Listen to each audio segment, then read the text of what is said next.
not checked in to win the triple jump.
What time did the event start at, you know? 20 past 10 to Hertz. Is that the first event today? Yeah, 20 past 10.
Alistair Wilson, please come into the implement weighing area. That's Alistair Wilson into the implement weighing area now.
Ladies and gentlemen, a very serious health and safety announcement.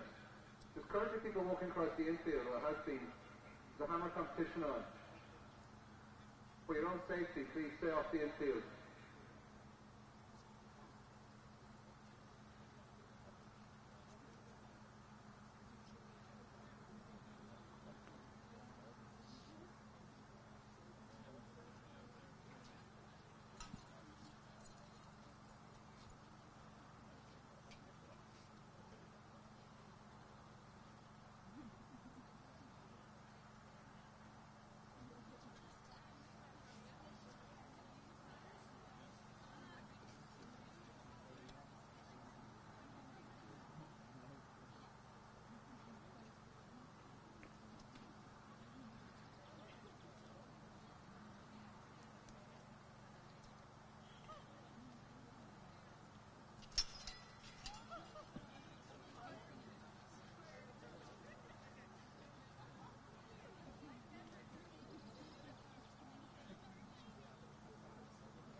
Good morning, good afternoon, good evening from wherever you join us. It is a rather overcast Saturday morning here in Dundrum, South Dublin's new state-of-the-art facility, and you join us for the Irish University's Athletics Track and Field Championships. The second day of competition here in South County Dublin. Action already underway in the men's hammer throw.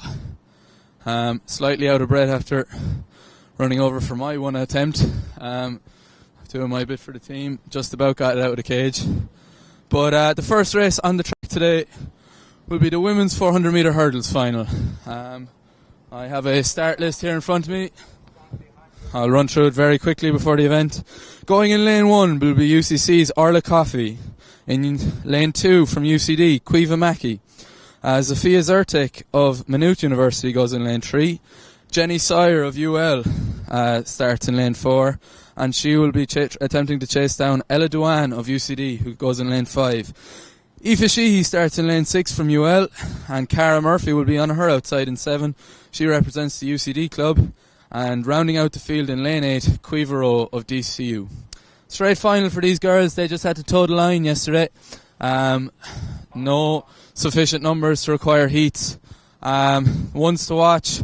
Perhaps Jenny Sawyer, who took the 200 metre title indoors at the Irish University Championships in January.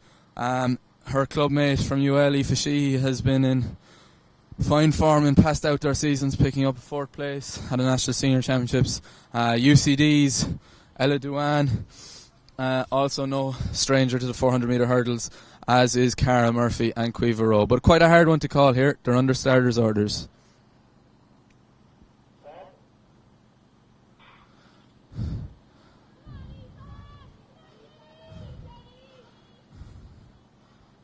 And it's probably Sheehy and Murphy the first to rise there at the first barrier as they head down the back straight. Much less blustery conditions than yesterday. And Sawyer probably leading as they hit to hurdle 3. Ella Duane tracking quite closely in 4. It's quite hard to call at this early stage between Murphy and Sawyer as they start to hit that corridor of uncertainty, maybe at the top end, where many a 4 hurdles race is won and lost. And we'll see as the stagger unwinds. Probably looks like Murphy of UCD the best of the field at the moment, but Sawyer and Sheehy in close proximity as they round out into the home straight here. 2 barriers to go, and it's Murphy of UCD who has the race in control, and Sawyer puts the head down and attempts to kick. She's going to find one last gear as they meet the last, and it's Cara Murphy from UCD, followed very closely by Jenny Sawyer, but it's Murphy who'll round out and take your Irish University's title from Jenny Sawyer of UL. And Caoimhe Mackey from UCD got up for 3rd with a great run on the inside lane that probably went a bit unnoticed. Sheehy comes home for 4th, and the time on the clock 62.91. Great running in this early morning conditions by those girls. Some great team points for UCD as well there. Zofia Zertek crosses the line just there as well. I think may have came across her at one of the hurdles. But great running there.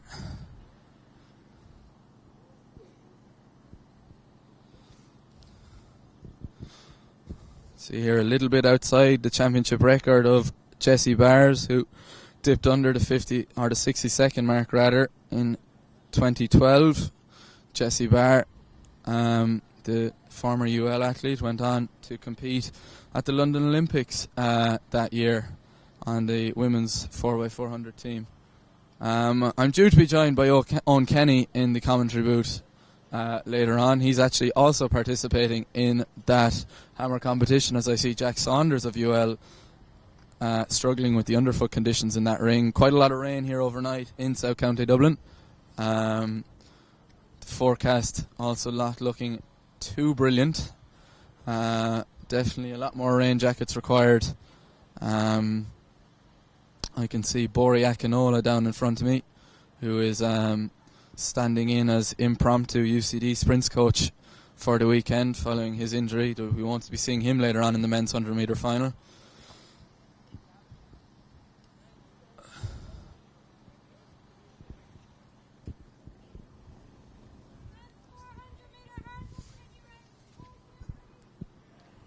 I can hear Jackie Mulhall calling the men's 400 metre hurdles to the start line. I will attempt to find start list for you. Of course, all live results can be found for yesterday and today's action at live.athleticsIreland.ie, where you can also be able to find the team points, because as quite uniquely to most competitions, the Irish Universities Championships incorporates quite an extensive team competition. Top 6 places in every event score 7 points for the winner, and then 5 points for second, going down to 1 point for 6 accordingly. So every place matters in both that men's and women's overall team competitions, along with the individual event, I suppose, subcategories of trophies. We have a sprints trophy, a jumps trophy, a throws trophy, a multi-events trophy, and a distance event trophy. But great running by those women's 400 metre hurdlers. As I can see, Owen Kenny is joining me here in the commentary booth now, after his exploits in the 200 metres and 400 metres yesterday, as well as the javelin. That's all good to go, Owen. Yeah, you can talk into that. How are you doing, Owen? Sure, not too bad. What did you make of that? You had a bird's eye view, I suppose, of that 400 metre hurdles final from the infield there. Your thoughts? I mean, I think all the girls ran pretty well. I think they got out hard. I think they're using the advantage of having much nicer conditions now than yesterday. So I think we're going to see some quicker times than we did yesterday. Yeah, and quite a good run by Cara Murphy there to take that win. Really kind of held off Jenny Sawyer there coming over that last 2 barriers. Yeah, I think she went out hard, being in that outer lane, you kind of just have to go first with the 400s. Yeah, very Carson Warholm-esque kind of from lane 7. Yeah, we have the same conditions as Norway at the moment as well. So yeah, distinct lack of speed suits. We're hoping Jack Raftery's will make an appearance today. He received quite a lot of traction for that online. I could see him sharing it on his Instagram story earlier, so I presume he's giving the people what they want. But nonetheless, I divulge, I have a start list in front of me for the men's 400 metres final, or hurdles final rather. Also a straight final. These men had to just toe the line yesterday and pack their things away and head home for the dinner. Apologies. Going in lane 1 will be potentially the race favourite, Jack Mitchell from UL. The Carlow man is no stranger to 400 metre hurdlers, multiple medalist at National Senior Championships, and has competed internationally for Ireland in the event. Ryan Canning from Ulster University will start in lane 2, and he will be trying to chase down a fellow Ulster man who represents the University of Limerick, Owen Sharkey. Oisin McCarry from UCD will have the centre lane in lane 4, and Ben Campbell from DCU will start in lane 5. James O'Connell will start for Trinity in lane 6, and he will have Stephen Kiernan from DCU in his sights in lane 7. And Dylan King rounds out the field from the University College Dublin. So that race due to start in around about 5-ish minutes time, I would imagine. I can see the boys starting to set their blocks as Pierre Merchant joins me, as always, with more start lists. Thank you very much, Pierre Merchant. Triple jump and the women's 3K. Very good. Well, we'll have a quick run through that triple jump start list for you, which will be starting on the runways on the back straight. 6 girls will start, as I can feel the rain start to come down on the back of my neck. Aoife Sheehy is a busy lady. She's just ran the 400 metre hurdles final and came 4th there, but she'll have to head straight over to the triple jump runway. Possibly not the best event to do with heavy legs, but she represents the University of Limerick. Michaela Galvin represents the Queen's University Belfast. Kim O'Hare of Dublin City University will possibly start as favourite for that women's triple jump. Laura Cunningham from UL, the Galway lady, she's also in that event, as is Aisling McHugh from Dublin City University. And Leo O'Brien rounds out that small field of 6 from Munster Technological University. So we got a nice feel for the facility yesterday on, albeit in quite difficult conditions. Quite a unique setup with that long jump, triple jump runway going down the whole length of that back straight. Yeah, I mean, it's kind of ideal for the jumpers. You saw them come along yesterday. They changed the board to see what way the jumpers wanted to go yesterday. Windy conditions yesterday, meaning that, them being able to choose the direction was probably ideal for them. I mean, I looked at the results there last night, and you kind of saw there was anything from +2 to -5 on the results. So a bit swirling conditions yesterday. Very calm today, though. So I'm sure the triple jumpers will be a lot more happy, as well as the pole vaulters we can see warming up there as well. I'm sure non-windy conditions for them is always a plus. No, 100%. And I suppose, as always, your mother and father will be ever present as officiating at those horizontal jumps. I'm sure they'll be happy to know the place wouldn't run without them, you know. Very much so. We are, of course, very appreciative to all the Athletics Ireland officials who willingly give up their free time here at the Irish University Championships. They are ably assisted at every event by the student volunteers, but without those Athletics Ireland officials running under the duress of Andrew Lynham, we would not be able to hold these championships. I can see Hayley Harrison down below is on embracing her athlete Jenny Sawyer. I think she'll be quite happy with that run. Jenny making her debut at the Outdoor Championships, a first-year student down in Limerick. Science teaching, I believe. Science teaching. I think this is, a second place over the 4 hurdles after her victory indoors over 200 flat was. Yeah. It's a nice step up. It's good to see that the endurance is there as well. Yeah, she also an inter-county footballer, plying her trade with the county Carlow. I believe she's a corner forward, has been playing for them in the league, getting quite a good run out of it. So she's achieving quite highly in both sports. Carlow, I think, starting their Leinster Championship campaign next weekend, she tells me. So I don't know who they're playing, but best of luck to the Carlow ladies. Aoife Sheehy presumably looking for the triple jump runway there. A little bit tired. I can see Jack Mitchell probably not overly happy with this lane 1 draw. I can't imagine she's too happy now. 4 hurdles probably. Lane 1 not being the most favourable. It's the only one you can't really see the first hurdle from the block, so not one that's liked amongst the 4 hurdlers. But here, look, you have what you have now. You run your own lane. You gotta go out and do the job. And just while you were talking about that, I was just admiring Oisin McCarry in lane 4. He has managed to colour coordinate his hair to his jacket, which was and his spikes, which is bonus points for Oisin McCarry. His sister Niamh, we saw her yesterday in the multi-events, finished in 4th, also competed in the hurdles as an individual. I think the windy conditions playing a bit of havoc yesterday with the short hurdlers. I think I remember Niamh O'Neill of DCU, Darren Miniter of UL, a few other athletes maybe coming a cropper as they attempted to get over the barriers on that gusty home straight. But bonus points for McCarry for colour coordinating the hair.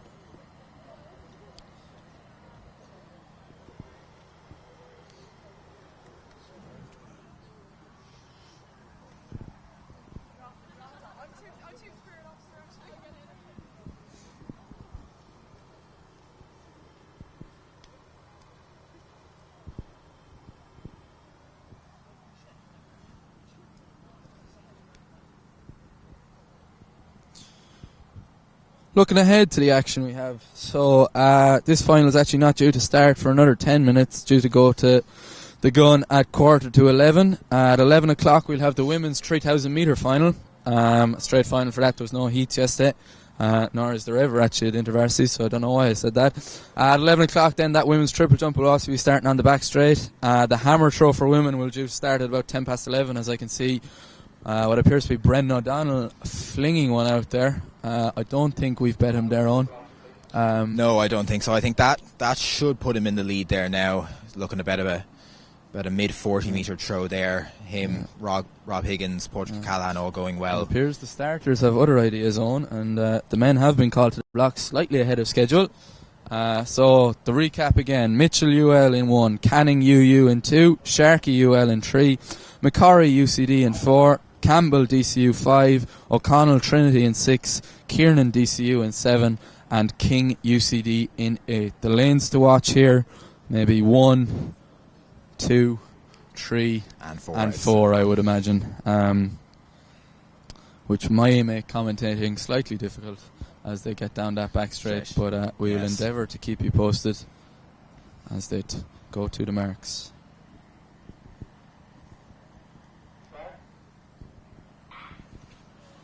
And here they are in the men's 400 metres hurdles, Irish University's final. And Mitchell is the first to rise indeed in lane 1, but McCarry has gone out quite hard in lane 4. Sharkey thereabouts also, but Canning has made up the stagger on him. Mitchell has taken the stagger out of the two of them, and he is starting to pick up on Oisin McCarry indeed, who will start to feel his presence here now at hurdle 4. So you can see Canning going over the hurdles after Mitchell. McCarry and Sharkey looking to be fighting out for third at the moment. They'll hit a small bit of wind as they come over the top of the bend here now, but Mitchell seems to be strongly in the lead here.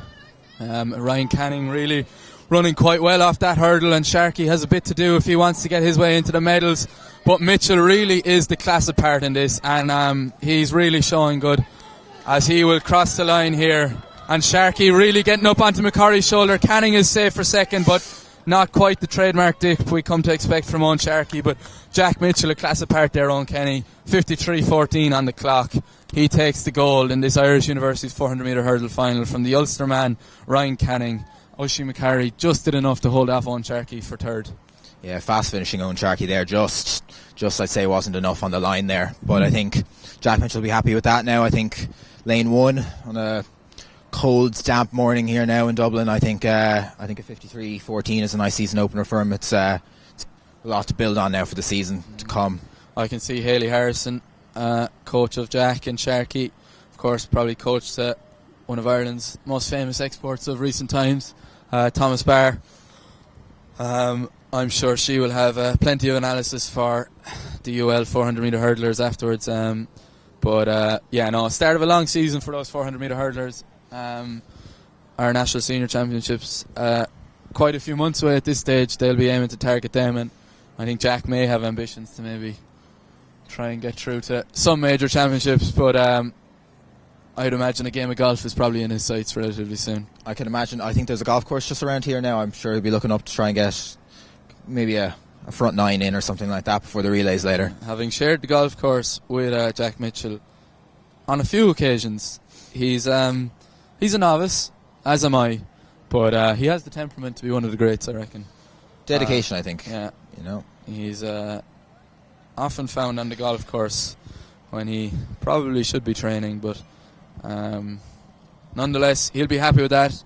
I might do a bit of roving reporting on and see if I can grab him for an interview. Perfect.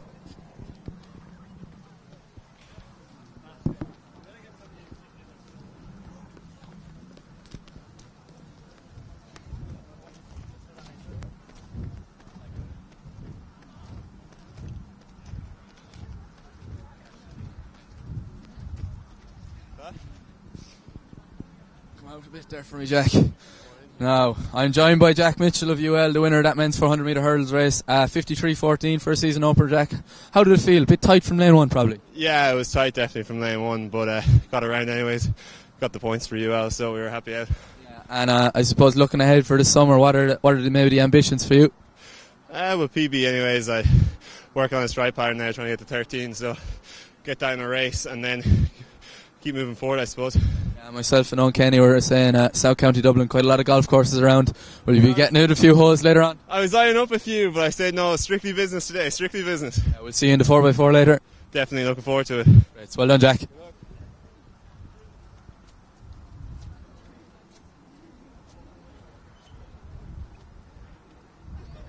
The UL delegation beside me really enjoyed that one. Any dig to get in about Jack Mitchell and golf is always a good dig. I'm making my way back up now. We'll probably have a bit of lull in proceedings. How are you, Donny Fox? How are the UCC folks today? Chilling out, he tells me. Well, that's good.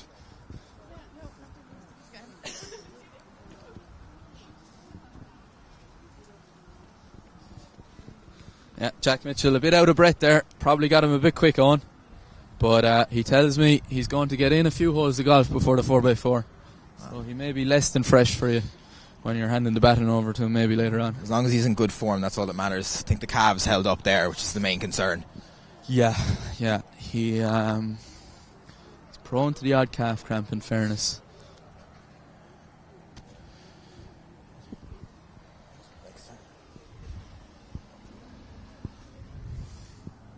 See, Oisin Spillane has joined us down to my right. We won't see him racing today. He's had a bit of a car crash of preparations on, if you pardon the pun. Yes.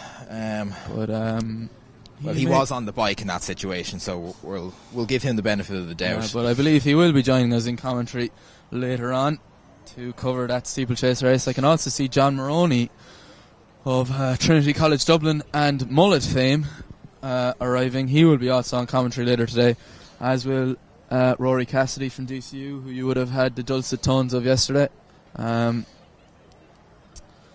We'll have a bit more variety, so you won't have to listen to me drone on for most of the day. But the hammer throw is still going there. On. Yeah, I think we'll have a close competition now for the medals in the hammer. 6 experienced hammer throwers now in the competition. And the UL lads. Yeah. I think Jack Saunders down there now should get a throw in today. I think that'll be a varsity's debut for a first year that wouldn't come with injuries. So yeah, no, Jack Saunders, the Tullamore man, he stepped up to the mark when UL needed him most.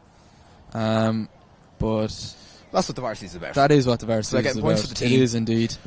And it brings everybody together. It's good bonding moments for all the colleges as well, and it's really a nice opener for everybody in the season where it's a competition but it's lighthearted as well, Yeah.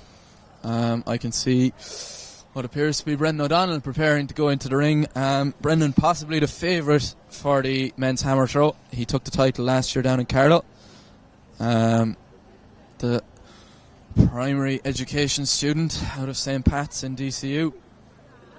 Lifford Strabane clubman. As he does a few pogos. I think he's no stranger to the high jump also. In that Paul Byrne has told him he'd do it sometimes, and he has on occasion done it for DCU universities. No stranger to doing it for the league as well. He has done it on occasion for the league, I believe, yeah. And he's quite a powerful athlete, and he's really, I've given him the commentator's curse there on, haven't I? I think they're just struggling with a few tricky conditions now. Wet circles this morning now. It's going to be Jack Saunders slipping earlier there now as well. I did see that, yeah. I'm no hammer expert, but I believe that ring has been deemed as in need of wearing in, is what the hammers throwers said. Maybe the struggle with a few of the implements around here now this weekend. It's first competition here now at the new DSD track. How did you find the javelin runway yesterday? It was good now. I mean, we had a nice dry morning yesterday. It was windy. But when the sun's shining on it now, it's not too bad. Stephen Lipson joins me here now with another start list. Thank you very much, Stephen. The man behind all these start lists. We have a pole vault one if you want to run through that one on. Yeah, so we'll have DCU's probably the favourite in the competition, Patrick Allen Keenan, starting off. We have Aaron Malik from UL, Ben Donovan of MTU, Owen Sharkey, after just finishing the 4 hurdles there now, will be taking part in the pole vault later. And then to round out the 5-man field, we'll have Jack Ford from DCU, taking over from his busy day in the multis yesterday. Jack Ford will be back again on the runway of the pole vault. So 5 men there now, 2 UL, 2 DCU, and the Ben Donovan of MTU now. So I think should have a good competition there now. All men hoping to get a good height in. Yeah, Malik and Ford doubling back from their multi-event exploits yesterday. Sharkey doubling back from doing the pole or the 400 metre hurdles about 5 minutes ago. Again, another man who put his name in the ring when it came to the field events. As I can see the other DCU hammer thrower flinging one out there to around about 40-ish metres, I would imagine, on. Yeah, I think just past the tapes where we can see there is kind of high 30s. Okay, so we will endeavour to get a result for field events and action of as much of the field events as we can. We have, as we said, the women's 3,000 metre final due to start at 11 o'clock as the rain has come down and has made reading these start lists slightly harder, but I'm going to give you down one. And we have a women's 3,000 metre start list, so I will run through that now. Sophie Moroney of the University of Limerick will be on the very inside of the rail on the start line, and she'll be beside Anya Farrell also of UL. Anya was a medalist last year in the 3,000 metre steeplechase. Emer Delargy from Munster Technological University will go in the 3,000 metres. Quite a bit of a debut for her, I would anticipate. Probably plied her trade as an 800 runner in seasons gone by. Avril Deegan is one of the standout names in this women's 3,000 metres. The Dublin City University athlete, I believe, is back doing a PhD in that college and has won many Irish universities medal during her previous period of study. Emer Marr from University College Dublin will also start, as will Claire Barrett of DCU. Helena O'Keefe will be the third UL lady on the start line. Cliona McGowan from Munster Technological University will also be there, as will Ciara Hickey from UCD. Adele Monaghan of TUD, no stranger to the front of races, as my phone starts to ring, great. And Emma Murray from UCC will also be on that line, as will Maya Whelan.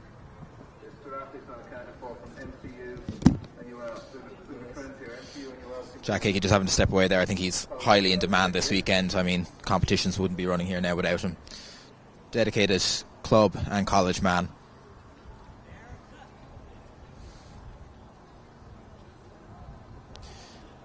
Now we have a short break on track with the women's 3K coming up in about 10 minutes. Still have the men's hammer probably rounding out the last few rounds. I'd say two or three throws left for the men. You can see the women's triple jump warming up on the far side. That's due to start shortly as well.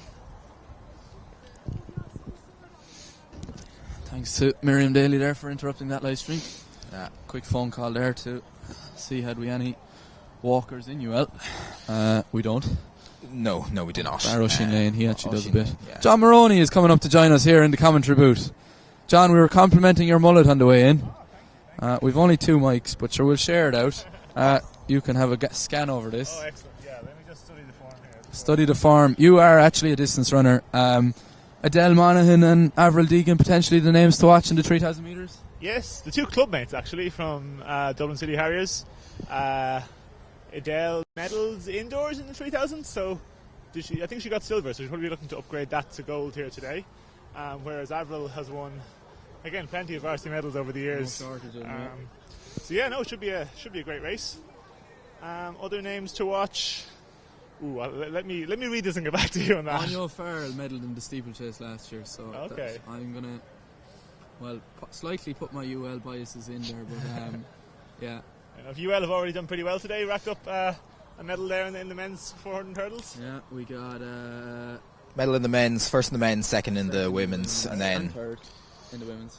So, yeah. So and 2 fourths then as well. Yeah. So, but all good points now that will help a long way now towards a Sprints Trophy maybe, or we must try to get some live points updates as we get towards the end of the day because fantastic, because last year, anyone who might remember, there was a thrilling battle between UL and DCU, which came down to the final event of the day, the men's 4x4.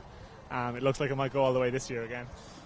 Yeah, so after day 1 in the women's competition, DCU are leading, surprise, surprise, John, with 39 points, and UL are in second with 27.5. UCD are in third with 16. UCC fourth with 9. MTU are in the battle of the south, because it's not Cork anymore.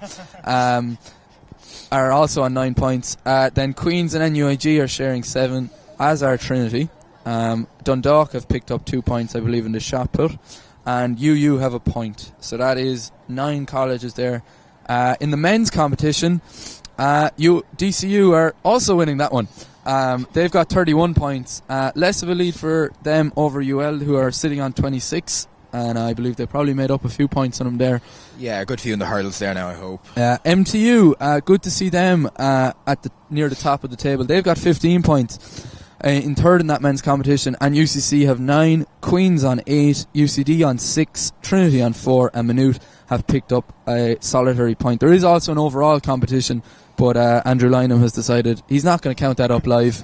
That'll be done afterwards. And of course, as I said earlier, there is individual subcategories of events for points also, so usually we don't find that one out until the award ceremony afterwards in Dublin City Centre. So yeah, I'll hand it back over to you, John, if you want to preview a few more of the distance events.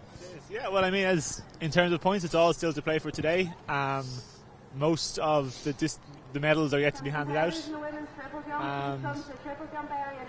We saw medals in the men's 10,000 metres and the women's 5,000 metres yesterday, with wins going to Nacho. Is Jimenez Perez? Is that his? He's a man. They're so good. He named him 4 times. But yeah, he quite imperious yesterday. It has to be said. Really kind of took the race by the scruff of the neck inside 1 kilometres, and Quite a good battle though for the minor medals then between Stephen Fay, Daniel Stone and Colin O'Reilly, who Colin O'Reilly ended up taking silver from Fay. Stone kind of maybe felt the effects of the 10,000 metres with about 800 metres to go, but Fiona Everard picked up the gold in the women's 5. Yes, and I don't think any of those athletes are back for the women's 3,000 today. There's no doublers from the 5,000. No, I believe Nacho has planned a short 18k run today Oh, instead. fair enough. So the competitors in the men's 5k will be probably relieved to hear that he's not doubling. But that said, UL have a very strong team across all the distance events, and in the 5k they have Dylan Casey and Nisha O'Flaherty are due to start. Dylan Casey, of course, of the famous Casey twins from Ennis, as Michael Murphy has decided to plot up, and I might interview him as he is the boss in DCU. Michael, you didn't bother coming yesterday. First of all, is the speed suit here? Unfortunately not. Look, I know I'm a man of the people, but I actually went to go get my speed suit today in DCU, and I realised it's actually back home in Kilbegan, so the normal Jack Raftery outfit from yesterday will have to appear for me today. And all joking aside, quite a good day, one for the DCU Chargers, leading both the men's and the women's team competitions. You were watching from afar. Were you happy with your team's performance? Yes, definitely. It just shows when someone like myself comes into the setup.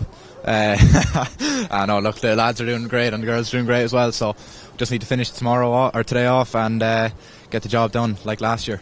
The 3,000 metre steeplechase is your race today. Quite a kind of an open race. You'll be probably hoping to see yourself at the business end. Yeah, definitely. Me and Sean McGinley have been practicing the last few months on the steeplechase. Hoping to do a few more of them races this summer. But yeah, look, we have the likes of Liam Harris, Adam Kirk, and Sean McGinley and Patrick Noonan. So it's gonna be a good race. And look, hopefully we work together and all come out with something good. But at the end of the day, it's a championship race, so it's every man for themselves really today. Brilliant. Thanks a million, Michael. See ya. Alright, so the women are just there at the start line going through their last few drills and paces before the race begins. It's quite chilly here today still, so keeping the layers on until the last minute, which is probably a good idea. They'll be hoping that the rain holds off for this race, but I think we are promised a few showers. So whatever about the runners, John, I'm hoping that the rain falls off because we do not have any cover here. But I think today we'll definitely answer, can the athletes do it on a cold, rainy morning in South County Dublin? John, you're going yourself in the 5,000 metres, I believe, today? Yeah, I am. Just happy to be here, to be honest. This is my last appearance for Doohack, following a long extensive and long career. Yeah, I've been around the block a while, so just nice to be able to give it one more go and test out this beautiful new track here. You joined us down in Limerick for the cross country championships. I believe you racked up quite a number of them in a row, I believe. Yeah, so Limerick was my 10th cross country InterVarsities championships in a row. It was nice to be able to get a nice round number out, but and it was again a fantastic way to go out. UL put on a great race, a great course, and it would have been nice to finish with a medal with the Trinity boys, but unfortunately for the third year in a row, we were fourth, so just outside the medals. But still, no, it's been a decent decade. Yeah. The distance, I suppose, set up in Trinity is quite unique in that the numbers you manage to pull in, especially kind of beginners to the sport, it's quite extensive. It's done under the tutelage of Ian and the rest of the committee, I suppose, in Trinity.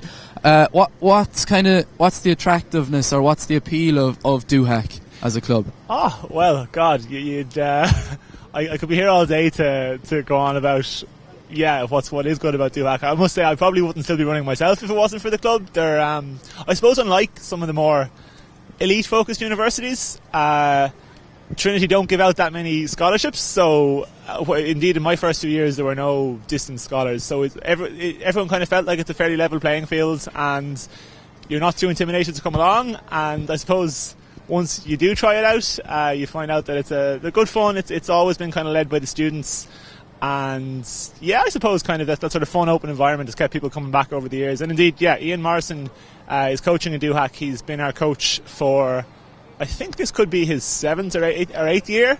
He ran for Trinity back in the late 90s and early 2000s. Again, he was one of these big success stories where he joins Duhac without much of an athletics background and rose from I believe the C or D team in road relays in his first year to win multiple intervarsity medals and really be an inspirational figure for the club. So it was great for him to come back and coach, and he's passing on his knowledge and enthusiasm for the sport the whole time now. But we should really focus on the women's 3K, which is just about to begin. I missed a few starts now yesterday, I won't lie.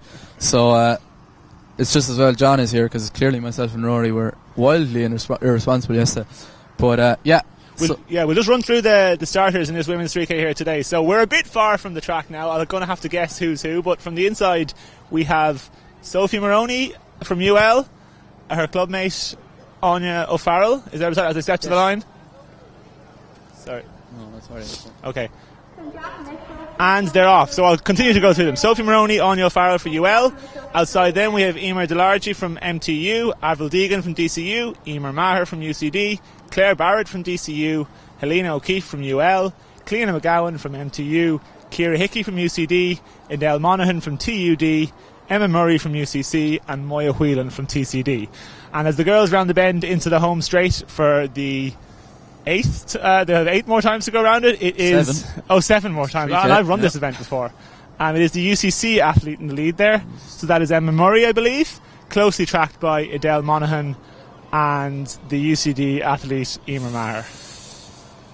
I haven't seen Aoife O'Coo. Oh no, did she run the 5,000 yesterday? Aoife O'Coo was in the 5,000, I believe. So DCU's 2 athletes in this race are Avril Deegan and Claire Barrett, and they'll both be paying close attention at the front of it, as I'm sure they'll have their eyes on some medals.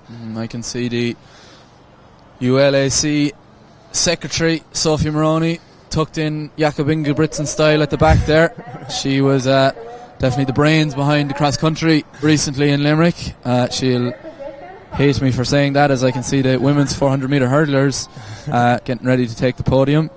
That was, of course, as I turn around to look for my results.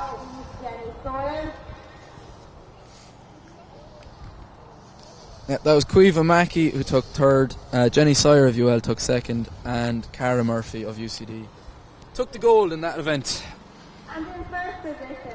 So as the girls come around on their second lap, it's still the UCC athlete Emma Murray leading them out, Adele Monaghan in 2nd, and I'll have to wait until they come closer to us here on the home straight to tell you the UCD and DCU athletes following them. And Avril Deegan paying close attention to Adele Monaghan there on her shoulder, wearing bib number 11, and it's... No, I didn't see that one that time either.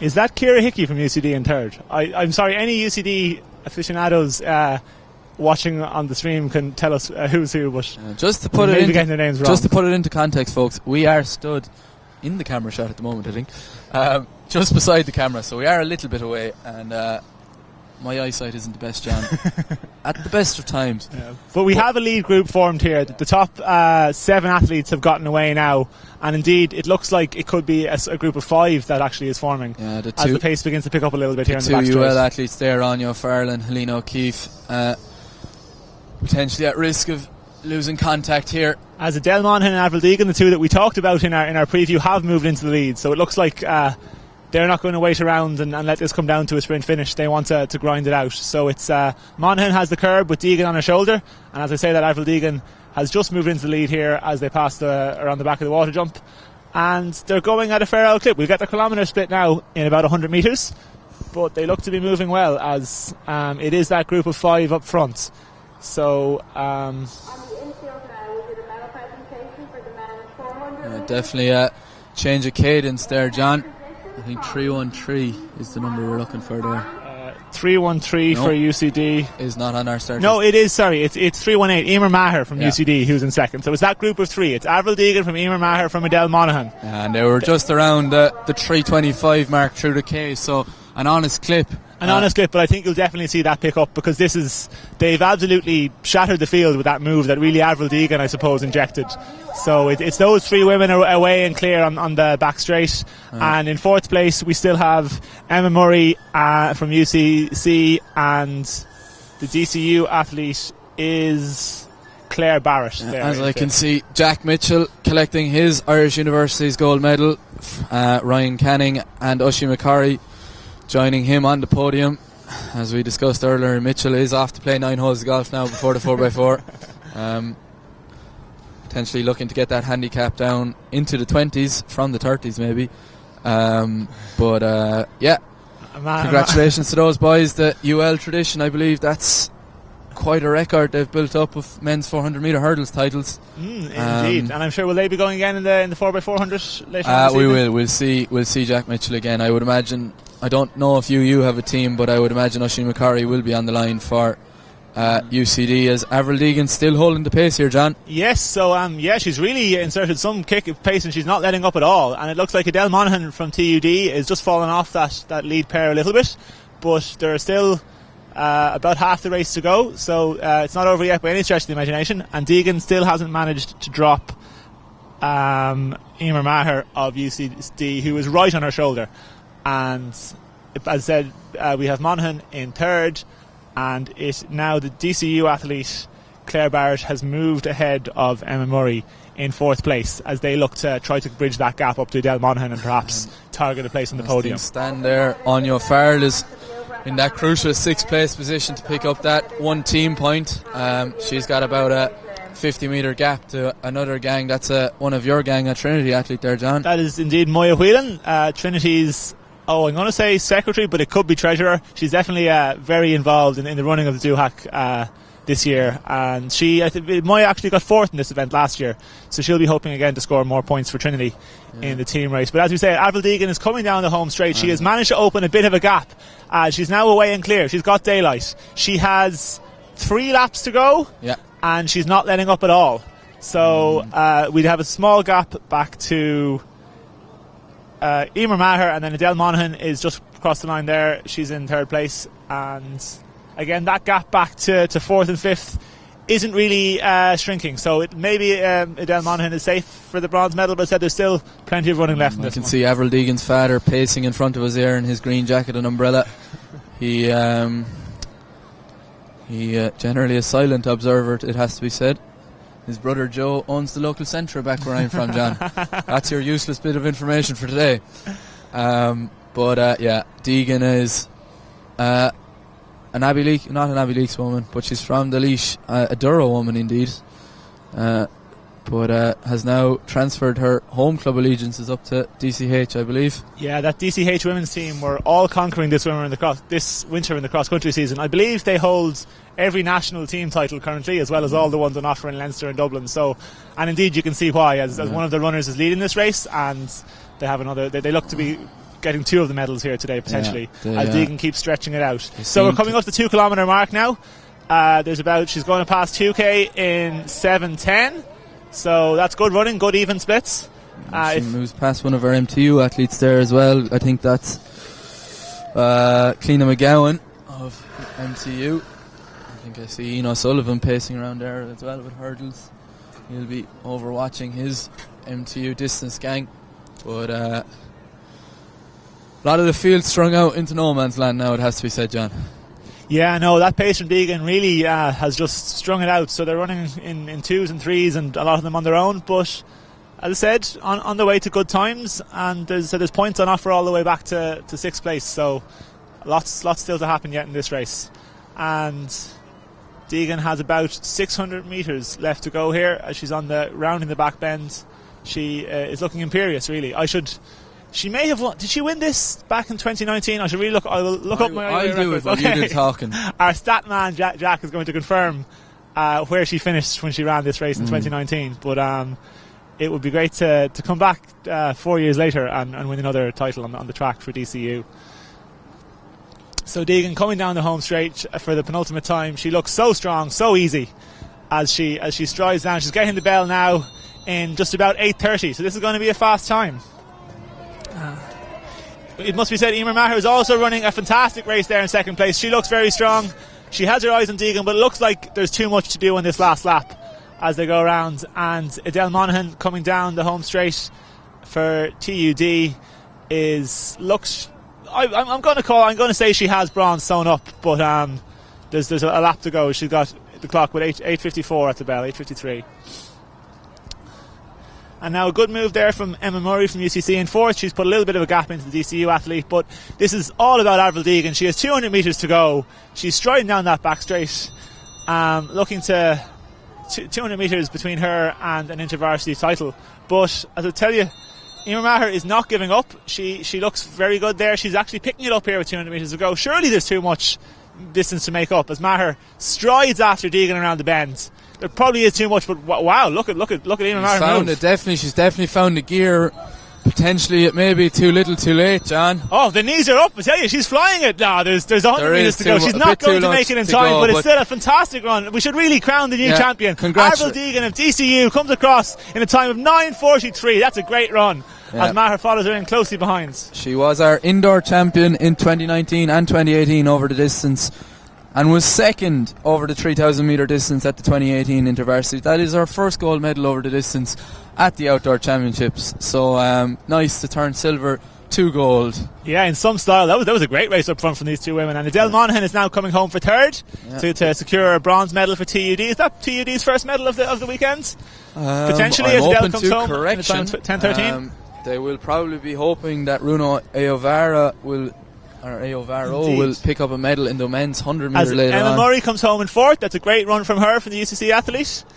In fifth, we have, you're the UL man, Anya O'Farrell, she's after making up one place there on that DCU athlete, who I believe is Claire Barrett. She'll come home for sixth. And Moya Whelan comes home in seventh for TCD with a strong all good finish. running, these girls coming in the 10:30s there. I couldn't do it myself, John.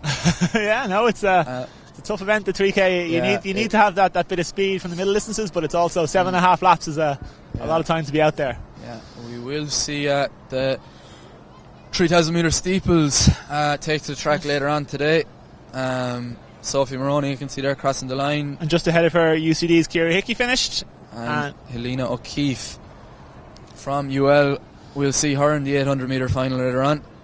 And Cleena McGowan NTU is still out in the field. Just closing in on the finish. But imperious enough by Avril Deegan, it has to be said. That was fantastic, and again, it is great to see her back winning InterVarsity titles. During COVID, it was hard to know what was going on with a lot of people, but I feel like there weren't many. You didn't see many results from Avril. She may have had a few years of injury issues. So I can see she's a woman of business there, John. She is straight away taking a phone call. Fantastic. So perhaps putting in the chicken fillet roll to Deegan Centra back in Urlingford, maybe. There's her father beside her. Or perhaps she's just simply on the phone to her coach.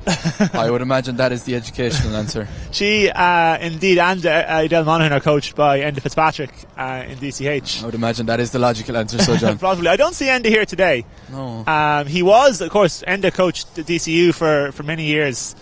DCU, when they won their many cross-country titles, it was Enda who was coaching them, as Cleena McGowan comes home here for MTU to round off the finishers in this women's 3K. But even though he's no longer over DCU, Enda of course will be delighted to have two medalists in this race. Absolutely, John. I have some field event start lists, so let's run through them very quickly. Or they may have been gone through already. We had a pole vault one already. The hammer, though, for the women, we will have 8 women in the ring. Aideen Cody of UCD will be first in the throwing order, followed by Fiona Hennessy of UL. The standout favourite, has to be said, Nicola Tuhill of UCD. The Cork woman representing the Dublin College I can't see anyone getting very close to her, to be perfectly honest. Laura McDonald of UL will be picking up a hammer for the first time, to be honest, John. In that event, she's a 400 hurdler by trade. Zoe Mohan from DCU and Laura Green from Maynooth are also in the event, as the DCU pair of Leanne Cronin and Aoife Hernan. Michaela Walsh, the notable absentee from that start list. Yeah, after her commanding victory in the shot yesterday, where she set an IUA record, I believe. In the 1430s, I think. 7 shot put titles in a row she has now won, indoors and out. It is quite incredible. The record. It is indeed. And so this is her final IUA appearance. She's on her own 1 year down rule. So I suppose to give a bit of background to that, all athletes are given a year's grace, I suppose, after they graduate. They're entitled to compete. Every college is entitled to enter 2 active students and 2 one-year down students in every event. Yeah, so that's why you'll see in some of these events you have 4 athletes from the one college competing. Generally 2 of those will be 1 year downs. And only your top 2 finishers are eligible for scoring. Indeed, but it does mean that it keeps the standard of competition very high, and so there are no easy medals won at this intervarsity track and field competition. It's the first big track meet of the year in Ireland, and you can see why, because the weather isn't fantastic here. It'll be a couple of more months before we get the conditions that the sprinters like. But that said, everyone turns out for the colleges, and we have future Olympians competing today, I imagine, as there always are at this event. 100%, yeah. But as Jacques was just saying there, another great feature of the varsity competition is that, as I said, while there are individual medals to be won, there are also the team trophies are hotly contested, which is why athletes end up picking up the hammer for the first time and doing the race walk when they may usually be distance runners. I can confirm, I asked Laura MacDonald to do it at about 11 o'clock this morning, which was 15 minutes ago. Fair play to her. She was due to do the multi-events yesterday, but picked up a small bit of an injury. Not sufficient to rule her out of a hammer, but sufficient enough to rule her out of a pentathlon. As I must now tend to a small bit of check-in business, John. No so worries. I will leave you on your own for 5 minutes. I'll hold fort here as we wait for our next race of the day, which I must actually check what that is. Oh, it's the 100-metre finals are the next events on track. You can see the women are just getting their blocks in place and going through some drills. So the women's 100 metres will be the next event on track, while the hammer is just about to begin over there in the cage in front of us. So it's a packed schedule today. We have many finals to take place on the track and in the field, so do stick with us. It's going to be pretty action-packed as the day goes on.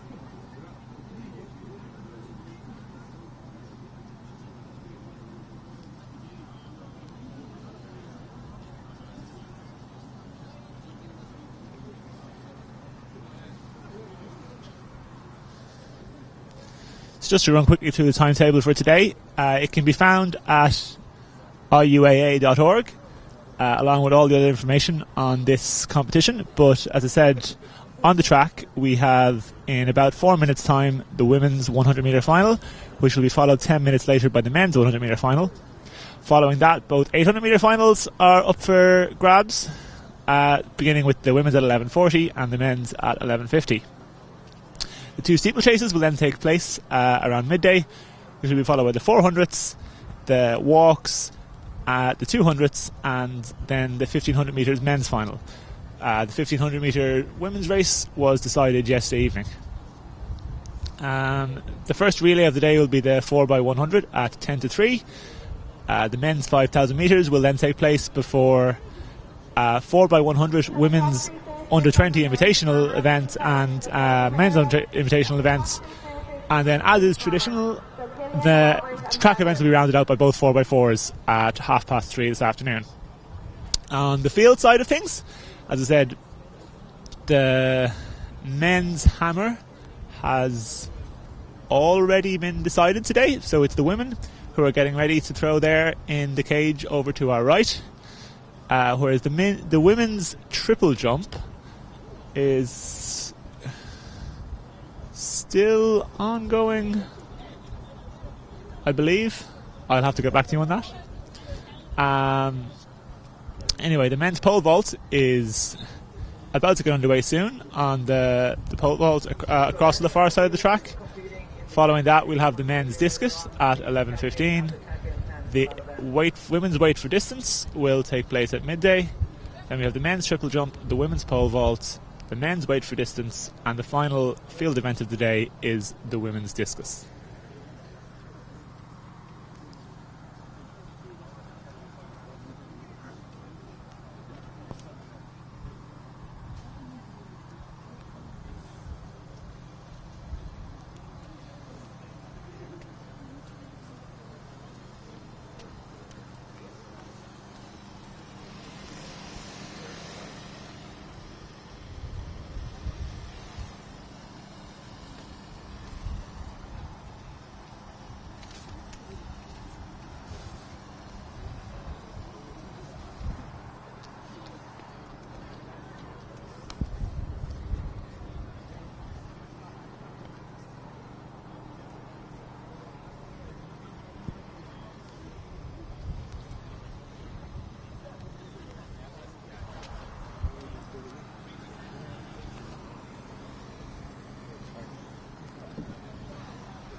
Sarah Leahy, the woman to watch here in the centre lanes, as I've just returned in time, John.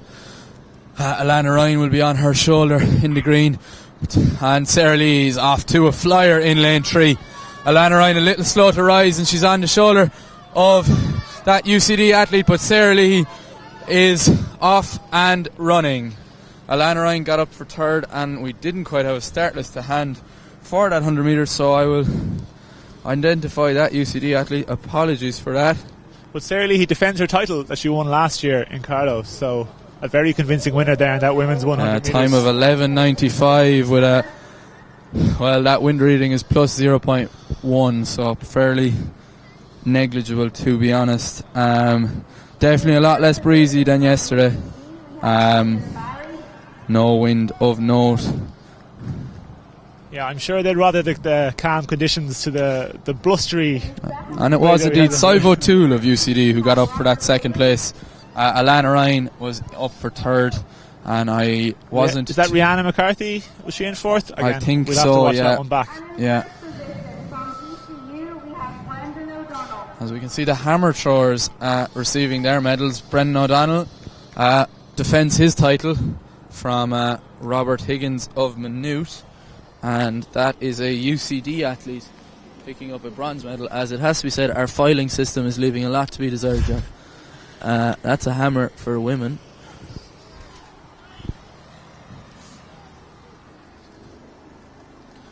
Have got 2 hammer start lists, and they're both females. So, I believe his first name is Killian. We will need to get some more field event specialists up here on the commentary as the day goes on, because as I said, my knowledge is limited to the track and in particular distance events. And my knowledge is limited, full stop. I know. But yeah, no, Sarah Leahy, the Kerry woman, on her 1 year down, defends her women's 100 metre title. She been trained now by Daniel Kilgallen, who is the also the coach of Israel Olatunde, who we will see, I believe, on the first leg of UCD's 4x100 later on.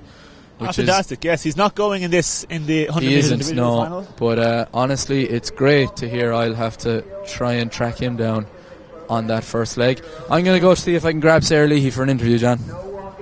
All right.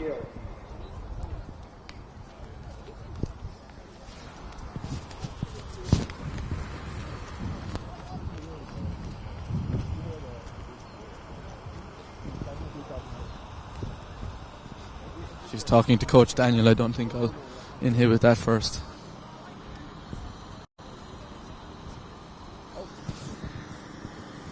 You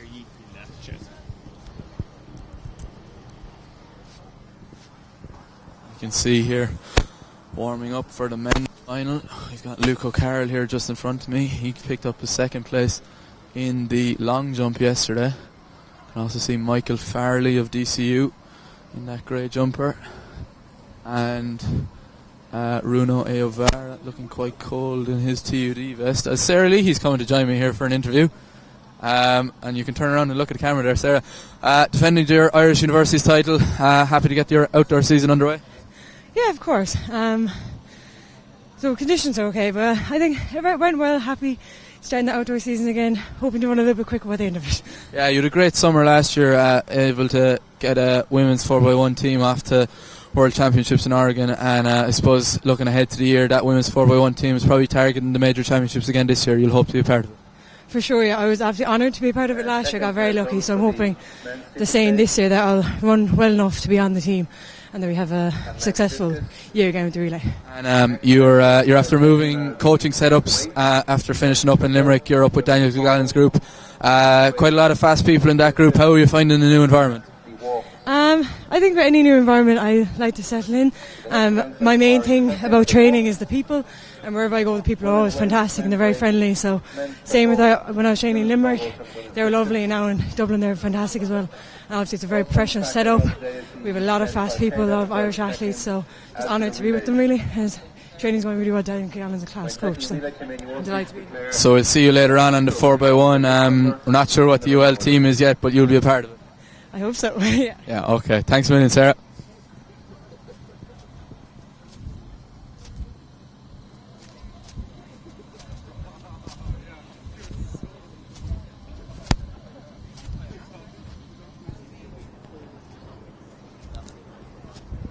Bori Akinoli, you're going to do a preview of the 100 metres with me. You're usually on this start line.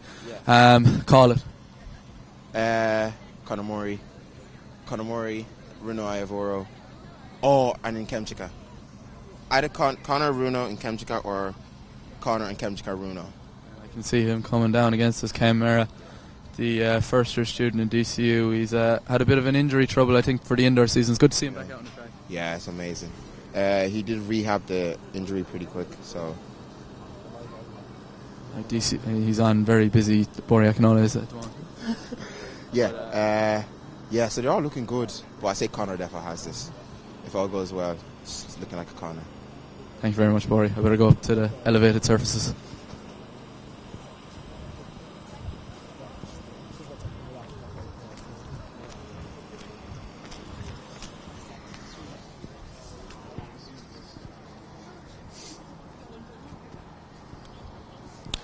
Well, Jack, we can confirm the results of that women's 100 metres final here now. So, as you just spoke to the champion, Sarah Leahy, who won in a time of 11.95 for UL. In second place, we had Sive O'Toole of UCD in 12.30, and then the medals were rounded out by Alana Ryan of UL in 12.31. And good to see Kelly Bester, actually the UL athlete, getting up in fourth. That's quite a breakthrough performance for her. The law and accounting student, being training partner of Charlene Maudsley, based down in Limerick. Gary Ryan looking after her coaching. Great performance by her. But we'll go through this men's start list in its entirety now, as I fumble with the live results system. But we will have Hugo McGee, the tall UCD man, will go in lane 1. Then Kem Onmumwera from DCU will start in lane 2. Runo Iavoro of TUD will be in 3. Adam Sykes from Queen's University Belfast starts in 4, and Michael Farley will be on his shoulder from DCU in lane 5. Conor Murray, it has to be said, the red hot favourite from UCC, goes in 6. Luke O'Carroll, doubling back from his long jump exploits yesterday, from UL, is in 7, and Craig Duffy from Maynooth University rounds out the field in lane 8 as the rain comes down, John.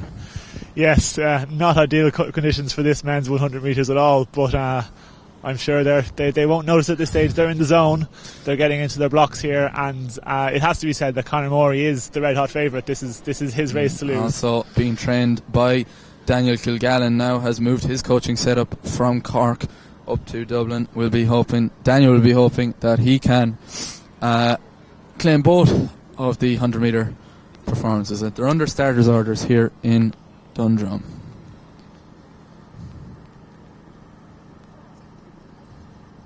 And away first time here, and it has to be said, Sykes probably the best of the starters, but Morey starting to put foot to floor here, but he is under pressure from Iovora and Mera, and it will come down to the dip here, but Conor Morey takes the title in 10.76. A slight tailwind, but took him a while to get going, John, but once the push came to shove, he just had that extra gear. He's a classy operator, is Maury, and yeah, perhaps it's about 10 degrees here on track, I'd say, if not a little bit cooler. So I'd give it a bit cooler. Yeah, it's not ideal. You can forgive them for not being lightning fast out of the blocks, but a great run there. No, I think I saw Iovoro get up for second, and I believe Michael Farley from DCU, using his 200 metre strength, came through for third. Mera just getting run out of it at the end, I think. But some good running there by all of those athletes. And we'll bring you the exact times as soon as we have them here. Just to remind you that the live results are available live, or as close to live as possible, at live.athleticsIreland.ie. Generally, it depends what form Andrew Lineman is or how many cups of coffee have been put in front of him. In fairness, Andrew, it's a great system that has been adopted by Athletics Ireland for the last few years. So pretty much any big athletics event in the country, the results can be found live over on that platform.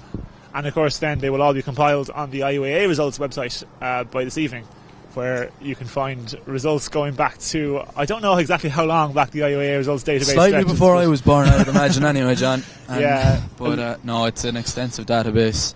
Many hour in the library has been lost to it, but well worth a look if you are athletics nerd inclined, it has to be said. Speaking of athletics nerds, I think I saw Elizabeth Egan taking the mick out of me on Twitter last night for using the word cagey to describe 1500 metre heats. They were cagey, and I stand by my comments. I don't think the same could have been said about the 100 metre heats or finals even, John. No, there were some blazing times there. In fairness, considering the conditions there, to go below 12 seconds for the women and below 11 seconds for the men is serious running. Pierre Merchant is getting in his steps here to collect their gear and put on as many layers as they possibly can as the rain starts to come down here. I have start list, John. Fantastic. The men's discus has 12 going to the ring. Liam Mead from UL will be first in the throwing order. Pádraig Hoare from UCC and Robert Higgins will double back from the hammer. Robert Higgins represents the Maynooth College there in Kildare. Ryan Duggan is doubling back from the shot put yesterday for MTU, and Pádraig McCarthy, his college mate, is also on that start list. Ewan Kniff earned himself a bronze medal in the javelin yesterday, and he will throw the discus today. Aaron Malik is currently on the pole vault runway. He had a busy day yesterday in the multi-events, but he's also throwing the discus today. Our national senior champion, Owen Sheridan, he's the lone representative for RCSI this weekend, but he starts in the discus today. Darren Minotaur, we saw him take quite a nasty fall yesterday in the 110 metre hurdles. He is due to start in the discus, so that's good to see. I interviewed him about 5 minutes ago. Bori Akinola, he told me yesterday he wasn't going to compete in anything, but yet here he is on the start list for the discus, as is Christoph Steiner and Jack Ford of DCU, as Avril Deegan is collecting her gold medal, John. For the women's 3000. So yes, we have the three medalists up on the podium there. Just to remind you, she missed out. Adele Monaghan was in third, Emer Maher of UCD in second, and Avril Deegan in first. So yes, they will probably, I don't know, these women probably do big cool downs. They're probably about halfway through the cool down. They're going to go back out for a few more miles. I would anticipate at least 40 to 50 minutes. Quite a nice running loop, actually. I was told by our distance runners. You can kind of see it in the background over the rolling humps of the back straight. It goes on for about 1,500 metres, I'm told, down to a lovely river, according to Laura Brennan. I am looking forward to my own warm-up for the 5,000 immeasurably now, so I'll get to try out these loops for the first time. They said the university athletes today are privileged to be the first to compete on this as must be said, fantastic facility here, owned by Dundrumstown Dublin in South County Dublin. So we have just run through the field for our discus. My apologies must go out to the men's pole vaulters, who I began to talk about and then stopped because I wasn't sure who they were. Have we got a start list here for the pole vaults? Oh, but I can give a stab at it. That looks like Jack Ford. It is Jack Ford, I would imagine. I think we went through it earlier. It's here somewhere. Matthew Callinan-Keenan, the national senior champion, is also on that start list. Here it is in our filing system. Matthew Callinan-Keenan from DCU heads the field, and the national under-23 indoor champion Aaron Malik, as I mentioned earlier, is going to attempt to do two events at once. although I think the women's hammer throwers may not be completed yet. Ben Donovan competed in the high jump where he medalled yesterday for MTU, picking up their first medal at the championships. He goes in the pole vault today, as does Owen Sharkey, who was fourth in the men's 400 metre hurdles event this morning. And Jack Ford is also attempting to do 2 competitions at once. He is in the discus and the pole vault this afternoon. So yeah, not ideal conditions for pole vault, John. No, it's not. Slippy runway there, and at least I suppose the wind is not what it was yesterday, so it's really only the rain they have to contend with. But I've never tried to do pole vault in dry or wet conditions, but I do imagine the rain makes it significantly harder, particularly that runway being a bit slick. Yeah, I think he's supposed to go over the bar, John. But another. While I have my more knowledgeable colleague Jack here, I can also apologise to the women's triple jumpers who I wasn't able to find where they were competing, but they are over there by the 1500 metre start line, kind of behind the hammer cage. Yeah. I think the competition is entering its final stages, but I should probably run down and just see if I can get some updates. You go for that. I'm usually the roving reporter. You can do that instead. I believe Kim O'Hare will probably be 2D4, and you go, and I'll talk to myself.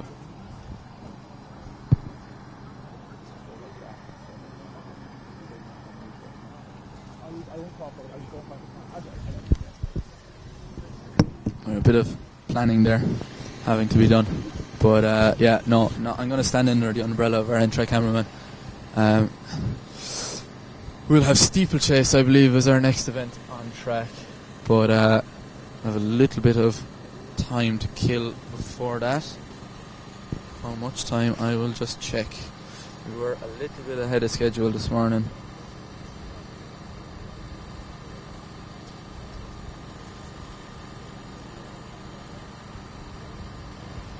No, we'll have 800 finals actually next. They're due to start in around about 5 minutes.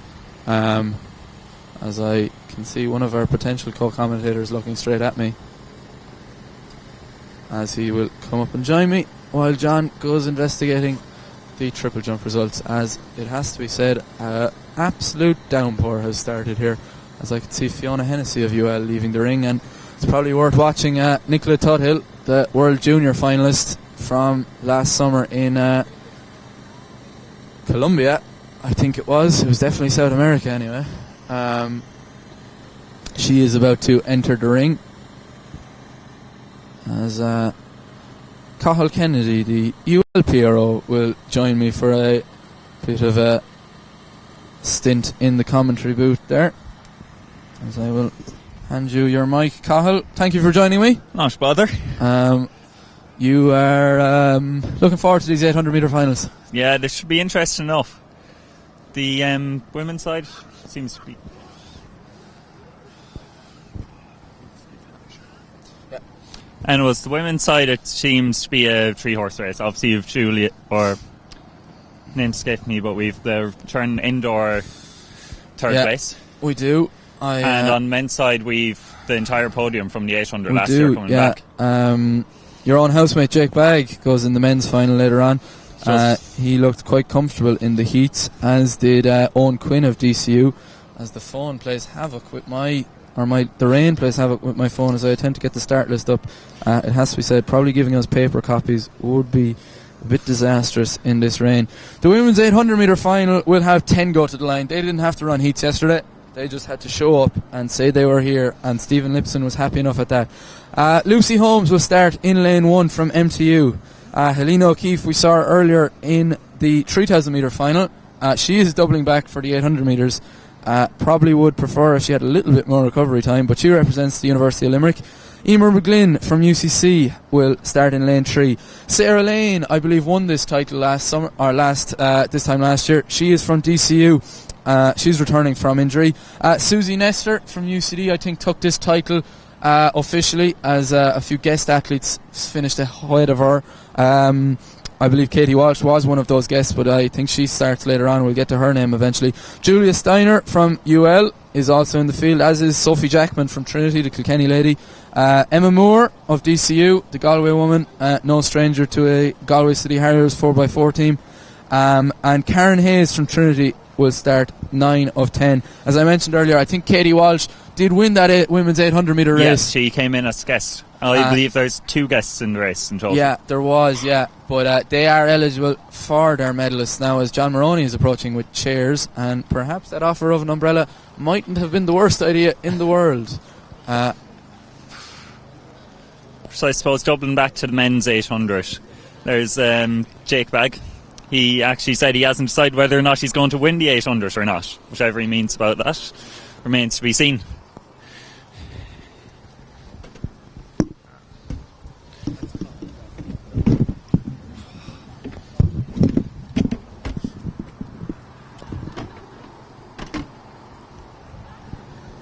Sorry, I can actually bring you an update on the women's triple jump, which is going on in these less than ideal conditions over in the far corner of the track there.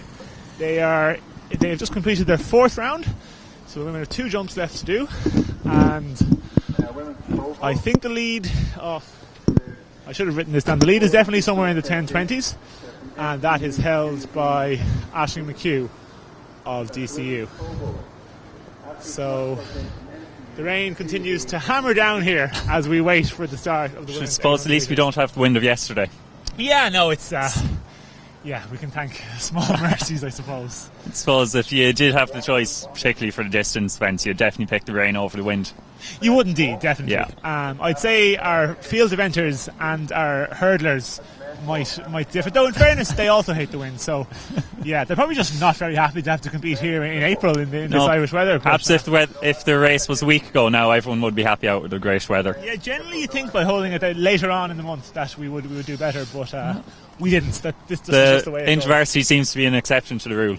Yeah. I mean, last year down in Carlow we had hailstones during the first day of action. The 10k, I think, was sunny, hailstones, thunder, and back to sunny again. Yeah, it was. I was running that race myself. It was an experience. But anyway, we should focus on the women's 800 metres, which is about to get underway down in front of us. I do not have a start list to hand. I will get you one as soon as possible, or I'll hand you over to Jack Hickey while I get a start list. I've got an umbrella. I've also been given a microphone. We had the start list there. That's Sarah Lane being given her lane draw. She took this title last year. Good to see her returning from quite a lengthy injury after, I believe that probably her last race was the universities last year. Yeah, I may have missed our introduction I to must this, go but through this again. I do believe that the favourite is almost definitely Emma Moore, if she is running. Yes, Emma Moore of DCU is there in the outside. She has... Anticipate Katie Walsh being thereabouts, the MTU athlete who's been taken to the outside lane. I think she won the race at indoors this year. I know, with Lucy Holmes and... Was it Lucy Holmes? Lucy Holmes was there. Anyway, Lucy Holmes and Katie Walsh of MTU were the two, both in the top 3 in the indoor competition. They weren't able to claim their medals that day because of eligibility issues, but they're all ready to go today, and if they do finish in the top 3, they will be taking medals back home to MTU. So the women step up to the line here.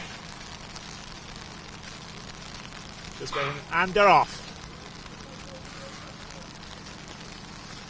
So obviously there's 10 in the race today, and it looks like they're getting out at quite a decent pace. There's, I believe, 2 sub 210 athletes and 1 210 flat athlete in the race.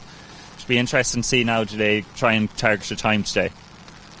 Yeah, so it looks like that's Susie Nestor of UCD who is leading them out at a fair clip as they approach 200 metres. They're going to be around 30 seconds at the 200 metres mark, which is fair moving in any conditions. Yeah, it is 100%, and if there's any breeze out there today, it's probably on that top end, so we may see a slight drop in cadence by some of these athletes. But Nestor taking on the pace, working under the tutelage of James Nolan in UCD. I believe that is a DCU That's vest. Emma Moore, DCU, right behind her. So it's going to form so far, but Nestor is really pushing out this pace as they come down through the home straight. They're going to be a little bit outside 60 seconds at the bell, but there are 7 athletes still right in the mix there. The 2 Trinity athletes of Sophie Jackman and Karen Hayes are paying close attention as they go through in 66 seconds roughly. But it's Nestor from Moore still, as they enter the final lap. Now, they would need close in 6-4 if they wanted to sub 2:10 clocking, which would be a great achievement today in these conditions. Yeah, but it is all about the medals here obviously, in Dundrum it's South tactical Dublin. racing today. These women are capable of very fast times, but... And there's been a noticeable injection of pace there from Nestor, and you can see Emma Moore really striding out as she keeps pace, and I think that's Holmes of MTU on her shoulder, and it's really quite hard to call at this 200 metre stage, John. Yes, no, the MTU athlete, I'm going to say it is Holmes. She looks very good here as they're on the bell, but Nestor has put a little bit of a gap into it. Nestor kicks really hard for home here. Yeah, and it's Nestor from Holmes. Moore probably feeling the pace slightly here, and Lane will look to make a bit of a rally for bronze, but Nestor, she took it on from the bell, and she's going to have to negotiate this last 30 metres. Holmes up on her shoulder, it's not over yet, but Nestor has a great run, 2:09.69. 2:09.69, just under that 2:10, as Cahill rightly pointed out, probably the target for these athletes. I actually was concentrating on the top two, didn't quite see who got up for third there, John. I hope you did. It was, I think Emma Moore held on, but it was definitely one of the DCU athletes who got third. Yeah. That was a top quality race. Yeah, no, Nestor made it honest from the gun, really took on the pace quite early, and she didn't leave anything up to imagination. She was in control of that race from the set. I can see Sarah Lane embracing her there. No defence of her title for her, but I think she'll be quite happy to be back on a start line. As I can see Jake Bagg getting himself psyched up. The Estonian senior national indoor record holder, John. As we seem to milk on the UL Instagram, Cahill, don't we? Oh, of course. Yeah. It's not every day of national record holder in your ranks. Yeah, so. he qualifies for Estonian representation through his parents. I believe his mother has Estonian heritage. He's competed for Estonia at under 18 European under 18 championships. Yeah, but the Watford man, Ferrybank club man, UL student. Talking to I think that's Kyle Moorhead of UG there. Yeah, I can see Tommy Connolly down there as well. John, do you want to go through the start list in more detail? I will, as soon as my phone brings it up for me here. The rain is making it hard to access start lists, either digitally or by paper, because we've got a bit of paper. All three return medalists are Kyle Moorhead, Jake Bagg and Peter Kilgallen, I believe. Indeed, yes, that is one of the fascinating things about this men's 800. And from looking at the heats yesterday, we could well see an exact repeat of last year in terms of medals. And in fact, I'd say that if I was a betting man, that's where my money would go. Jake Bagg is probably the favourite to retain his title. Obviously, his clubmate, Callum Hurley, going in DCU today. Oh, yes. He did have a bit of an injury, but he is seen to come back to form. Yeah, no, I mean it's a wide open race, but I suppose when you're the reigning champion, you're there to be shot at. So they'll be looking at Jake Bagg. But Kyle Moorhead there has said for the University of Galway, just performing some last strides around the bends. He is a great run last year to get a medal in what I think was his first year running for University of Galway, or NUL Galway as they were known then. We'll be looking to upgrade his bronze a little bit. He's been showing some good form. He had a great run in cross country on the University of Galway team. And then so he's a versatile man, is Kyle. But we'll run through our start list in full here, as the men try not to get too cold in the rain. So we have, from the outside as it will be, George Warren for Trinity College Dublin for Doohack, Luke Murphy of the Technical University of Dublin, Peter Kilgallen for UCD in his 1 year down. And I mean, I'm some man to say this, but I feel like Peter Kilgallen has been a fixture in these 800 metres men's finals for as long as I can remember. He's a great competitor. He captained UCD a few years ago, and I think this will be his final outing for them. So he'll be hoping to finish with a medal, and indeed he probably thinks that he can finish with a gold medal, because I don't think he's won gold. Better you than me to know. But yeah, he's definitely a mainstay of UCD athletics down through the years. Quite often found on their 4x4 teams as well. So he's definitely contributed a lot over his time in UCD. No, a great competitor. And I will continue going through the start list here. We have Traian, I'm going to say, Rebega for the second Technical University of Dublin man. Jake Bagg of UL, as we talked about. Owen Quinn from DCU. Tommy Connolly from UCC. And Kyle Moorhead from the University of Galway. So it's just 8 men in this final, but I think it's going to be a fast one. I doubt these men will hang around too much. they want to. Yeah, Owen Quinn of DCU will probably feel like he has a chance of a medal, maybe upsetting the apple cart there a small bit. A former Irish junior representative at European Championships gone by, the Mullingar Harriers man, I think coached under the tutelage of Joe Ryan, like so many of those DCU distance athletes. He will probably feel that he can try and break into that triad of medalists from last year as well. As will Tommy Connolly, it has to be said, the UCC man. He's gone to EYOFs in the past in his younger days, over the 1500 metres, I believe, the Leave LAC club man. No doubt Donny Fox is delighted to see a Cork man in this final. He's still chilling down there, I'd say, albeit a bit more chillier because it has dropped a few degrees in temperature. I can see those men taking off their last few layers, and I can see Jake Bagsfather tucking his top into his jacket. I'd say it is the only way it's going to stay dry in this I'm not going to say blizzard-like conditions because that would be a bit dramatic, but it is certainly not dry. No, it's not dry. The rain is wet, and it is making that track a bit treacherous. You would want your wits about you when you're heel striking coming around that bend, especially there in lane 1 in front of us.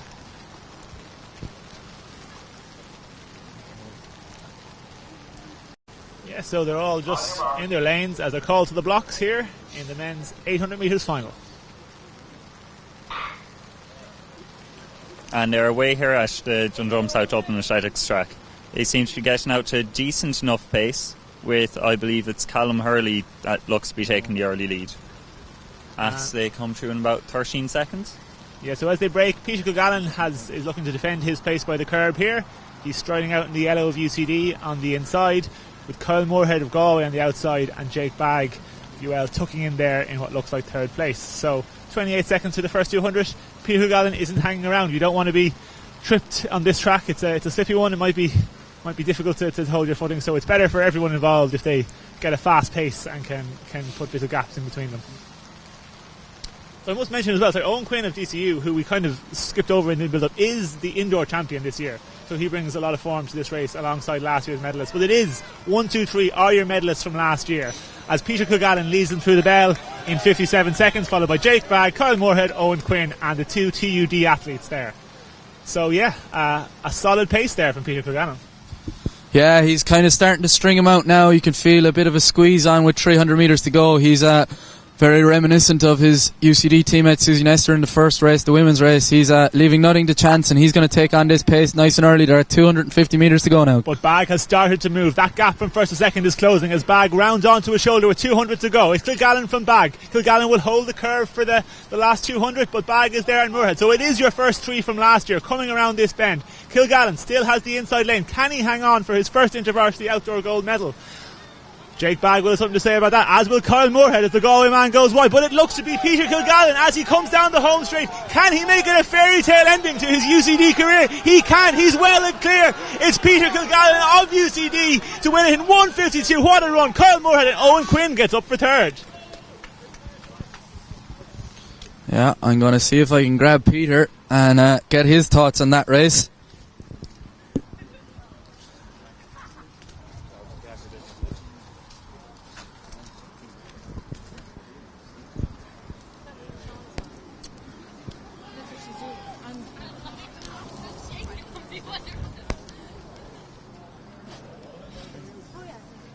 Okay, I haven't grabbed Peter just yet, but I'm going to get our women's champion while I'm waiting. Susie Nestor, great to get an Irish University title under the belt. Yeah, look, it's amazing. It's my first ever university title. I've only been back to it legs for the past few months, so it's unreal to come home with a win, I guess. Yeah, you took a nice kind of a break, I suppose, from the sport there. You were quite a prolific juvenile athlete. I suppose you're enjoying your running again under James Nolan. Look, I'm absolutely loving it. You know, I love the training. It's the highlight of my week, you know, going to the training sessions with James. I have a brilliant group. You know, I get on so well with them, so that's half the battle. Congratulations. Quite a fashionable blanket, it has to be said as well there. I'm going to grab Peter Kilgallen too, if that's all right. Peter, we were saying in the commentary booth, that's probably a gold medal that's a long time coming for you. Yeah, I'm just delighted to get it. got so many silvers and bronzes to all the lads over the years. Just my sixth and last time in UCD, 6 years, so I'm just delighted to win it finally. John Moroney was joining me up in the commentary booth, and he said it's probably a lot coming from him, but he feels like Peter Gagallon has been a mainstay of Irish University's 800 metre fronting forever. You took the race on from the gun. There was kind of nothing left to be desired, I suppose. Oh yeah, well I didn't really plan on taking the front, just found myself there. I thought I'm fit at the moment, might as well go for it a little. And just glad when the lads came up with me, could hear them, I had enough there. Yeah, not ideal conditions there. You had a bit of a downpour there beforehand. Not too slippy underfoot, I hope.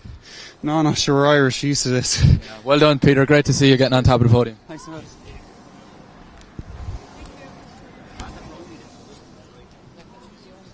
Yeah, a really fantastic run there from Peter Gagallon in 1:52, which is not hanging around at all considering the wet conditions we have here in Dublin today, as he goes and puts on some layers. But no, a really, really well-deserved medal, and expectedly delighted with his victory there. Oh, of course. It's his first InterVarsity outdoor title, I believe. It is indeed. I was just trying to check there as Jack was interviewing him. He definitely has a couple of bronzes. Let me get this up live here for you now. We're checking the IOA results database. So Peter Gagallon has competed 20 times for UCD from February 2018 until April 2023. We're going to run through his roll of honour here. So in 2018, in the track and field championships in Mary Peters in Belfast, he finished... Oh God, why am I doing this live? In the 800 metre final, he was third in 2018. Then in 2019, in Athlone, he got silver in the 800 metre final. He competed last year in the championships in Carlow. Obviously, we missed a year in 2020 due to COVID, and he also didn't compete in 2021. So there was a 2-year gap from 2019 to 2022 for Peter, where he came back and claimed a second silver medal in IT Carlow, but he's gone bronze, silver, and finally gold. It's a nice way to do it. It was worth the wait. Oh, absolutely. It's a fantastic career, and it's amazing to see it round off with a gold for his UCD days. Yeah, and I think it's also his fastest time so far. Looking again through these results on IOA.org, just a reminder that you can look at all of the results for any individual athlete if you just click on their name and any results. So he ran 1:53.88 in Carlow last year to take silver, and we're just waiting here for the official results to come through, but that looked like a 1:52 on the clock. It was. It was indeed, so we have it here. It was 1:52.98. Kyle Moorhead from Galway converted his bronze medal from last year into a silver this year with 1:53.79, and Owen Quinn from DCU came very late in the home straight to take the bronze ahead of Jake Bagg. He ran 1:54 from 08, so that was a real top class race there. Oh, absolutely. I believe they opened up in 57 seconds, and that means they'd have closed in about 55 seconds. That's classy running. Anyone who's ever tried to do an 800 on the track will know how hard it is to run a negative split, to run an even split, let alone a negative split. So typically you'd want to split 2.5 to 3 seconds in 800, and to do it the opposite way is fantastic strength. Yeah, to do it, as I say, on a rainy afternoon in South County Dublin probably indicates that later in the summer there are some fast times to come for these men. If they're running in the low 150s now, they're probably all capable of probably dipping under that 150 barrier, which really is the kind of measure of top class ability for any 800 metre runner. We only had one sub 150 athlete, I believe, in the field today, but going by the results today, there will be much more joining him today. Yeah, these young men, the university athletes have generally big futures ahead of them, and I'm sure, particularly, as I said, a shout out to Kyle Moorhead of Galway, whose trajectory seems to be on the up. As I said, with that silver medal today, he'll be looking at potential big times in the future, as will Owen Quinn, of course, of DCU, who added a bronze medal to the gold that he won indoors. So we should really check back into the field events now. It looks like the women's triple jump has finished. We will try to get those results as soon as possible. The men are still on the pole vault runway. The rain's easing off a little bit, so that's probably good news for them. And we also have the women's hammer underway.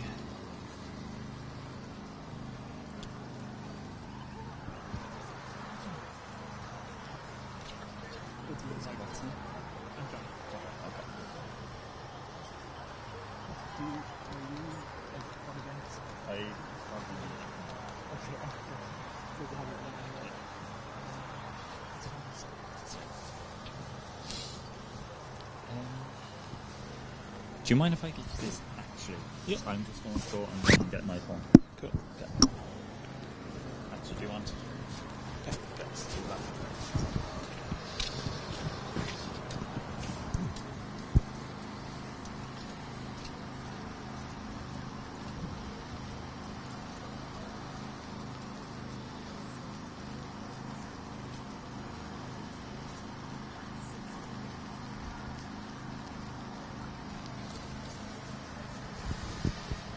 So the next event on track today will be the men's 3,000 metre steeplechase, and this is actually an incredibly stacked event.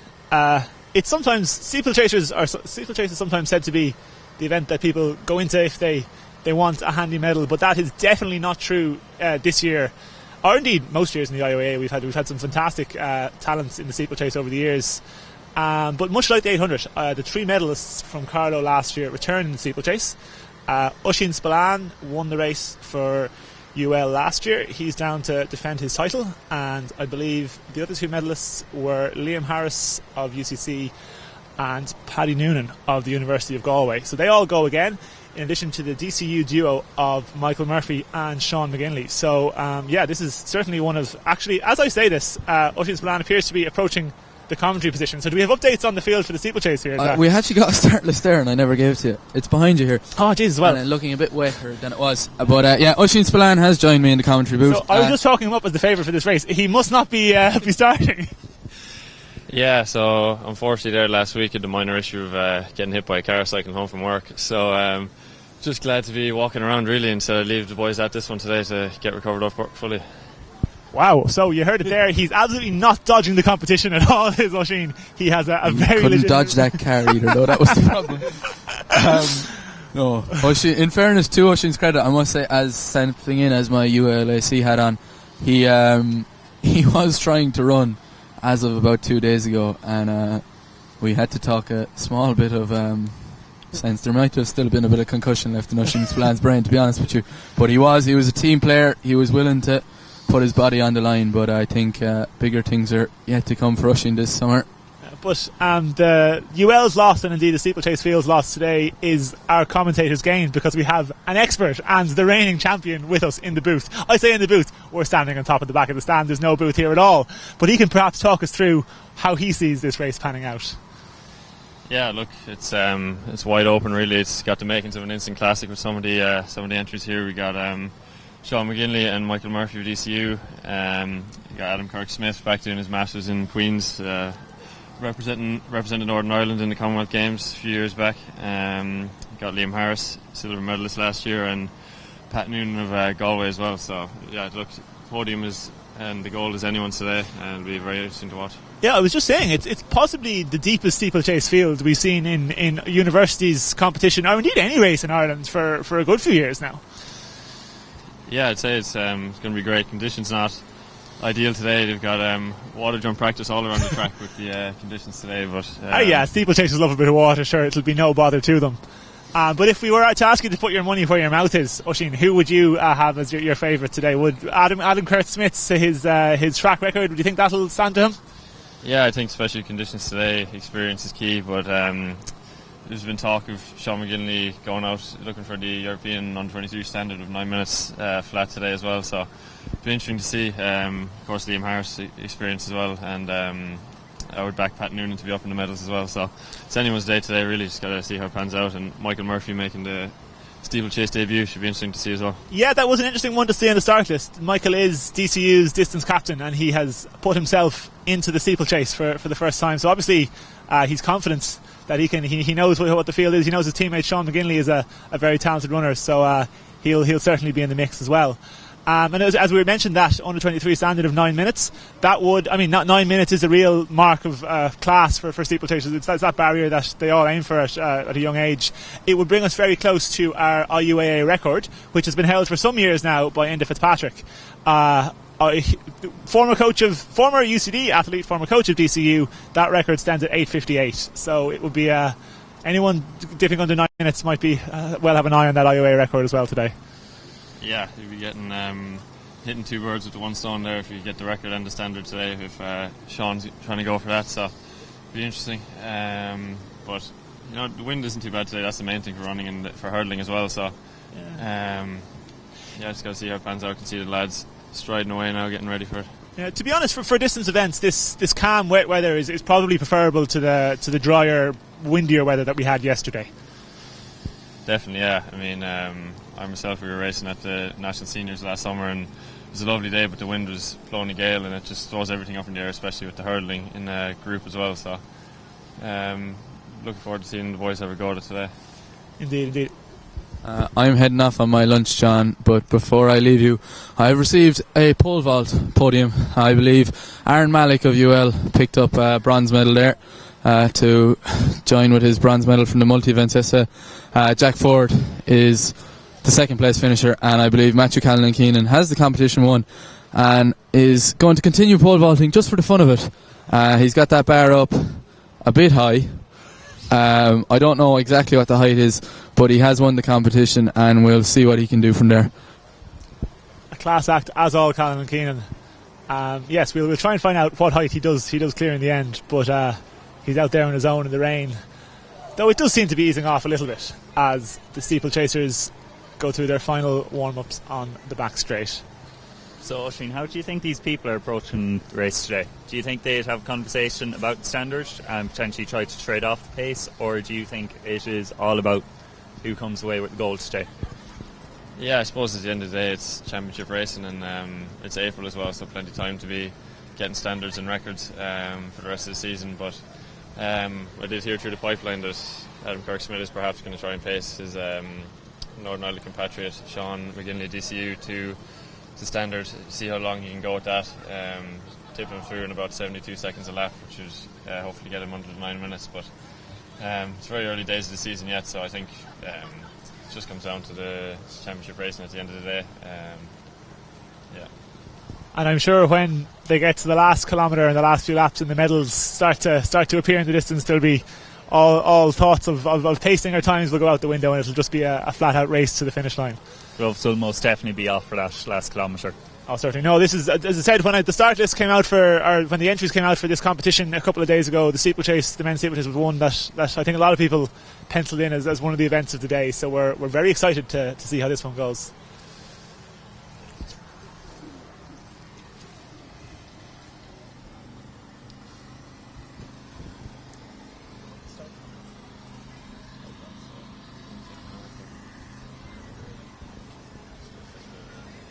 They seem to be doing their final strides and final warm-ups now, about to get underway any minute now.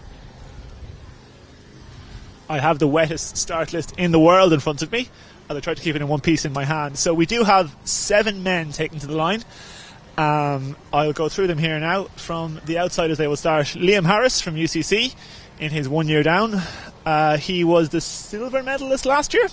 Then we have Rory Burke from UCD. Rory is probably more well known as an ultra trail runner, but he will be taking on the shorter 3,000 metre steeplechase distance.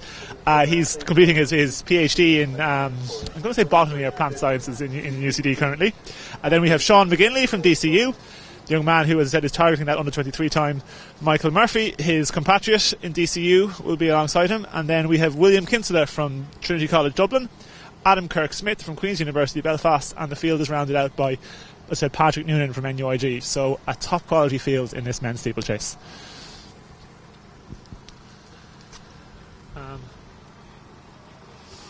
And looking over at the athletes, there seems to be a distinct lack of speed suits today.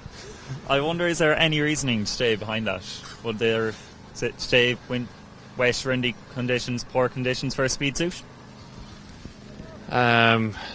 Yeah, look, I won't make any personal comments on the DCU speed suits. They're an interesting option to have available to you, but I suppose no one's planning on going swimming in the water jump, so the aerodynamics are left out today. Certainly, and even though there are no speed shoots, but just in case the camera is far enough away from the track that we won't be startling any of our viewers online with any close-up shots. But it does seem that the baggier short shorts are favoured by our steeplechasers today. Well, actually, that's possibly not true. Although there's no speed suit for Michael Murphy, he does appear to have a pair of half tights on. He likes to keep the legs nice and warm.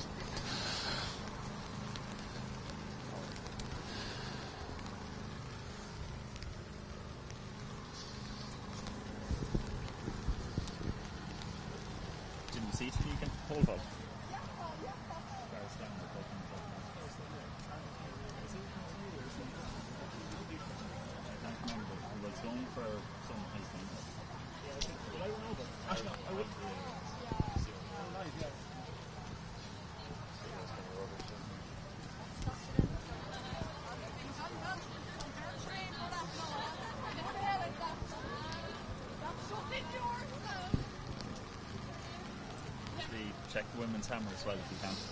So they seem to be now.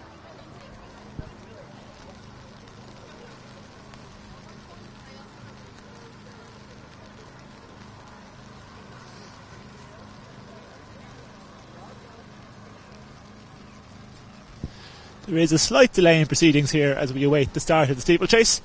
I imagine some officials and athletes decided to try and stay out of the worst of the rain, but I'm sure we will catch up with our programme schedule fairly rapidly because these boys aren't going to hang around.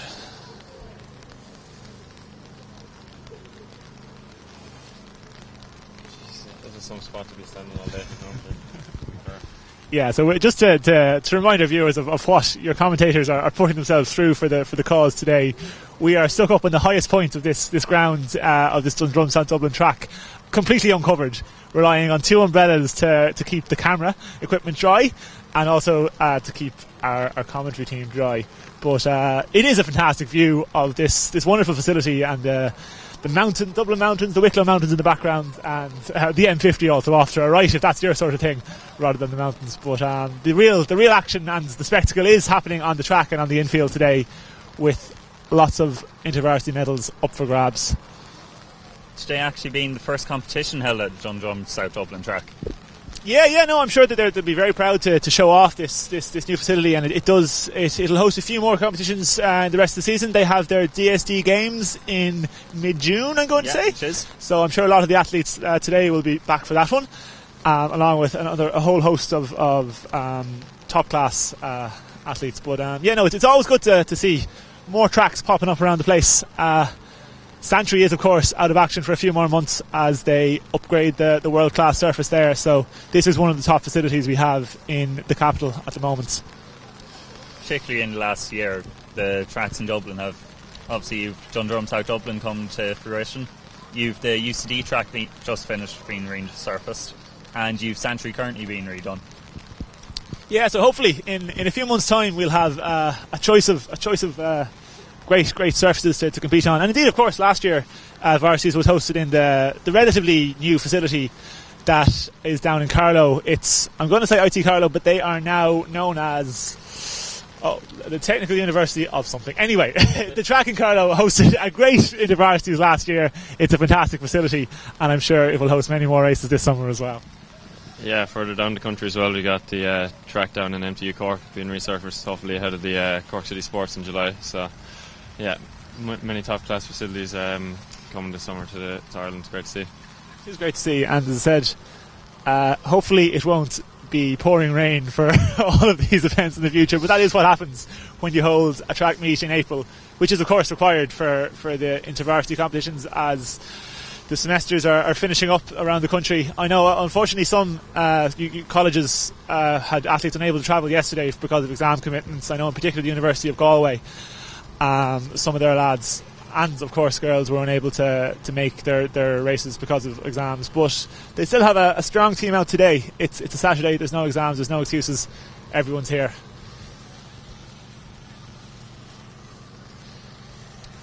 I was talking to someone earlier, they said the water pit wasn't really filling up.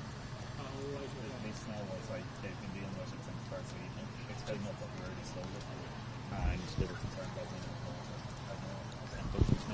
So I've been informed that despite all of the water falling from the sky all around us currently, what's holding up the steeplechase is that the water pit isn't actually filling up. So hopefully that will happen quickly. As we see over in the hammer cage, something that is filling up is the throwing circle. So they're currently trying to sweep water out of that. Maybe the steeplechasers should jump into that. Perhaps they could sweep it over to the steeplechase pit. Indeed.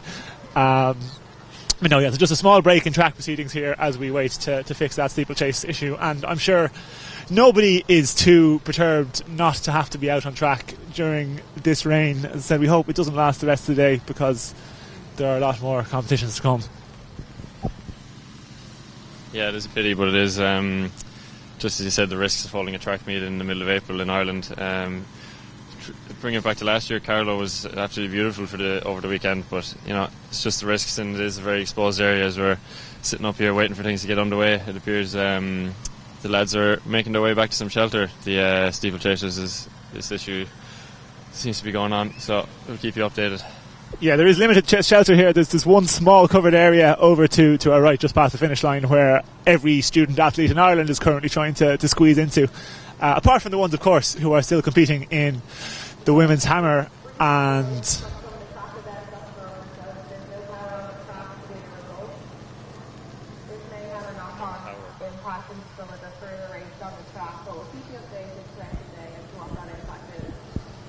Okay, a quick update here. It turns out that actually the issue is with the power supply to the results system on the track. Probably something to do with the rain. So we have a small break in track proceedings, but I think the field events are good to go as our female hammer throwers out there continue to brave the tough conditions.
So just in front of me we have Oisin Lane making his way up, of course the prolific race walker from UL and Westmeath, so we'll get a few words from him now in a minute.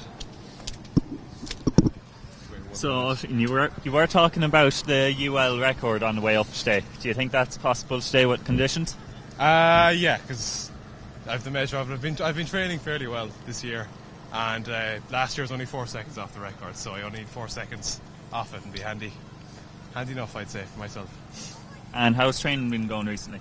Training's been going fine. I've had a few injuries last year, but I've been getting over them now, and the rain won't stop me from racing to the best of my abilities, so yeah. Now there are a lot of people showing up today, and I wondered, how do you think the race is going to unfold today? Do you think it will be fast? Well, yeah, it's intervarsities, like it's nationals, so I'd reckon it'll be quick enough. You know, myself and Matthew Glennon, I'd say, will probably take off the pace at the start, and we'll give each other a good humdinger, I'd say. Now, we all remember the epic duel that was last year at Carlow IT between Dara Kelly and Michael Murphy. How do you think there'll be anything like that today? Well, Dara unfortunately bunked out. He was too scared today, so I reckon Michael Murphy, if he had the cop on to enter the race walk, he'd win it. He'd, get a medal fairly handily. Like I would gladly be beaten by Michael Murphy, to be honest with you. Like, quality athlete. Yeah, I suppose whenever track proceedings get back underway, we'll see how Michael's steeplechase debut goes, and maybe it could be back to the race walking after, but we'll see how it goes.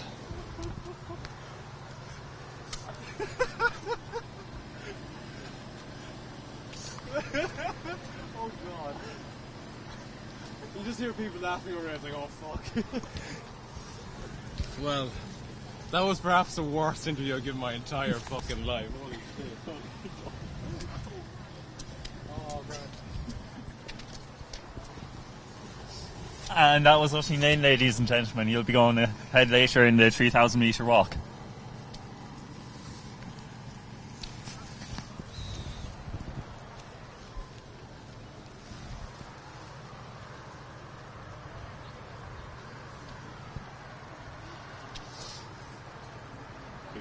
Any idea who would come up?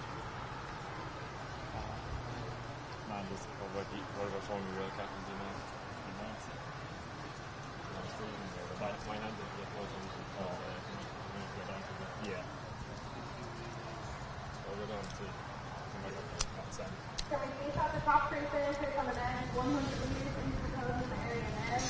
That's Michael, Reno, and Connor from the men's 100 metres.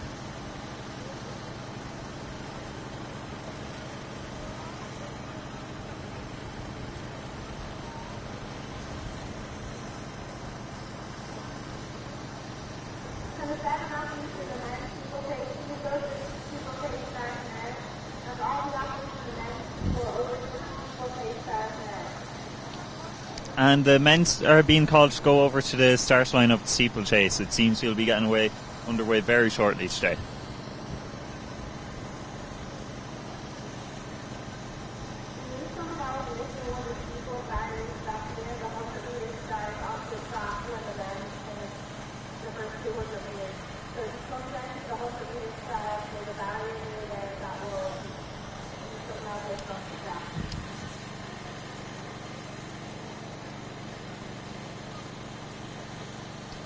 And we have UL's captain Jack Hickey walking up towards us now to give us a few words.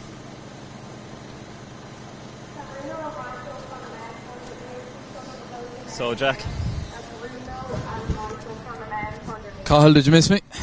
Oh, very much. We had a few guests join us, such as Usheen's plan and Usheen Lane. Oh, that was dangerous. Oh, it was very dangerous. Oh dear. Right, I'm going to run down and see if I can grab our 100 metre men's champion Conor Murray.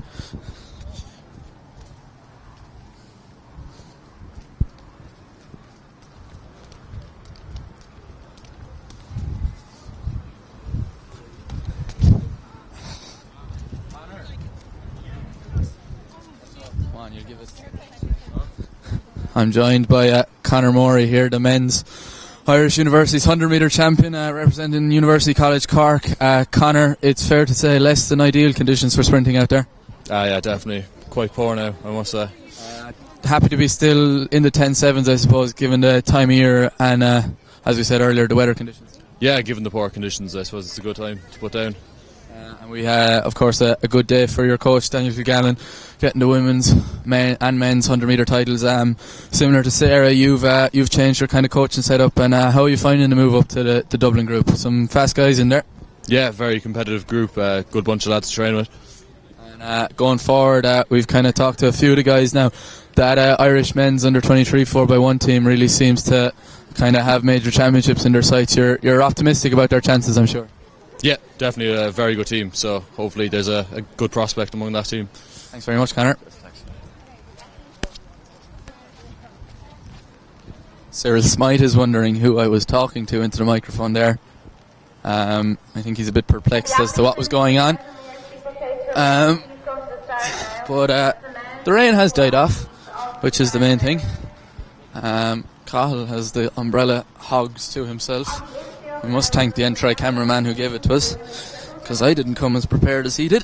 Conor Murray, quite optimistic about the chances for the men's 4x1 for the summer, the under 23s. Cathal, they've got a lot of guys in there. Israel, Bori, Colin Doyle, who we'll see in the 200 metre final later on.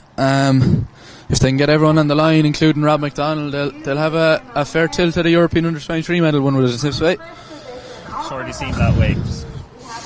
Now, Cathal has handed me some start lists for field events. We have the women's weight for distance, and there will be 8 going to the sandpit as they throw into. Abby Fitzgerald from UCC, Ciara Sheehy from DCU, Aideen Cody from UCD, Rachel Clancy from UCD, Zoe Mohan from DCU.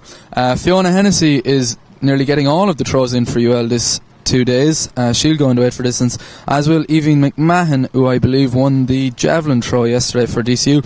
And perhaps the most interesting addition to that start list is Sarah Leahy, the 100 metre champion for UL, has been convinced to give the weight for distance a go. I suppose she's certainly strong enough to get it out there. It's a pretty unconventional double now. Yeah, you don't find many throwers dabbling in the 100 metres. I've also been given a men's triple jump start list. Joe Ivory will be the first to jump there from MTU. Brendan Lynch from UL will also be in that field, as will Joseph Egan from Maynooth. Ben Donovan is a busy man over these 2 days. He's done the high jump, the pole vault, and now he'll go in the triple jump. Another busy man has been Jordan Knight. He competed in the multi-events yesterday. Perhaps the busiest man of them all has been Owen McGrath of UL. He's been working beside Andrew Lynham doing the live results for the past 2 days. He's finally getting his chance to actually compete. He'll go in the triple jump. And as will Leon Sweeney, DCU. So 7 men will go to the runway. Not the best conditions for triple jump, it has to be said. Track getting a little bit slippy. They will have to be a bit wary of that plant. That was, as Oisin Spillane has rejoined us now that this steeplechase final seems to be being brought to the line. He has the start list to hand there. It's looking a lot wetter than it was when it was first given to us by Pierre Merchant. But Liam Harris, the University's veteran, it has to be said at this stage, boys, from UCC, will start alongside Rory Burke from UCD.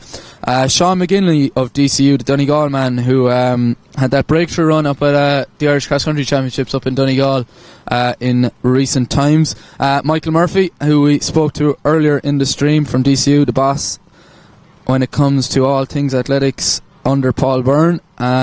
William Kinsella of Trinity College Dublin is also in there, as is Adam Kirk-Smith, who is no stranger to international competition. I believe he may hold the Northern Irish record for the event at senior level. And Patrick Noonan of the University of Galway is our 7th man on this start list. The man we call Cabbage, Oisin Spillane, has rejoined us in the commentary booth. Oisin, quite a tough one to call.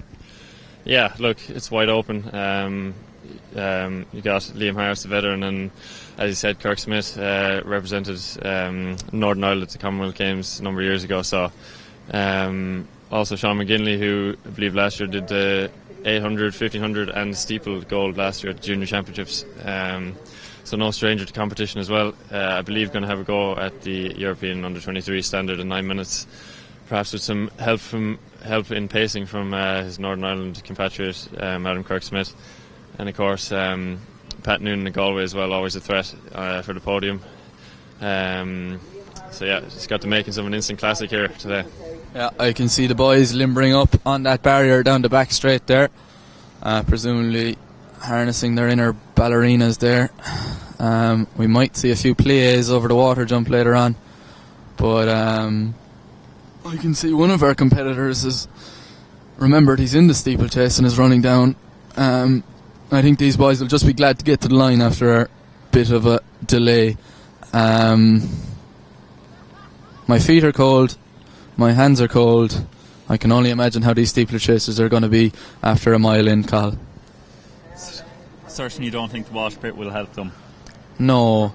Though I'd imagine the water bill is a lot lower for DSD given the rain. They probably didn't have to fill it quite as much. As we said, quite an unusual orientation for that water jump there.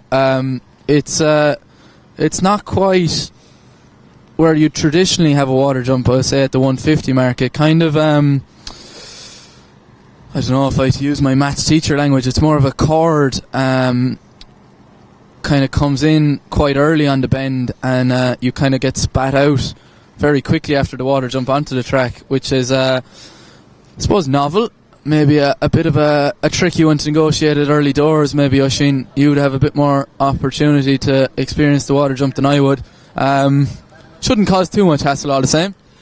Yeah, no, I'm sure these boys are ready for anything, but it is a very interesting orientation of it, coming in quite quickly when you turn in. Usually it's about, as you said, maybe about 150 metres to go, about halfway in between, so it looks like you get back onto the track pretty quickly as well, so maybe they're starting in a different start line as well, as not as much of the track is being cut off, so it'd be interesting to see how it plays out. Yeah, 35 3-foot barriers to negotiate across the 3,000 metres. It's not an event for the faint-hearted. Probably an event that our own distance coach in UL, Rory Chesser, came to know and love. I tried to convince him to come up and join us in the commentary booth, but I think he is on childminding duty today, so probably for the best. But Rory doing a lot of good work for us in UL. A former student in UL himself, as well as Mary Immaculate College, and a primary school teacher now, principal in the Gael School in Ennis at the moment. So tá mór an Gaeilge agat, níos mó Gaeilge ná lomsa agus sin é. That's the Gael talked portion of this one off. Cahill was starting to wince there. I think he was going to start to think we were going to do this steeplechase lawn treat Gaeilge, but no, Shaka down. Tá bhí sé ag scoilte na gluch. Yeah, bhí sé Neil an Green ag scoilte na gluch. Tá sé ag stella báistí níos lú báistí than earlier.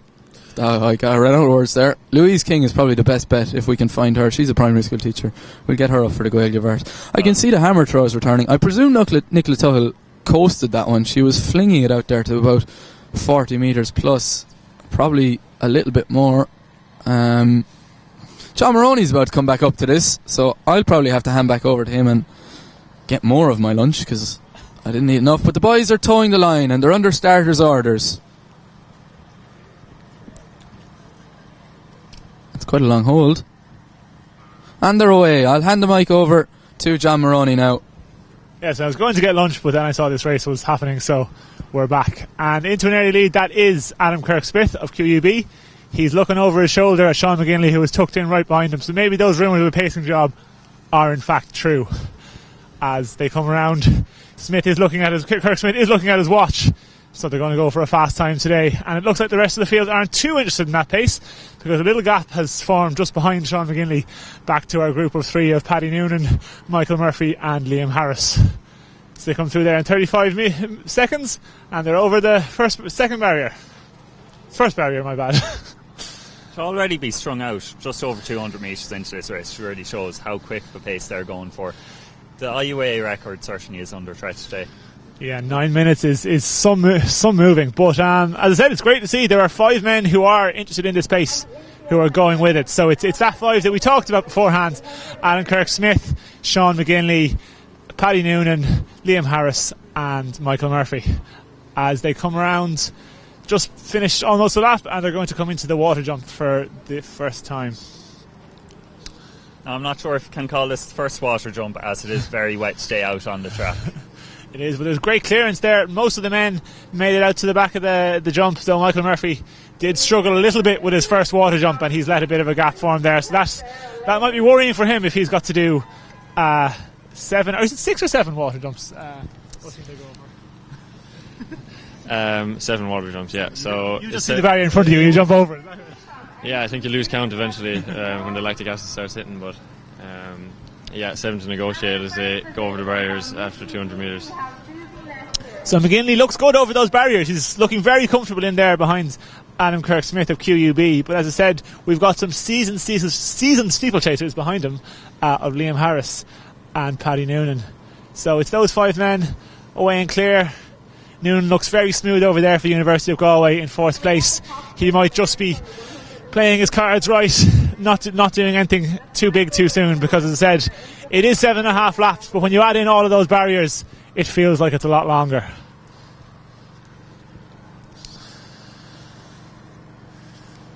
As they just come through 800 metres just below 2:30, which would be on pace for a sub 9 minute clocking. Yeah, the pacing is good, and again, McGinley gets over that water jump well. Again, Michael Murphy is struggling a little bit with the water jump. He's trying to keep pace up there with Liam Harris of UCC and Patrick Noonan of NUI Galway, but those two seem to be opening a little bit of a gap every time they hit the water jump. So Smith and McGinley over that barrier cleanly there as they come down towards the kilometre mark. We're going to be just about 3 minutes for that first kilometre. So, of course, the kilometre mark isn't exactly on the start line and finish line for the first 2 kilometres because of the extra, or rather slightly different distance of the steeplechase. But it was around 3 minutes for that first kilometre. As I said, it's still Harris and Noonan and Murphy tracking that front two. They'll be looking to see will Sean McGinley tire a little bit as we come into the final lap, because there's a lot of running still to go in this race. And just behind them then, Rory Burke of UCD is making his way through the first kilometre, sporting a fine man bun and moustache there. He's a stylish man as Rory as he goes over that barrier, and behind him we've William Kinsella of TCD. They were they teammates? Rory did his undergraduate in Trinity and ran for Doohack for several years. I'm not sure did he do the water jump, but he made many appearances across cross country and track, and it's great to see him out here again representing their rivals UCD. But back our leaders go over the water jump again, and once more Noonan and Harris in third and fourth are putting a little bit of a distance into Michael Murphy now as he's struggling to hold on to them. But similarly up ahead of them, Kirk Smith and McGinley are powering away. They both look so smooth. Young McGinley in his fluorescent spikes is staying right on Kirk Smith's shoulder, and he's actually passing him now. So Sean McGinley is feeling good. He's gone into the lead by himself as he's done 4 laps. He has 4 laps to go as he clears that barrier well. He leads Adam Kirk-Smith, and now it's Harris and Noonan right over the barrier together, followed by Michael Murphy there in 5th place. They're moving. Now, Rasheen, at this stage of the race, what are you particularly looking for? Yeah, I suppose you're just looking at Sean taking on the lead there. It's a lot of work to do with 4 laps to go, taking on himself. You're just thinking you got to keep smooth and keep your form over the barriers. He clipped that barrier there a little bit though. I think his heel just touched as he went over. That is such an important thing to watch out for. I mean, you've got to run fast, but you also have to get over all those barriers in one piece. Oh no, we've got a fall on Paddy Noonan of the University of Galway. Oh, that looked bad. He's down. Might not get back up to finish this race. Oh, that is the danger of the wet conditions. He slipped off that barrier. And Paddy Noonan, this is very sad, our bronze medalist from last year, is not going to be able to continue as he steps into the infield and his race is over now.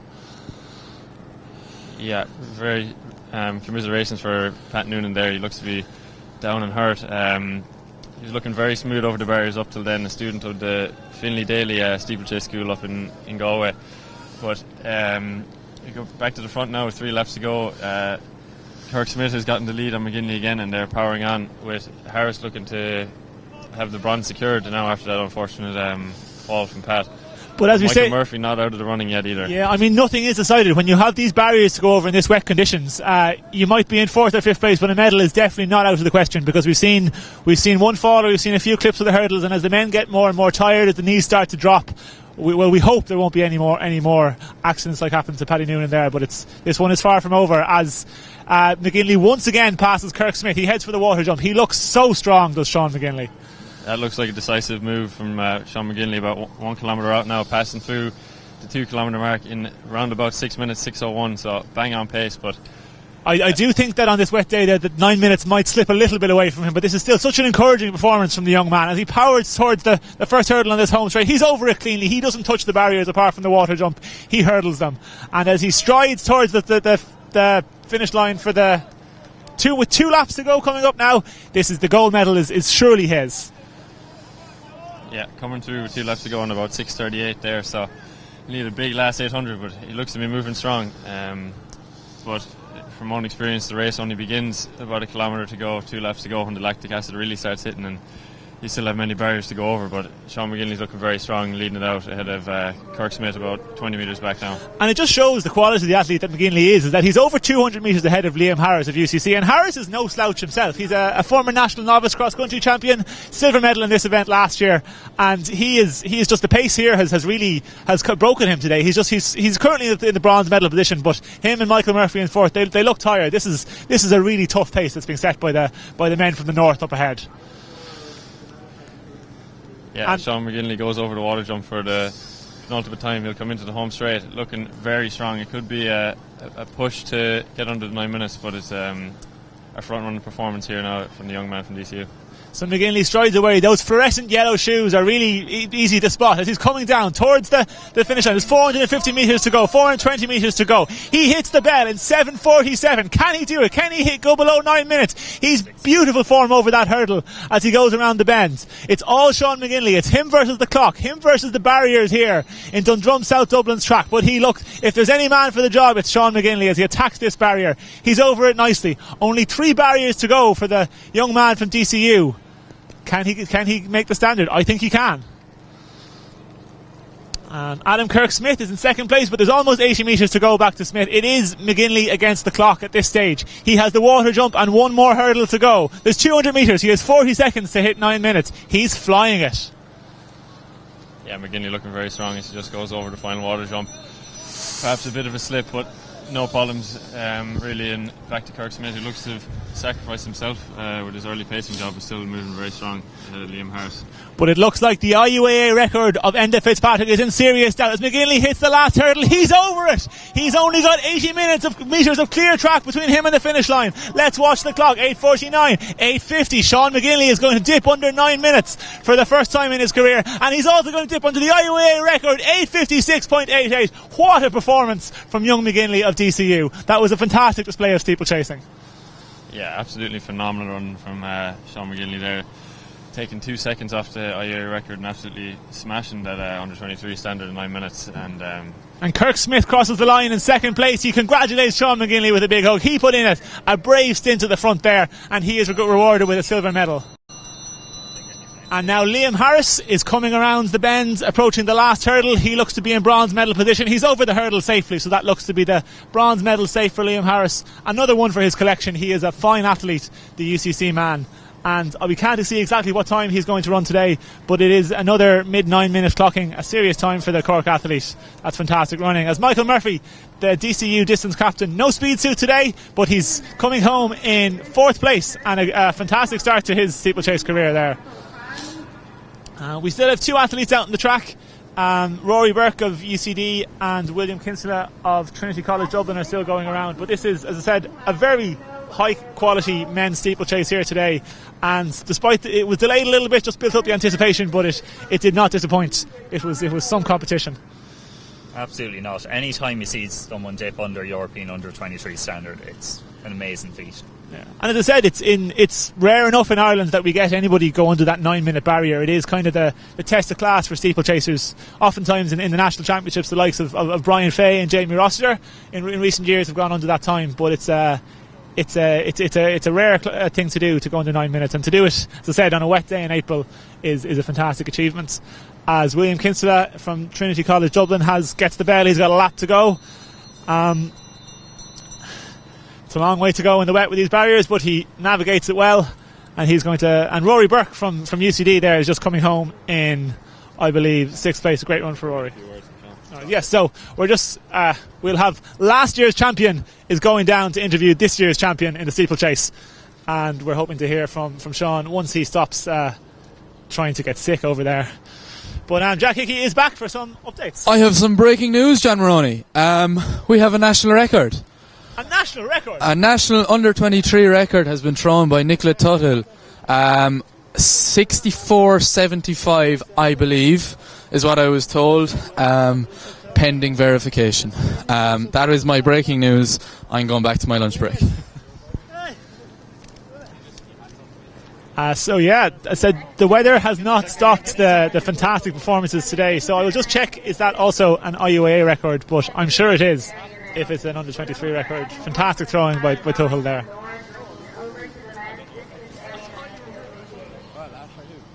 Time for a few words, Michael. So while we're waiting for the champion Sean McGinley to perhaps get up a bit of his breakfast and clear himself out, we'll get a few words from the DCU men's captain Michael Murphy on his steeplechase debut and 4th place here today.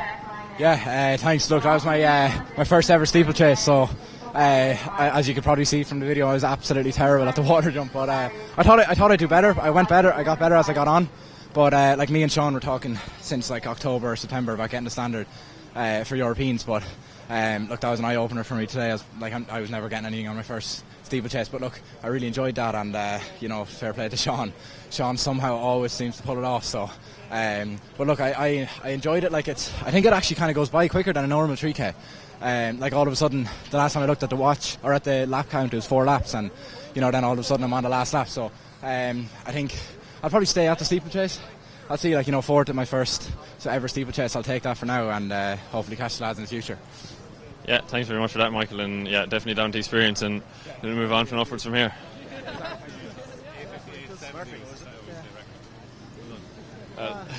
Well, just here with the IUA champion Sean McGinley, and a new record and under 23 standard for the young man from Donegal, so we might get his thoughts on the race now today.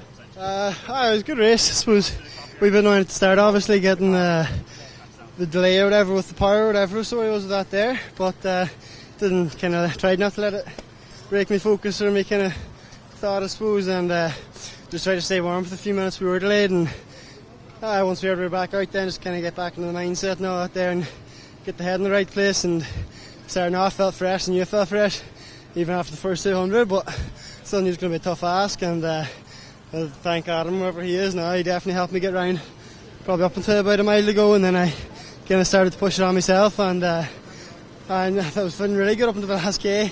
Then I knew it was going to start to hurt, but I knew we were about bang on track for that sub 8:58, which is the standard I was going for today, and then the last lap I knew I needed about a 72, 73 maybe, and just gave it everything, and Jesus, I clipped I think 2 out of the last 3 or 4 hurdles there in the last lap.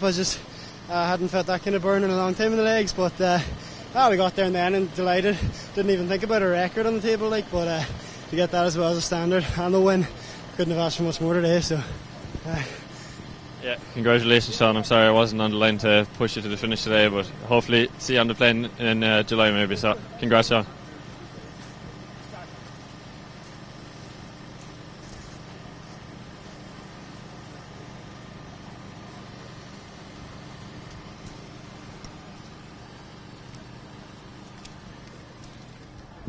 So as the rain finally lightens off here in the foothills of the Dublin Mountains, we have the women's steeplechase to come, and if it's anything like the men's, we're in for a treat, I imagine, Oisin.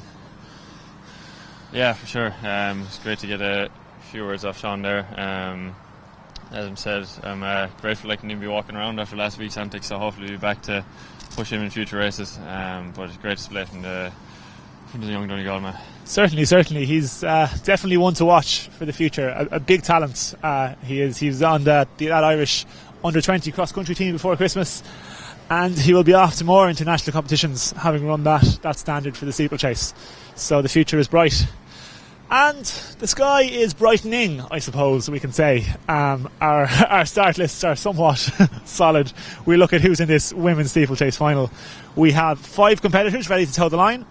Amy Green from DCU, Roisin O'Reilly from UCD, Megan Manor from UCD, Anya Burke from DCU, and Kirsten Monaghan from Trinity College Dublin. So they're probably still trying to keep as dry as possible before they have to go out on the track, and we are running a little bit behind because of that power systems failure that we had, but as I said, we look to be back and running now, so the events will come through thick and fast, but probably just about 5 or 10 minutes behind what you see on your timetables. So we'll try to get some updates on the field events for you now, because as I said, we will bring you more updates on that national under-23 record by Nicola Toole, among other happenings in the Hammer, and we will try to get results for the other field events that we may have missed.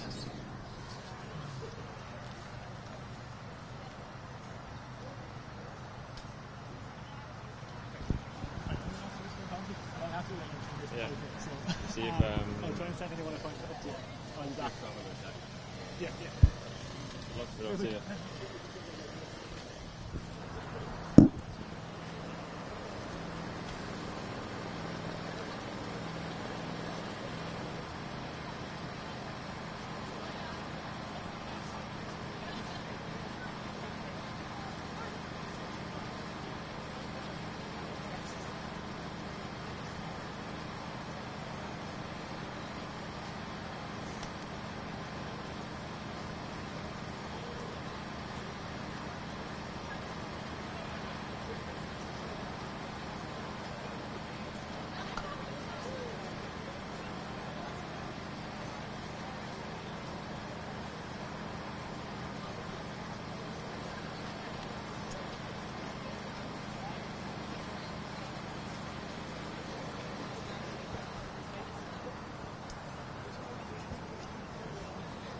The top three finishers on the women's hammer, please come to the podium area. That's the top three finishers on the women's hammer over to the podium area now for your medals.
On the infield now, we're going to do a medal presentation for the men's 800 meters.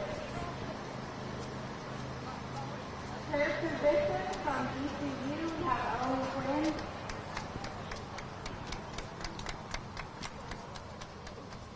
In second position from NUIC, we have Carl Moorhead. There's basically And in break in the first track. position from UCD, we have Peter Kilgannon.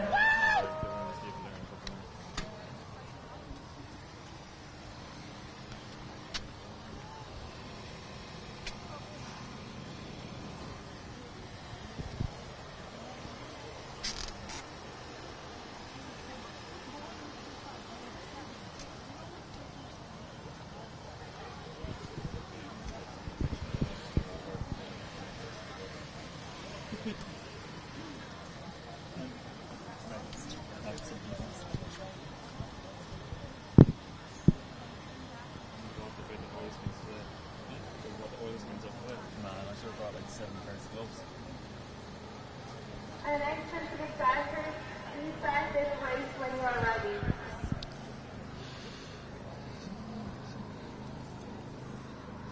So we have the women's steeplechase about to get underway as Jack Hickey is joining us back on commentary again. Yeah, John Maroney met me very flustered down below. He said he's after leaving Oisín's Plan on his own with a microphone in his hand.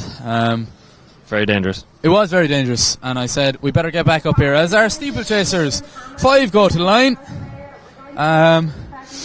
I believe I can see 2 DCU singlets. That's Amy Green and Anya Burke. I can see 2 UCD athletes, which would be Roisin O'Reilly and Megan Manor, and Kirsten Monaghan of Trinity College Dublin, who's sitting in there just off the back of that main pack, is in there, as the one and only Rory Cassidy has returned to the commentary booth as well, along with me. So yeah, Roisin O'Reilly, quite a prominent schools athlete over the steeplechase barrier, the Wexford woman, a Manapians AC athlete in her youth. She meets that first barrier in the lead. I didn't quite grab the numbers. I don't know that you did, Oisín. I'm not sure which DCU athlete is which. And maybe our DCU colleague Rory Cassidy will be able to enlighten me.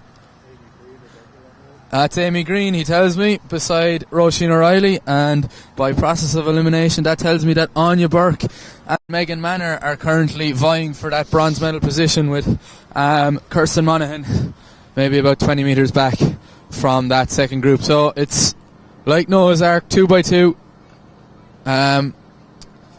which is quite hard to do when you've got an odd number in the race, but we'll go 2 by 2 for the front anyway, Oisín. comments on the hurdling technique so far? Look fairly competent over the bars. Yeah, the girls looking good there. Just some struggles coming out of the water jump. Much like Noah's Ark today, including the weather and all. But yeah, it looks to be a battle for the gold and silver up front, and a battle for the bronze back third and fourth. UCD and DCU coupling up today. Yeah, it's great to see the north side and the south side working in harmony together. I don't know. Continuing on, we'll try and get as many Noah's Ark references in here as we can. We could have a biblical race on our hands, Roisin Spillane. Hopefully no one will fall 3 times and rise 3 times, but Roisin O'Reilly still taking Easter was the a couple pace. of weeks ago now, Jack. Easter was a couple of weeks ago, yeah. Of course, the varsity's always falling around Easter. Hopefully no one will be falling today in the steeplechase. No stranger to a fall yourself in the steeplechase, Oisín, unfortunately. Yeah, look, and the fall and everything else, it appears. The accident putting me out of today, but still have nightmares of last year's national senior championships up for a medal, and could have thrown a blanket over the forwards going into that last water jump, and just a misplant, and went for a swim, ended up coming home in fourth. So, but look, it's just fuel to come back this year. You can definitely see the wet conditions are possibly affecting the athlete's confidence in the plant on that water jump. Possibly Megan Manor of UCD, and who's lying in third place at the moment, maybe the most confident of them over that water jump at the moment. But Roisin Riley has put about 5 metres on Amy Green of DCU as they'll come through with just the K mark here coming up. So they'll have 5 laps to go once they cross this line. O'Reilly, head rocking, arms rolling, got quite a distinct running technique. She'll attempt to sight that barrier as best she can, and Julie cleared. Megan Manor has put a bit of a gap back to Anya Burke in third. Quite a confident hurler, it'd have to be said. And Burke possibly maybe the best of all of them there. But you can see there as they approach down the back straight, you can see some of our 200 and 400 runners warming up for those finals yet to come. Our men's 400 metre final shaping up to the race for the championships. We'll see that later on. I did actually receive formal confirmation that was indeed a national under-23 record for Nicola Tuthill in the hammer throw. A throw of 65-74, which eclipses the old mark. Not quite a championship record. That one still belongs to Eileen O'Keefe, the Kilkenny woman. That's a 67 metre throw from her, but of course she was an Olympian, a very good operator, possibly one of our last field eventers to compete in the Olympics from Ireland, the Kilkenny woman. But yeah, Roisin O'Reilly still quite comfortable in control. We've abandoned the 2x2 system, Oisín. Yeah, it looks to be every woman for their own here as they come around with 4 laps to go. Just seeing a bit of a stutter step there, but still looking very strong out front. And first and second look decided, but as you saw with the unfortunate Pat Noonan in the men's race earlier on, nothing is decided in the steeplechase, so we'll just have to see how these ladder laps unfold as the lactic acid hits the legs.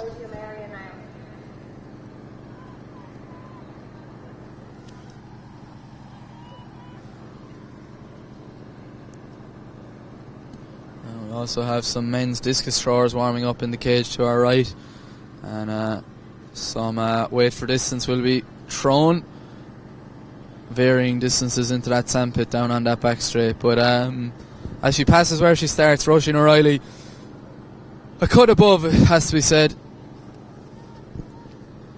She'll be hoping the water jump doesn't. Oh, just as I said it, possibly a bit of a falter there. Maybe the water jump didn't quite part like the Red Sea there for her. Right, that one set up lovely, Oisín, but unfortunately it didn't quite come to pass. But still very much as you were. It's O'Reilly from Green, from Manor, from Burke, from Monaghan, and this field has been blown wide open as I see Burke take a slight tumble in that water jump. Your view of it possibly maybe inhibited by the high jump mat on the stream. but it does sit at about maybe 20 metres in off the bend at that 200 mark. 6 minutes 42 on the clock there for O'Reilly, so quite a decent pace being set. I wasn't sure, I actually missed the men's race. Did Sean McGinley hit that standard, Oisin? He did, yeah, absolutely smashed it along with the IUA record, 8:56.8, I believe. So quite an honest phenomenal running, especially for a wet day in April here in DSD. So yeah, he'll be hoping that time is good enough to see him set off to the European under-20. Is he under-23 this year? He is, yeah. He's graduated from the junior category, where he, of course, won a European medal in the junior team that featured Dean Casey and Nick Griggs, along with UL's Mark Hanrahan, who we'll see later on in the 1500 metre final. His battle with Keane McPhillips is certainly one to look forward to. But O'Reilly, you can start to see now approaching Kirsten Monaghan, the Trinity athlete, who is very much ploughing her own furrow in this race, but a strong furrow nonetheless. As O'Reilly, you can see a bit of fatigue starting to set in her legs, as Jackie Mulhall stares up at me here from the finish line, possibly giggling to herself at how wet and cold I am looking. We can see Nicola Tuhill there standing with her medal. I might grab her for a quick interview after this race has finished. She's presumably going to put her hammer away. Bori Akinola, ever present as he is with all of the UCD athletes, as Sarah Leahy crosses our foreground as well, as Roisin O'Reilly has passed Kirsten Monaghan. It is Kirsten Monaghan, I was mixing up with Adele. I presume there may be some kind of a relation there, but I'm going to come slightly down to Rory Cassidy, who's probably enjoying not having to be behind the mic. Rory, good to have you back. Lovely to be back again, Jack. We got awful wind here yesterday, and now it's slashing rain, so I don't know which is better, to be honest. Having stood out in it while you were presumably at home having a nice late breakfast, I think I'd rather the wind than the rain at the moment. I'm fairly soaked, but some good performances this morning. Were you watching along at home? I was indeed. I was watching your fantastic commentary this morning as I sat over a late breakfast before coming out here. So yeah, some great performances in the hurdles and the men's steeples. So yeah, good stuff so far, and more to come. 100%. Oisin Spillane is going to dip, as he would say, I would imagine. Yeah, hopefully no more dipping into the water jump this season now, but I'll love you and leave you back to perhaps some more skilled commentators here for the day now, and I might feature again for the 5,000 metres later, featuring Dean Casey's brother Dylan, who attends UL. So thanks, Oisin, very much. Cathal Kennedy is still with us. Cathal, your thoughts on this steeplechase as Roisin O'Reilly approaches the bell lap, well in control of this race? Oh, she is indeed.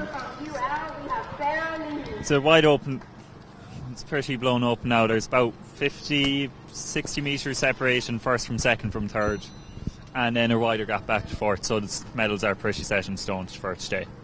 I can see Sarah Leahy collecting her gold medal. Might try to get a word with her. Oh, he managed her already. Oh, did he? I'm well ahead of the game. I missed that one. Missed that part of the stream. Yeah, sorry. No, she got a word in. She's off to do the weight for distance now. Oh wow. I managed to convince her to do that, but I suppose it's only fair we turn our attention back to this steeplechase, which it's fair to say nothing has changed since about 800 metres into this race. It is still Roisin O'Reilly who has opened up a gap on Amy Green of DCU. She has now potentially vaulted over that steeplechase barrier, but she is still in the lead of this race as things stand. Amy Green is about to approach the water jump too. Her Roisin O'Reilly's UCD colleague Megan Manor is in third, and Anya Burke and Kirsten Monaghan are rounding out the field. That one. She is struggling with these barriers. It's safe to say that fatigue. It's a tough event, the 3,000 metres for steeplechase for women. She's going to come in just over the 11-minute mark, which is really admirable running in these cold, wet conditions. Rory. Yeah, and Amy Green not too far behind. I know she's been doing steeple work over the barriers with Paul Byrne down there.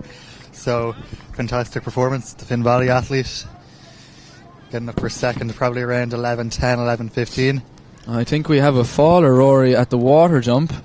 I believe it is our Trinity athlete who is after taking a bit of a tumble. No, it's not. It's a different athlete altogether. I'm not too sure, but hopefully that is nothing too serious. As I see, Kirsten Monaghan is going to cross the line here with 1 lap to run. And I can see that is Anya Burke of DCU coming in to finish here. So bronze for DCU. Perhaps it is our UCD athlete Megan Manor who we may have lost there in that water jump. Of course, Anya was silver in the National Senior Steeple last July. Yeah, hopefully that's nothing serious for Megan Manor. The first aid are straight over there, but hopefully nothing of too much concern. I've been given a start list for the women's pole vault. There's 4 going to take to the runway, and it is Una Samuels of UCC who will be the first to jump, followed by Ciara Hickey of UCD, Quilini Madigan of DCU, and Orla Coffey of UCC. Stunning day for pole vaulting. It's a fabulous day for pole vault. It's a fabulous day for athletics in general, Rory Cassidy. Absolutely. Orla Coffey, of course, of Final Bend fame. Her cousin Niamh Coffey is elite rower. She's, I believe, in accommodation with many of our ULAC high performance athletes. So I presume she's watching from afar. She had offered us a lovely UL rowing club marquee, which we for some reason declined, and I'll tell you what, Rory, I wouldn't mind it today. Wouldn't be too handy as our umbrella gets held back over us. We have we've also been given a 1500 metre walk start list. That will see Eva Delahunt of DCU, Siobhan Doherty of DCU, Megan Manor is going to go again, and it's Roisin O'Reilly. So that's an interesting double. It is. Steeple and walk double. I wonder what would be the first time in varsity history it's been done if she were to put it off. Yeah, one would expect the 2 DCU athletes to dominate that walk later on when that goes to the gun. Unfortunately, no Grania Dartha Flynn from UL, who picked up bronze in the indoors. She's decided that her social life is slightly more important than the walk that she doesn't train for. So she's somewhere in South County Dublin with, I believe, an 18th or 21st birthday party. She didn't tell me, but she's... you didn't get the invite? I didn't get the invite, no. Grania's a housemate of mine.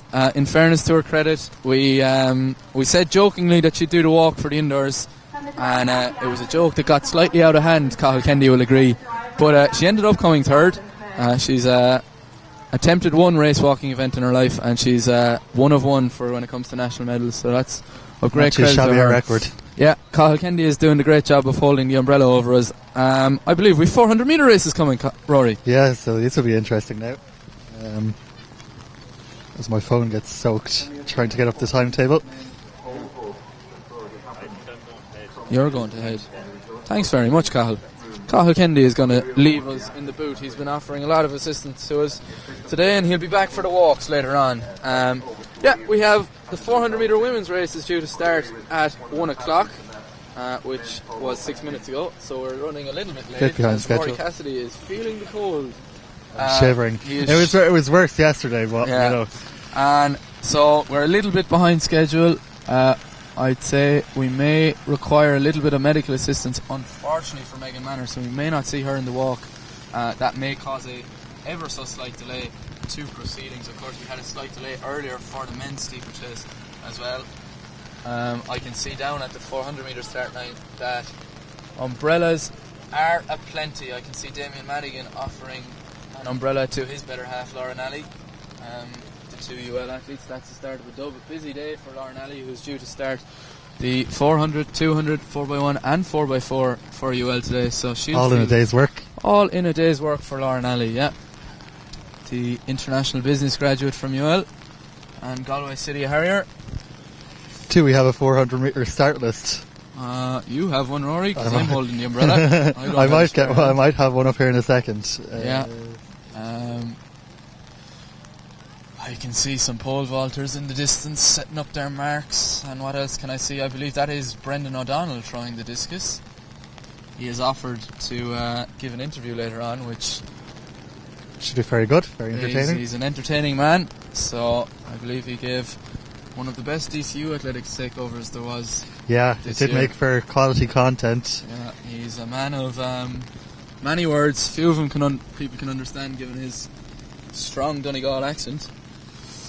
But did you quite get that start list up, Rory? I did get that start list up, and I'll bring it to you in just a couple of minutes. I'd say we're going to have a bit of a delay here. We will possibly sign off for a few seconds and let this shower blow off, and let the work continue as they reassemble the curb after the steeplechase also as well.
Received the text message from Grania Dartha Flynn. She absolutely adored hearing her name on the live stream. Good to see Dara Miller back in the discus ring. He had a bit of a tumble yesterday. He had to pull out at the multi-events, Rory, but he's putting one in for the team here. He's strapped up the ankle. Yeah, nice to see him back after that injury yesterday. Missed the multi-events, but back today. Must have had a nice little bit of recovery. James Bland forgot his bottle of water, so he's come back up. I thought he was going to come up and fill time. Rushing O'Reilly is running down with a bag there. Actually, the walk, did you say she was doing she is doing the walk, actually. That's correct, yeah. Tricky conditions for the discus throwers. Yeah, you can imagine that circle might be a bit slippy, which obviously makes it far from ideal. But I don't know if our cameraman can quite pick up Eric Brady's retro UCD tracksuit there in the infield there. He's doing a bit of measuring for the discus at the moment. He's just over the top of that tent. I think it's worth highlighting that it is absolutely impeccable. It is. He's been given a lot of compliments by us students saying that it's retro, Rory. But as Eric would say himself, it wasn't retro when he got it all those years ago when he was competing for UCD. But it is. It's possibly something you might see at Electric Picnic. It's impeccable. Yeah, and why not show it off when you have it? No, Eric Brady, the treasurer of the Irish Universities Athletics Association. He is the money man. He is the man with the plan financially. But he also has given quite a lot of service to UCD Athletics. I believe he's currently pursuing a PhD in UL. Very impressive. I wish I had known that beforehand, or I'd have thrown him into the hammer. In there, yeah. Absolutely impeccable fashion taste from Eric Brady today. Speaking of fashion taste, Eamon Flanagan has decided to wear a swim hat. Yes. I don't know what to comment on that. I'm very rarely stuck for words, Rory Cassidy, but that is something else. It's an impressive look, I mean, and again, putting it off very well. Yeah, Cyril Smythe going for the more conventional look of the black Athletics Ireland jacket. And Sean Hayes still has the European Athletics jacket on. He's getting great wear out of it, Rory. He's getting great wear out of it. There is a real lull in proceedings here as I can see Jack Raftery striding down the back straight. He told me today, no speed suit, Rory. No speed suit. Kind of disappointed at that now. It's a bit cold, he tells me. David Ryan, I can see down the back straight. His parents have joined us today. I was talking to them earlier. Yeah, so Jack's father, Declan, is actually a chief operations officer in DCU down there as well. A keen triathlete, I believe. I believe so, yeah. Yeah. He can see. And, they're the spitting image of each other, really. Yeah, apart from height. Let's be honest. From height, yeah. Having met both of Jack's parents, it's safe to say that Jack got his height from his mother's side. Towers above most of us. Yeah, well, particularly you, Jack. Particularly me. As many people decided to point out over text message last night, I do understand that Rhys Ademola is significantly taller than me. 6'9", I believe. Yeah, I also listened back to the stream last night where Rory decided to have a pop at me, so thanks for that, Rory. Okay. My apologies. No, you didn't hear it. You didn't hear it at the time. I didn't hear it at the time, so it's fine, and my feelings weren't hurt. But no, we watched the stream back. I'm surprised I managed to get through to the first live stream of my career without making any grievous blunders, although apparently I did get the name of one of the MTU athletes wrong. You'll be forgiven. I'll be forgiven. He did text me afterwards, Charlie Gaffney. I can't confirm that his second name is not Moynihan. But yeah, there's I don't know who that is down the back straight, but someone is being given a warm-up jog under an umbrella, which I've actually never seen before. Yeah, I'm trying to make out who that athlete may be. And more importantly, it's worth noting who the person is running alongside them. Who is holding the umbrella actually quite high over their heads, so I'm not sure they're getting much effect from that umbrella. My inkling wants to say it's Miriam Daly, but I don't know if Miriam Daly owns a hat that's that colour. Of course, I'm Something to find out. I'm not perfectly in depth as to Miriam Daly's hat collection, but she'll be just looking forward to get into the blocks after that women's 400 final became a straight final. Yeah, and she had a nice relaxing evening, I'm sure. She did, yeah. We got a bit of boojum delivered you to can't our beat it. Yeah, we got a bit of boojum delivered to our accommodation. Burrito bowls all around. Lovely stuff. Get the carb load in. Thanks to the fine people in Inchicore Sweets. The big question is, Jack, Mexican or lime and coriander rice? I went with the Mexican rice. I'll be honest, I'm a man who grew up on a diet of potato and meat and veg. And far from burritos you were reared on. It was far from burritos, as my mother, who's probably watching, can attest to. To be honest, the only seasoning that existed in our house was salt. So when I emerged into college and discovered paprika and the other spices that were available, it was a whole... your world transformed. It was a culinary you haven't looked awakening. back since. Yeah. Perhaps that's why myself and Rhys Ademola connect so well, given his culinary studies. I can see Kevin Cogley has joined us below.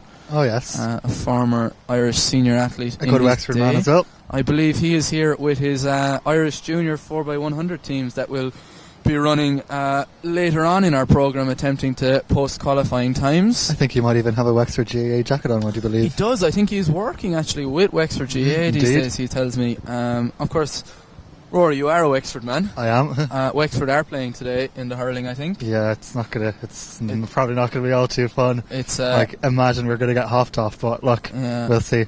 We have Westmeath ourselves, Kilkenny, but should be a handy stroll in. One would hope that Kilkenny can negotiate Westmeath. Eddie Brennan, of course, brought an under-21 team up there all those years ago, and many of those players are playing on the senior team now, and Westmeath bet us deservedly so.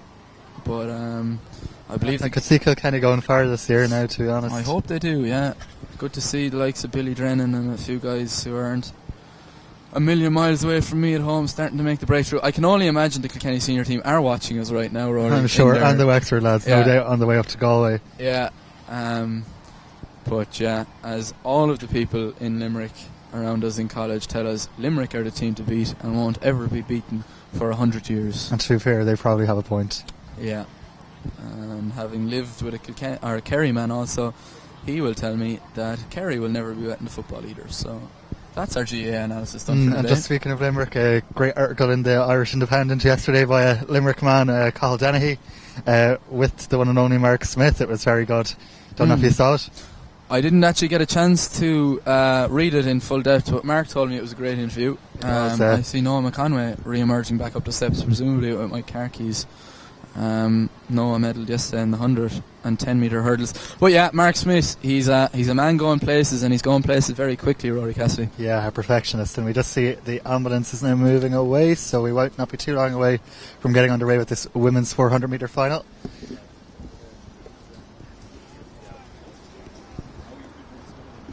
Noah McConway just said, how are we keeping this going, Rory? I have to ask the same question, but you know, the two of us, we're getting there together. Yeah, we're getting there. We're possibly seeing a bit of movement on track. Unfortunately, that injury for, I think it was Megan Marin, wasn't it, of UCD, has required a bit more extensive first aid. She's been taken away to the side of the track here now by the Irish Red Cross. We wish our best to the UCD athlete, and hopefully it is Should make a speedy recovery. Yeah, more precautionary than anything. But our women's 400 metre final have emerged to take their blocks. Yes, and I do now have the lineup in front of me. So in lane 1 it will be Lauren McCourt of UCC. In lane 2, Ratoath and DCU's Amy Doherty. In lane 3, Laura Nally of UL. In lane 4, Miriam Daly, National Senior Indoor Bronze Medalist from UL. In lane 5, Caoimhe Cronin from DCU. In lane 6, Al-Yifa Al-Hassan of Maynooth. And in lane 7, Katie McGee of UCD. Yeah, and I suppose we were giving Eric Brady quite a lot of credit for his fashion statements, but it's safe to say Lauren McCourt in lane 1 has absolutely won the fashion stakes with that fabulous pair of purple Adidas flared tracksuit bottoms. A training partner, Charlene Maudsley, often makes the trip up from Cork to UL to train with the Newport AC athlete under Gary Ryan. Very good company there. Yeah, her training partner Kelly Bester of UL also came fourth in the women's 100 metre final earlier. It would help if Lauren learned to use the sticky part of the number. I think she's forgotten to take the back off it there. But yeah, looking across the wider field, Lauren Alley has international experience on Irish under-20 relay team in 2018. Miriam Daly, of course, no stranger, travelled to the recent World Indoor as a reserve. Caoimhe Cronin has a bit of international experience there as well. There's quite a bit of pride on the line for these girls. There's an under-23 women's 4x4 team that probably has an eye on the exploits of Rashida Adeleke stateside and is quite hoping that she's going to come back to Europe to run an under-23 4x4. But well, by all accounts, it does seem like Rashida will be back in July for Finland. I think it's an Espoo in Finland, and I believe she'll be back. So yeah, but it could be a very strong panel, and with the likes of Niamh Murray coming through in the junior age category, the future of Irish women's 400 metre running is in safe hands. And it's great. Niamh actually was one of the 6 who travelled out to Istanbul. It's a great experience for the young athletes, and as well, I suppose, for Miriam just as much to get out there as part of a senior team. Yeah, Miriam Daly, women's captain in UL for the past 2, if not 3 years now. She's been a very busy lady. Yesterday when she wasn't competing, she's been running around setting up marquees, taking back down marquees because they blew away as well. The Carrick Shore AC athlete, studying food science, another foodie. She'll go here in lane 4 after what has to be said a breakthrough indoor season for her, after dabbling in the hurdles for quite a lot of her youth. Has opted to concentrate on the flat event. She'll have Cronin a lane beside her, as will Lauren Nally. Still raining here, but I've chance putting down the umbrella because it has cleared up slightly.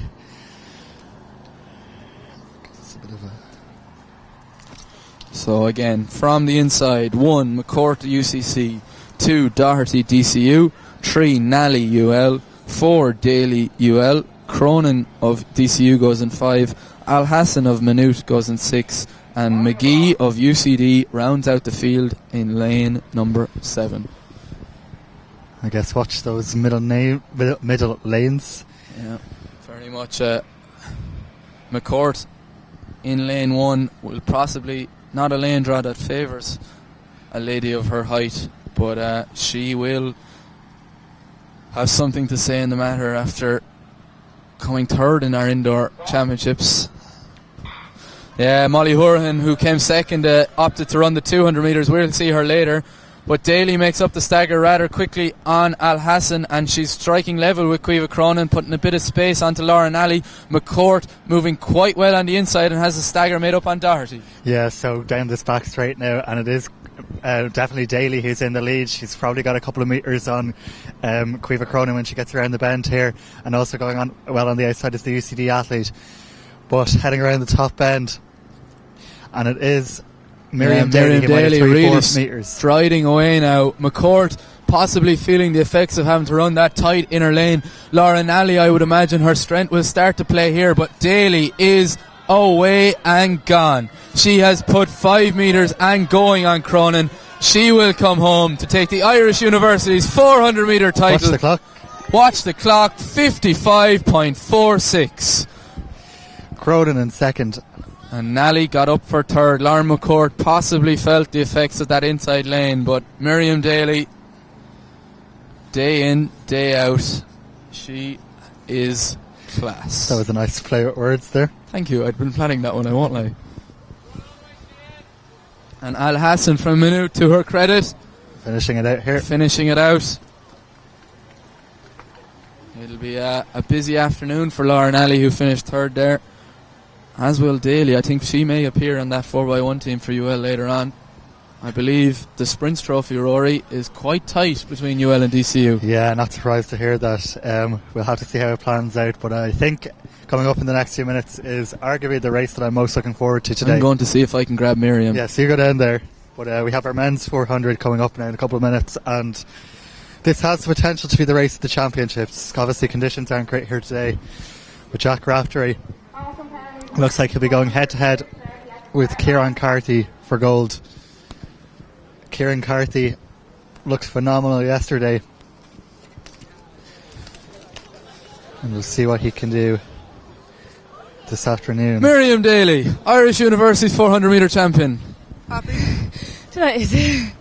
Possibly came at a bit too quick a time, but how was the conditions very quickly? It was actually fine. There's a little bit of wind for the first bend, but other than that, it was perfect. I don't think the rain bothered anyone, so yeah, a lot better conditions. Happy to get the win in, so I'll let you go and curl up into a corner. Up you well. Laura Nally's quite happy. She's got a busy day ahead of her. You came third there. Happy to be back over the 400 metre distance, Laura, I'm sure? Oh God, yeah. I missed the 400 so much, as you would. But looking forward to dropping down in the 2 in about an hour. So you better get layers on very quickly. So is Cueva Cronin around? No, she's disappeared on me. Jack Raftery's here beside me. Do you need a bit of a hand with the sticker, Jack? For a man about to run a 400, you should really be leaving me alone. No, apologies. Okay, bye. Jack wasn't very happy with me, but I was sure didn't mean all those insults. Leave the chat be, Jack. About to go out, and potentially we'll see what he has to do here now. But yeah, as I was saying, Kieran Carthy, fastest time in the heats yesterday, 47.76. It was an astonishing heat performance from Kieran yesterday. He's promised me a faster time, Rory. Kieran, this is... I met him on my lunch break earlier. Yeah, 47.76 yesterday. Let's see what he can do today. I would watch the clock today. Our championship record is 47.25. I get a feeling that could be on borrowed time, but we'll soon see. And that's a record, if memory serves me correctly, Rory, that has stood since 2001, the year I was born, Rory. Likewise. So, yeah, it's a tough record to beat. A lot of credit has to be deserved to Owen Kelly of UCD here, who made this final after a storming last 100 metres yesterday. Yeah, very strong finish. And likewise to Owen Redmond, who got in to this final. But yeah, really the lanes to watch here are generally the ones with the DCU vests, I think, today. Yeah, I don't want to say it's a DCU head-to-head. I will. Yeah, okay. I will. I'll give it to you. I just don't want to be all too biased. No, you know what? I think definitely Carty and Raftery are a class apart. I think Kenny, who has got that lane 7 berth, he will have a bit of a say in this race. Yeah, but of course, Jack and Kieran, national senior indoor gold and silver back in February. We have the top 4 actually from the national senior indoor final. David Ryan, the Tipperary man, representing UCC, finished in 3rd place, and Kenny got up for 4th. We'll go through the full lineup anyway. In lane 1, Owen Kelly, UCD. In lane 2, Owen Redmond, UL. In lane 3, David Ryan, UCC. In lane 4, Jack Raftery, DCU. In lane 5, Kieran Carthy, DCU. In lane 6, Robert Irving Byrne, TUD. In lane 7, Owen Kenny, UL. And in lane 8, on the outside, Alan Miley of UL. And the crowds have gathered for this, let me tell you. They have. I can only imagine they're watching. I'm going to say one man, but I think there's one man out there who potentially has a fairly big stake in the outcome of this race. But 3 UL men also in this final. A Cork man, a UCD man, and a TUD athlete, and I completely forgot to start my watch. Kieran Carthy has gone off hard. He's definitely gained a couple of metres on Jack Raftery in this early stages, and he's hitting up the stagger on Robert Irving Byrne outside him. Raftery just a little bit behind. David Ryan could actually be making ground on him as they hit 200. Would they go through 200 in around 21 seconds there? Yeah, no, Carty really probably has the race by the scruff of the neck here. Miley in the outside lane. You would imagine his 400 hurdles background will come to pay when he hits the final straight. Coming back. Yeah, Raftery has found another gear here now, and he's going to move up onto Kieran Carty's shoulder, but Carty will not let this lie. Raftery opens up all 6'7" of that stride length, and he will come away to take this medal. It's going to be 46.60. It's a massive championship best. Smashed that championship best. I can only assume that pep talk beforehand helped, but it was 46.60. It probably went to farm, Rory.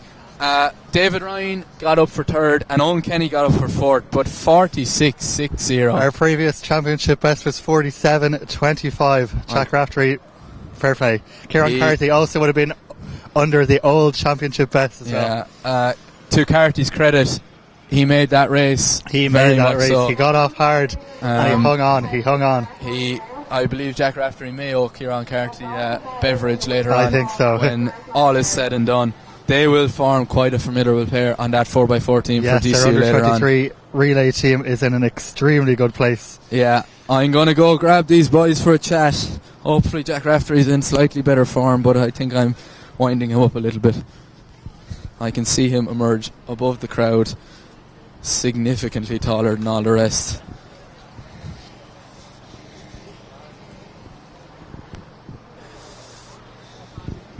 Jack Raftery, yes. I can only assume that pep talk before you got into the blocks for me has helped you absolutely smash that championship record. You know, I don't really talk to people before races now, Jack. Got me in the mood to run hard. That was good, felt nice. Didn't push it too hard any more than needed to. Got the win. I'm going to bring in your DCU colleague here, Kieran Carty, who deserves quite a lot of credit for his efforts there. Kieran, you definitely didn't leave yourself lacking over that first 200 metres. I know what to go for today. Went home with the DSD track record last night, so it's nice to have one night with it, but I'm sure I'll get it back at some stage. Yeah, and I suppose when I have the two of you here, the state of the nation when it comes to Irish under-23 400 metre running is very strong. I suppose Rob McDonnell, a notable absentee this weekend, as well as a few of his Galway colleagues. You must be optimistic about our chances this year. Look, we're going to be very open. We think we can go to under-23s in July and come away with a medal. It's probably the strongest team that's been put together in many years at that level. Now since the early 2000s, have you had two fellas in the 46s? You'll have maybe 3 or 4 in the 47s. We'll have a man in the 46 by a week or two anyway, so look, we want a medal. We're a good team. We'll put a few things aside for the team. I think we can go away, have a good championships. Great to hear. I'm going to see if I can grab David Ryan, our bronze medalist, here as well. David, shared many a classroom with you. I don't think I could share a track with you at the pace you're moving. Surely happy to be claiming an Irish University's medal. Yeah, I'm always happy to medal. I felt it was a good run considering it's only April, so national senior in July, the end of July, so yeah, I'm in a good place right now. Yeah, and it's good to see you kind of finally embrace the 400 metre event. I often give you a bit of stick that you're a long jumper in denial, but you're starting to make the 400 metre event your own. I'm not going to lie, I probably said we do long jump if we didn't tear my ACL playing basketball. That's the only reason why I'm doing fours, so look, it is what it is. Yeah, and a quick word on, I suppose you come from quite a extensive athletics family. The rest of the family keeping well? Oh, they're all great, yeah. Daniel's coming home now for good in May, so you'll see him at the track some of the days. The rest of the lads are flying it. Great to hear. Well done, David. Thank you. Top stuff there, and great to hear that our Irish under-23 team are going to be going out to Finland in July, hoping for a medal. And let me tell you, with the strength and the depth that's there at the moment, they will be well within their rights to feel confident. Jack Raftery is, after finding another gear of energy, it's safe to say he's in quite a good runner's high at the moment, I would say, Rory Cassidy. Yeah, quite remarkable. You know, some of us would struggle to get up off our feet after a tough 400. He's up, walking around. That's his father with him there. It is, yeah, that's Declan there. Yeah, 3 very happy medalists, it's safe to say. Yeah, and rightly so. Now we're going to be in the background of a photo here now, I think. Yeah, looks like it. But no, we'll have our walk event next, which, look, I'm going to be honest, Rory, maybe a struggle to commentate in a 3-person race. We'll get there. On, they're off. They're off, and yeah, Roisin is back anyway, and then Eva Dada Hunt and Siobhan Doherty are out there as well. Roisin sporting a very fashionable pair of luminous gloves. Yes. Yeah. But yeah, 46. With the yellow of UCD as well, you really can't miss her. Yeah, 46.60 though is impressive running by Jack Raftery. Yeah, when you look at our previous championship record, which had lasted 22 years here, like that's 47.25. He's taken over half a second off that. Like, it's pretty remarkable when you look at it that way. And Kieran Carthy would have dipped under that championship best as well. I'll have to get a time on him in a second if I can. But really, really impressive. You can see a few other smiley faces as well. But the walk is underway nonetheless, and our two DCU athletes, as expected, are 2 to 4. I'm unable at this time to distinguish who is who. Rory, I believe that might be Siobhan Doherty out in front. Who I believe, did I see entered in the National 10K Championships running last weekend, or was that a different thing? It could have been a different Siobhan Doherty. I can't quite confirm or deny that. No, I see they're going to give out the medals for that, which is great. They are, yeah. But yeah, Doherty is quite a competent walker, it's safe to say, as is her DCU colleague.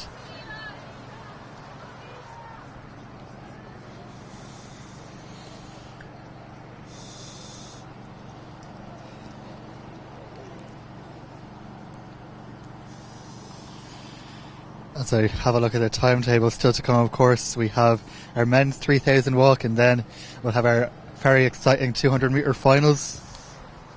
Not to be missed.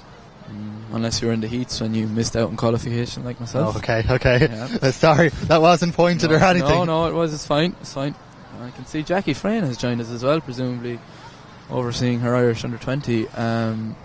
Yeah, the great and the good of Irish athletics here today. Met Bernie O'Callaghan as well on my way in He's here. out race walking, judging, I'd say now. Yes. Is that him on the home straight there, I believe? Yeah, definitely. That's Bernie down there, keeping an eye on them. Yeah, Bernie, of course. Father of Pierce, isn't it? Yeah, father of Pierce. You wouldn't know where in the world Pierce is at the moment. He could be in Galway, or he could be in quite Guatemala. literally anywhere. Yep. So hello to Pierce. Roisin O'Reilly, possibly seeing the irony in her having to double back in the 1500 metre walk as she passes here. It's points on the board for points on the board. UCD though. So. We didn't get given a start list. We've yeah, they're a bit wet, lads. I won't lie.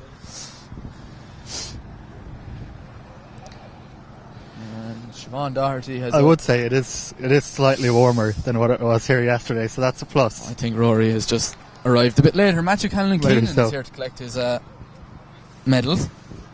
Very well done, Matthew. Yeah. He's joined by Jack Ford, who is dressed in some kind of a Ryanair. It looks like it. He could pass for Ryanair cabin crew, to be honest, with that fit. And Aaron Malik looks cold also, so he's there too.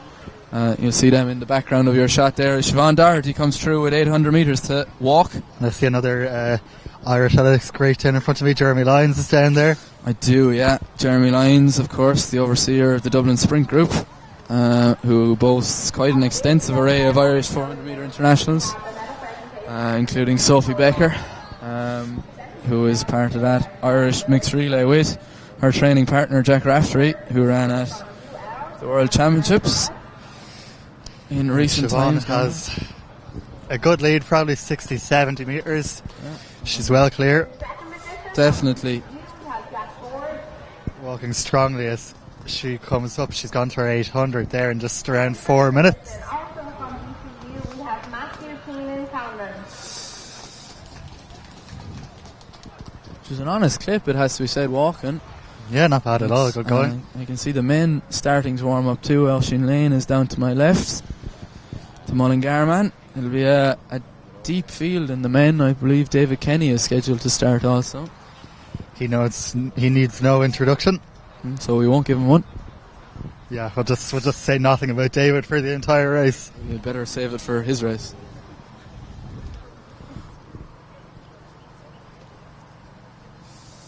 Matthew Callan-Keenan is down to my right, but he may make a quick escape. I may see if I can grab him after Yeah, this I'd go down and have a quick word. I'll go down and grab him.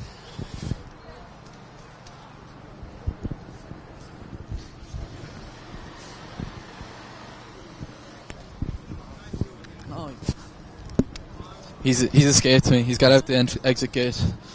So we'll go back to the walk. We're going back to the walk for some reason.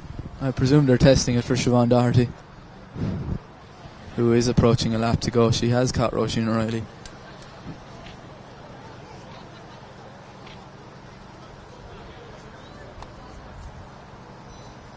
And she will take the bell with 5 minutes 30 just gone off the clock.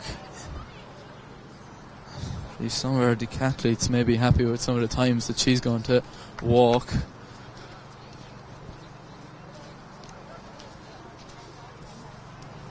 You can see DCU's 70,000 physios are back for day 2, Rory.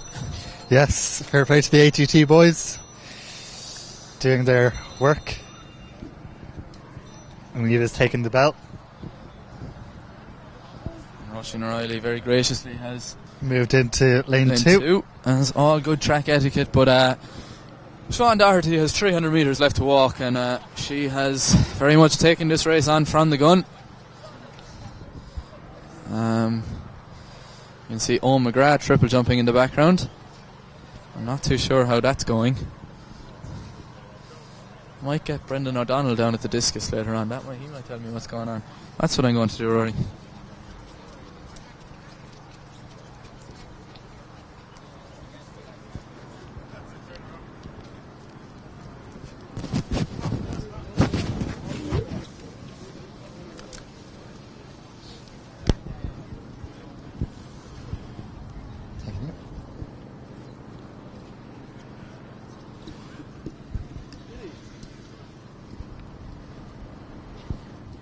So just in our walk here we have Siobhan Doherty going into finish.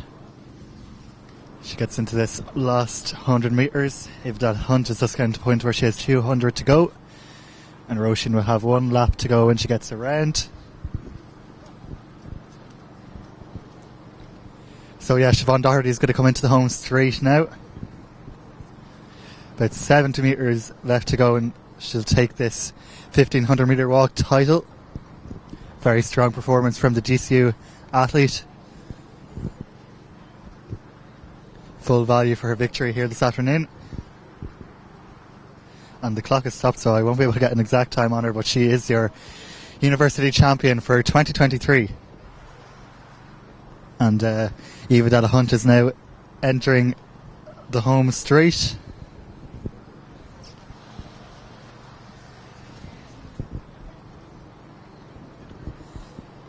As she finishes her walk. And a good performance by Eva. So DCU 1-2, and I'm sure captains will be delighted with that. Kira and of course Michael.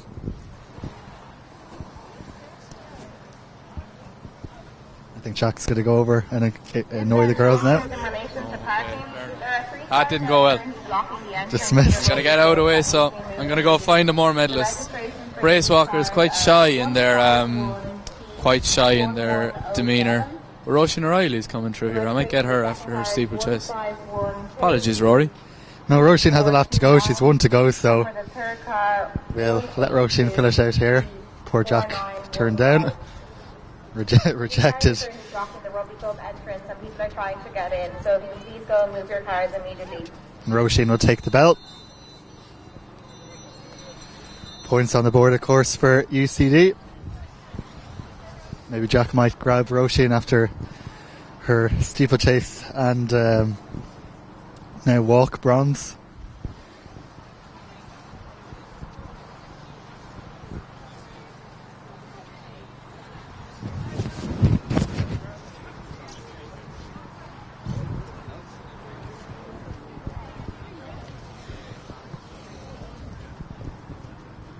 We'll try and get you some field event results as well. We see the women's pole vault has got underway out there. The men's discus is underway as well.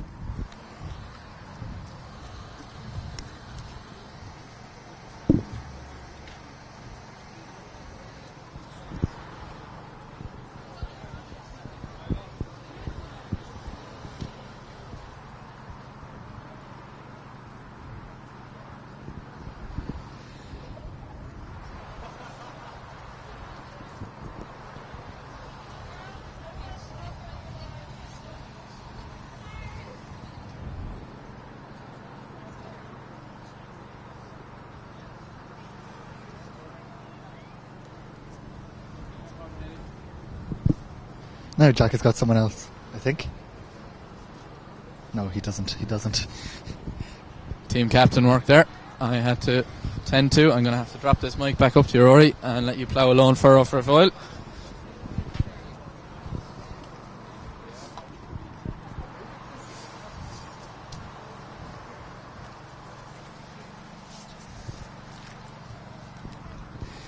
Yeah, so Jack's away to do some UL captain work. We can forgive him for that.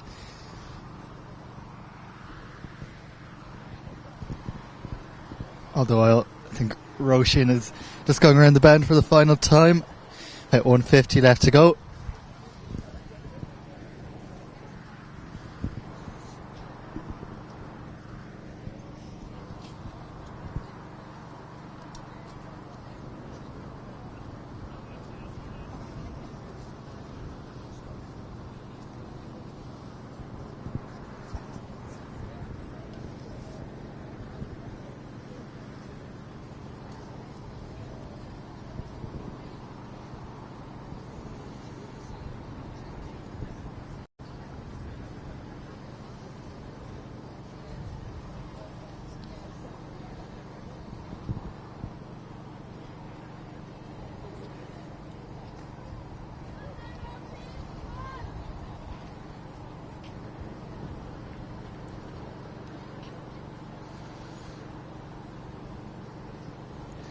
Roisin is going to cross the line here.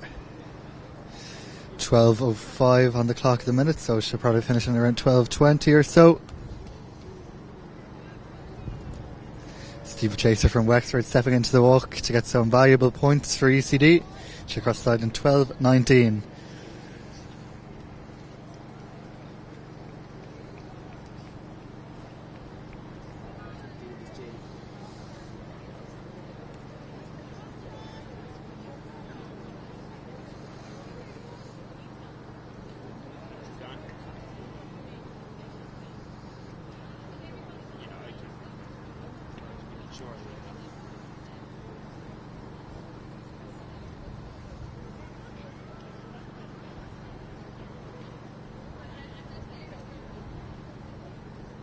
Having the competitors in the women's weight for distance, please come to the shot put area now. That's the competitors in the women's weight for distance down to the shot put area. And of course we're here today with Entry bringing us the live stream on the Athletics Ireland YouTube. So thanks of course to David, Luke and Owen for all their help as ever with the live stream. Hit them up if you're in need of a sporting stream.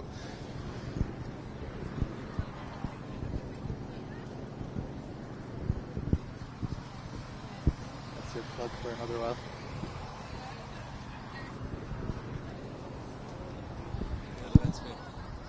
Thank you.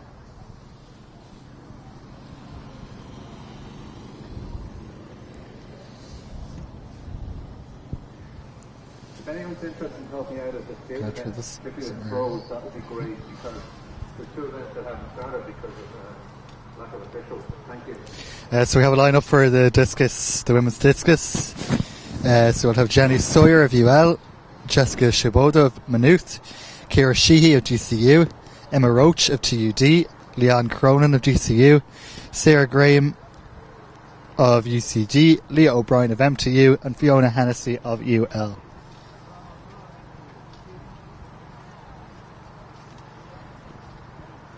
And then a big field in the men's 16 kg weight for distance.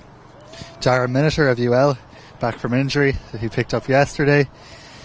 Abraham Adeyeke of DCU, Owen Sharkey of UL, Brendan O'Donnell of DCU, Christoph Steiner of UCD, Ronan Bloomer of Queen's University Belfast, Pádraig Marr of TCD, Pádraig Callaghan of UCC, Pádraig McCarthy of MTU, Pádraig Kaur of UCC, 3 Pádraigs in a row, Ryan Duggan of MTU, Robert Higgins of Maynooth University, Liam Mead of UL, and Luke Evans of Trinity College Dublin.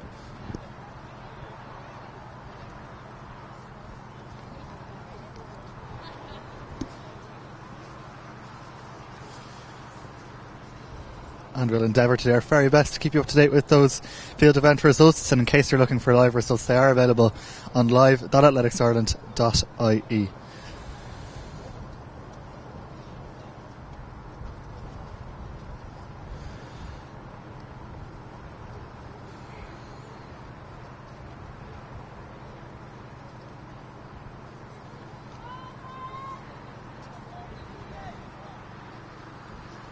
And we have our men's walk, which has just gone underway, 3,000 metre walk.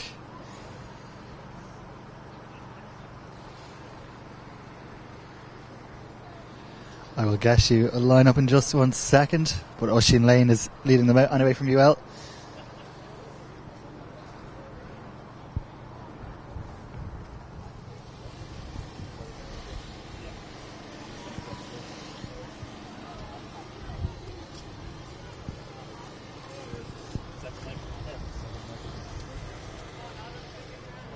Maddie Glennon sitting in there in second. Adam McInerney, the new DCI Athletics chairman, in third.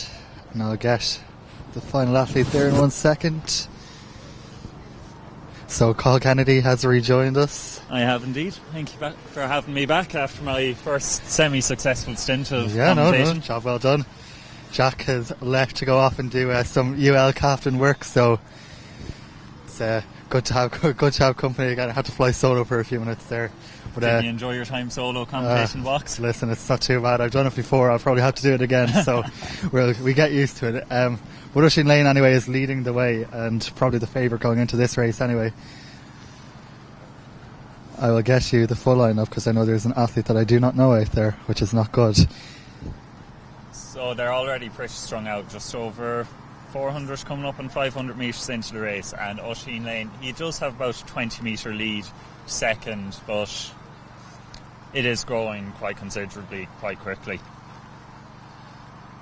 Now Oisin Lane, he was slightly concerned coming into the race that it could be a tough race, but he was just with a few injuries fairly recently.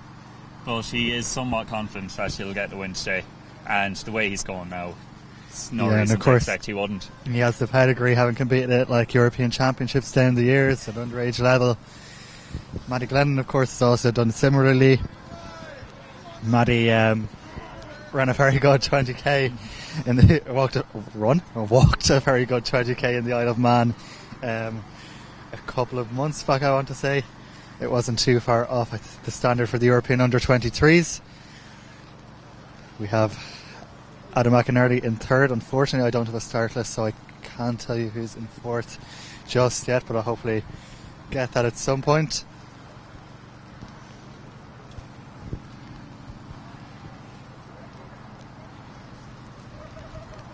Now this would be quite a big step down for most race walkers, as they typically go on about 20k distance, and at European under-23s, which some of these lads here would try and make, it would be 20 kilometres the race event. So 3k would be a atypical event, even to get out on the track for these lads. More of a sprint for them, nearly. No Dave Kenny in the field. I know he was entered, but unfortunately he's not here.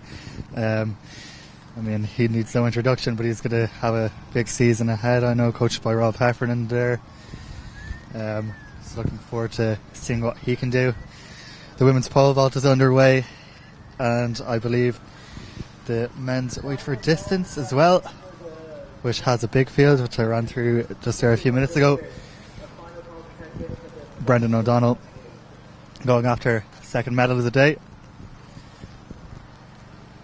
And Oisin will go through the K there in around about 3:47. Maddie Glennon just behind him, 3:56. Through that first kilometre. Now Oisin was 4 seconds, I believe, last year off the UL record, and he believes he can get it today, and he is currently on pace to get it. Oh, very good. What's the UL record? It is held by David McMahon, I believe. Okay. A two-time Olympian in the 50k, and the record is escaping me at the moment, but I do know for a fact we'll have to verify at the end. So it will have to be verified. We have, of course, the championship record set last year by Dave Kenny. It was 11:26, I think he set down in Carlow. That's not going to be beaten today, but it could be a record, in fact, that stands for quite a while. I'm not sure about this, but did Owen Kenny win every edition of the outdoor 3k he entered? I think he might have, yeah. Yeah. Let's see Adam McInerney coming through the K mark in just around 5 minutes. Then I think it's the Maynooth athlete. in fourth, who I don't have a name for, unfortunately.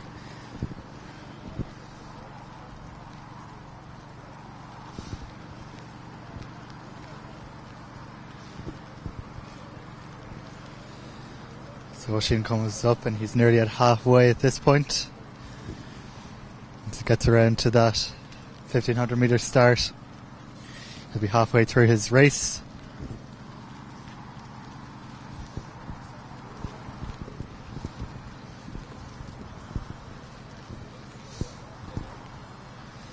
It goes through half in 5:48 there, so on course to go in around 11:40, so it's very good going. Won't be too far off Dave Kenny's championship record. We'll see how he can maintain this pace in the second half of the race. This being the first event on the Dundrum track, it shows it's fast. Yeah.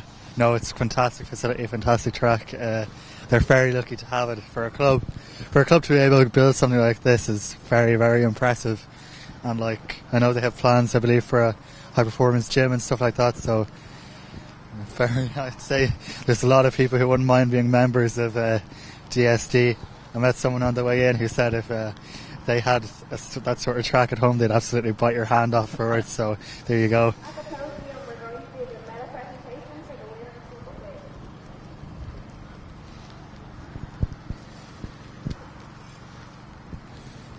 So we're going to have our steeplechase presentation now as well, as this walk continues.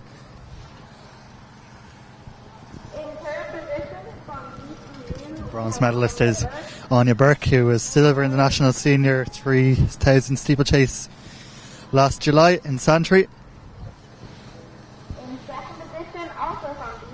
Also making the podium, a fellow DCU athlete in Amy Green from Donegal,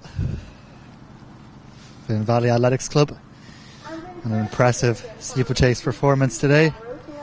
And the gold medalist is Roisin O'Reilly, former EYOF athlete, competed at the European Youth Olympics back in Baku in I think 2019, 2018, and the UCD woman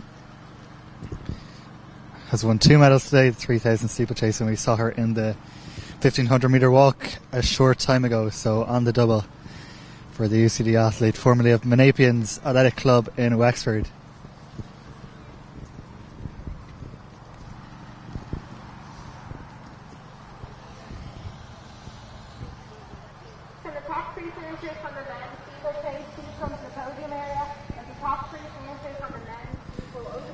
And our walk continues, Carl. It does indeed. They seem to still be walking. No one has broken into a run yet, although they might be walking quicker than a lot of us could run. Indeed, I'm sure. There's a lot of, just to put in perspective, Oisin went through his first K in under 4 minutes. If you want to run a 10K in 40 minutes, you're doing 4-minute Ks, so he's going quicker than 40-minute 10K pace, which for your average runner would be considered pretty good. So just to put that in some perspective, Matty Glennon there in second, going quite well as well. So the competitors in the women's weight for distance, please head over to the shot put area now. That's all the female competitors in the weight for distance over to the shot put area now. We're going to get started with that event in the next 10 minutes or so.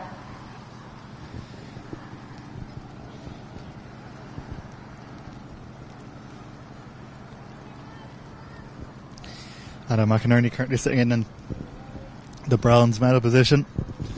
Was elected chair of DC Athletics Club just last week, so he'll be filling that role going forward. And no better man for the job, as far as I'm concerned. He had my vote.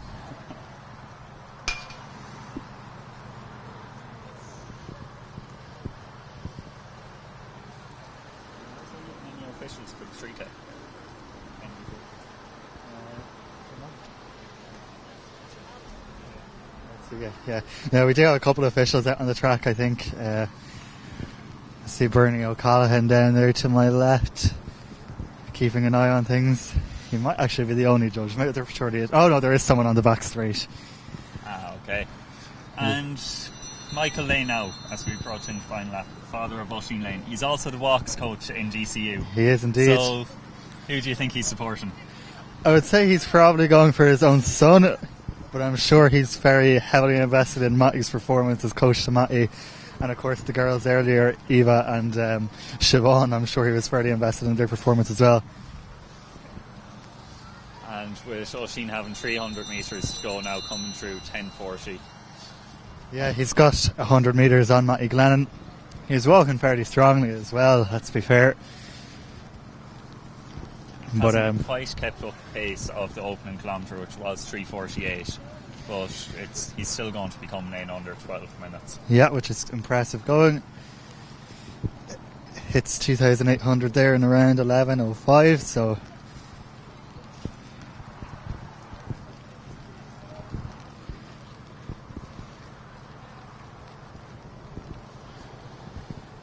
Dada McInerney is also going to be taking the bell this time, I think. If there's someone there to ring the bell. Which there isn't, but Oisín Lane enters the home straight anyway for the final time. Oh, beautiful turn of speed now for the last 100 metres. Yeah, nearly a sprint. But great performance by Oisín Lane. He's going to come in under 12 minutes and he'll stop the clock in 11:49.48. So a good performance. We might go and check if that's a UL record.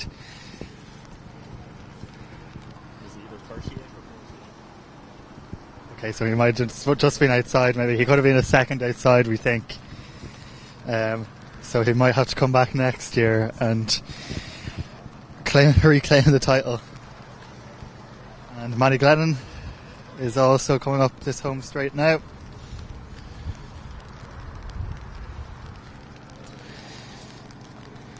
And he'll be around, I reckon, around 12:30 or so.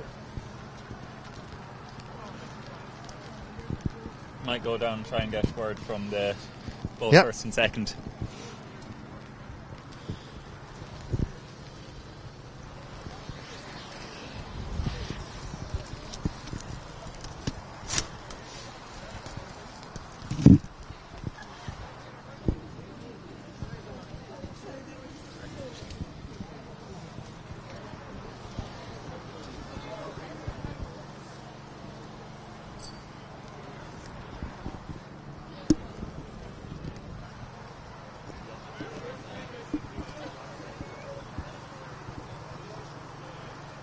Okay. Sorry, the appeal to be out of breath.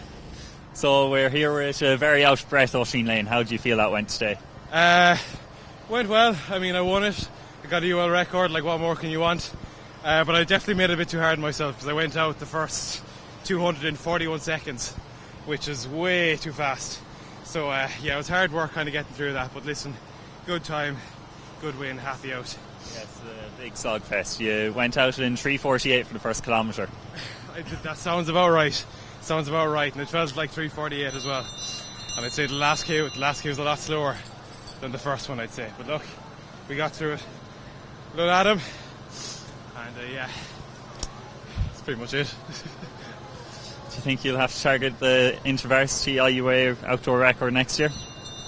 We'll see about that. A year's a long time, and I've got other things to do in the meantime. So we'll think about it, and we'll see what we can do. So what are you targeting now for the summer? For the summer, well, next month I have the European teams on in Podbrady in the Czech Republic. Hopefully we'll get a good result there with the team. Matthew's actually on the team as well. He finished second today. There's European under-23s on in July. Looking for a good place there. Won't say anything. And then maybe if I have a good season, maybe world champs. But keep our fingers crossed behind our backs there. We'll certainly be keeping our fingers crossed here. Thank you very much, Oisín. Thank you, Carl. And that was Oisín Lane, ladies and gentlemen. Good stuff, Carl. Oisín hopefully will make that European under-23s, and of course he's off to the Czech Republic next week, as he was mentioning. A 41 second first 200. Not hanging around. But he's very happy with that. I was just saying there, a 41 second first 200 is not hanging around, really, is it? Oh, it certainly isn't. That would be about 3:25 pace, I believe, for the kilometre. Yeah, so he didn't even slow it up after that. Kind of, I suppose, ridiculously quick, and I think that's pretty much what he said. Stupidly fast or something along those lines. But it'd be nice to see him make a World Championships. It's a bit of a task, but I know he's can't really rule him out. previously been ranked top 70 in the world. Okay, so it wouldn't be too much of a stretch to try and make the World Champs. We see Adam McInerney coming in to finish, and our Maynooth athlete as well. So Adam's going to cross the line there in 15:46. And our Maynooth athlete, which I'm very sorry I don't have a name for from our live results, finishes in 15:54. He's coming in under 16 minutes though for walking is very tough. Yeah, no, it's good going. Next on track, I believe, is our 200 metre finals. These promise to be quite exciting.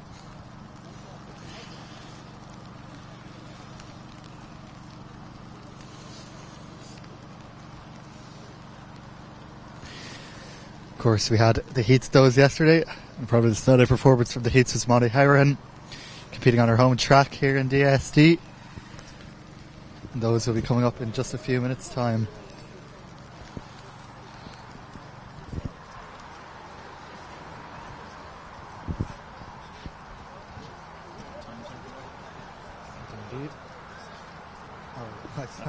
I thought I had a timetable on getting it back up. Yeah, our 200 metre final is supposed to get underway in a minute. I don't think it's going to quite get underway just that early, but it is on the way.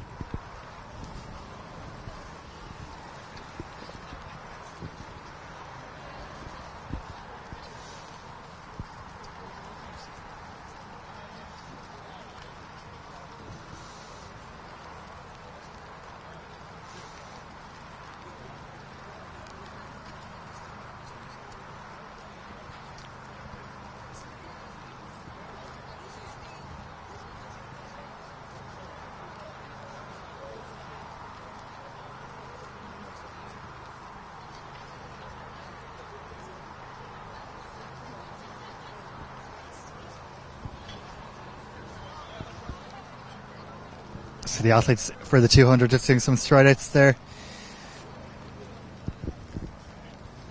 in advance, and of course the men's 200 follows. And I must say, I'm again slightly biased, but I'm very much looking forward to seeing what Mark Smith can do in a few minutes' time. Even coming from a UL person, I think we all are. Yeah. Obviously conditions aren't great, so you might not see something super today, but you just don't know about Mark. I mean, when he ran that championship rest performance at the National Senior Indoors, I was doing the commentary and I was literally quite lost for words. I had no words when he ran that 20.7 or whatever it was. Of course, he went on to break the National Senior Indoor 200 metre record. A couple of weeks after that, the Leinster Indoors in Abbottstown. That's the top three finishers on the men and women's 400 metre races in the closing area now with your medals.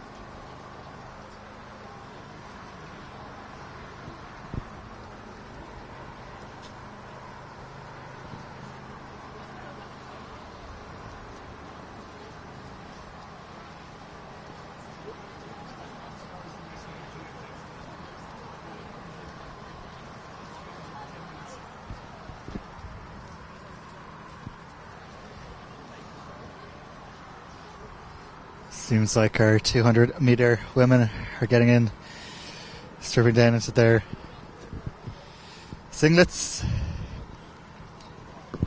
So the lineup for this one: in lane 1, Orla Lear, Queen's University Belfast; in lane 2, Aisling O'Flynn, TCD, Trinity College.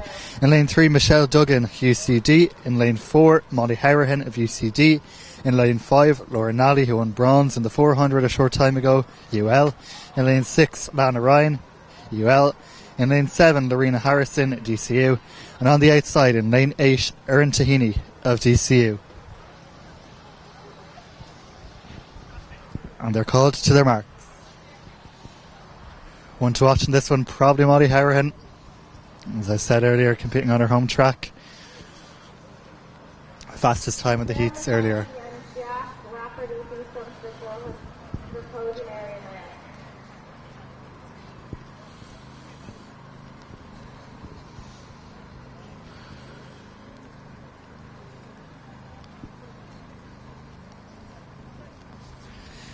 And they're away first time, and Molly Harahan has made a really powerful start. She's eating up the ground on Laura Nally outside her, who's already had the 400 in her legs from earlier on.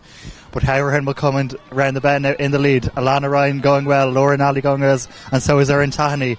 But it is Molly Harahan. Has about 2-3 metres on the rest of the field, and she's going to cruise home to take this IUAA title in 24.63. Alana Ryan getting up for second, and it was Laura Nally of UL in third. So UL 2-3. You're going to be happy with that call. Great performance by Molly Harahan, take gold, 24.63. And to do it on her home track as well makes it all the sweeter.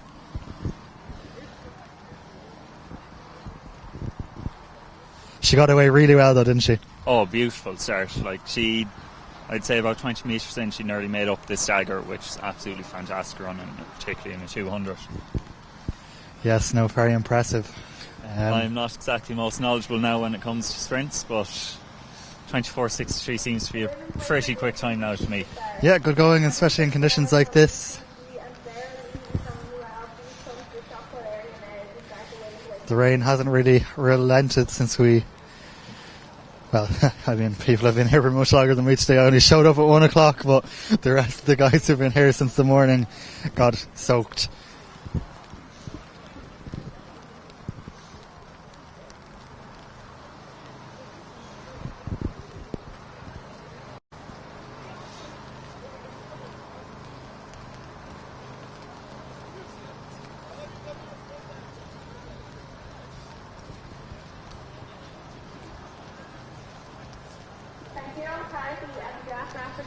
Had some very impressive men's 200 heat performances yesterday. Colin Doyle really did impress. Mark Smith looked phenomenal and running quite, I think 21.6, literally jogging. He made that look so easy. So let's see what Mark can do. Emerging media master student in GCU now. Did his undergrad in multimedia.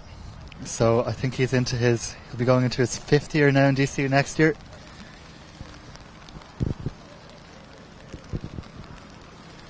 And of course the man behind many a good reel that you see on the DCU Athletics Instagram page.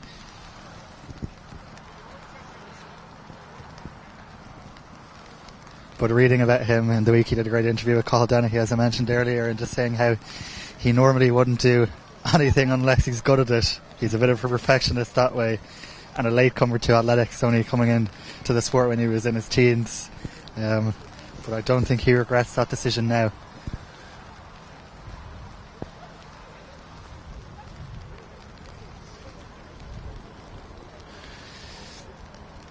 So the lads are just doing their final bit of preparation now.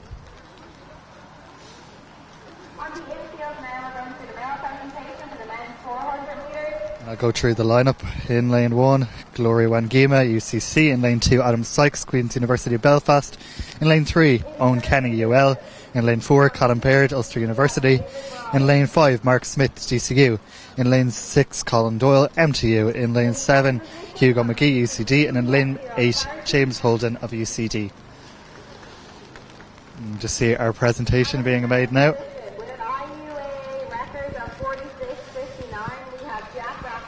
So Jack Rafferty's time was rounded down to 46.59. So that's a massive championship record. He's took 0.6 of a second off that, which is phenomenal. and our men's 200 are being called into their blocks. Man to watch, Mark Smith. Don't discount Colin Doyle. Also watch Owen Kenny in lane 3, the UL man. Colin Baird from Ulster University looked impressive in his heat yesterday as well.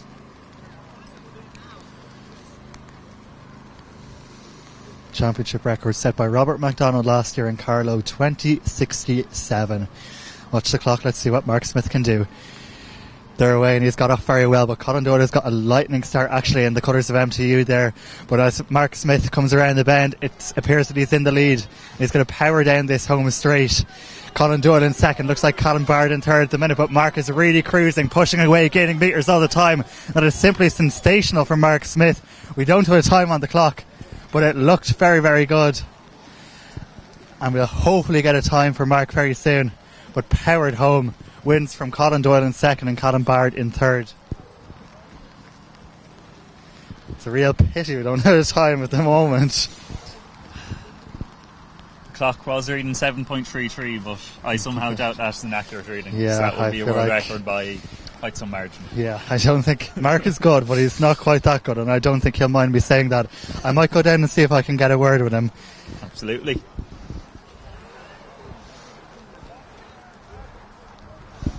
On the infield now, we're going to the medal presentation for the women's 400 metres. In third position from UL, we have Laura Nally.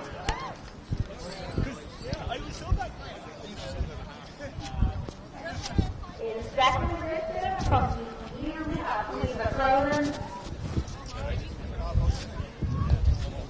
And in third position from UL, we have Miriam Daly.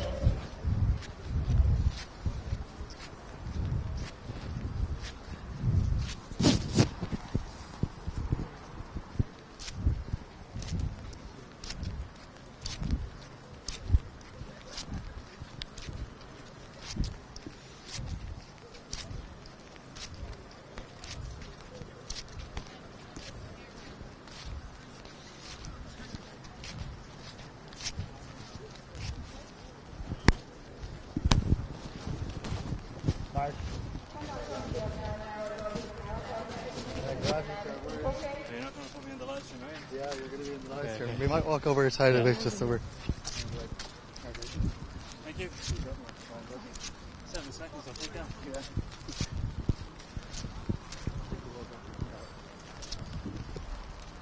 Right, so I'm here with Mark Smith, who has just said to me he might have broken a world record there. The clock showing 7:33. How was that, Mark? It was good, it was tough. Didn't get the best start in the world, but coming off the bend you could really feel the breeze, but it's not the best conditions, but That's good though, all the same. hey, I felt great. And nice to get that title after Rob MacDonald won it last year. Of course, would have loved Rob being here. Would have been a good race, but hey, it's great to get the title. And you have a busy summer ahead. What's the plans next? Oh God, I think next is the Belfast Irish Milers. After that, that's too far ahead for me to know, so we'll see. All tracking towards Budapest, I suppose, in the summer. Yeah, hopefully. So we got to aim for those big points races, those bronze, silvers.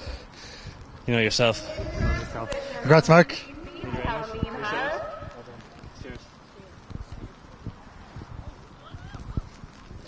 And that was Mark Smith, the potential new world record holder, but I don't think that 7.33 will be ratified.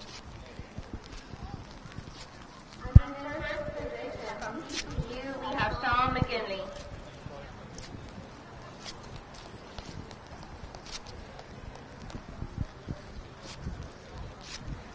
Sean ran an under 23 European qualifying time in that race.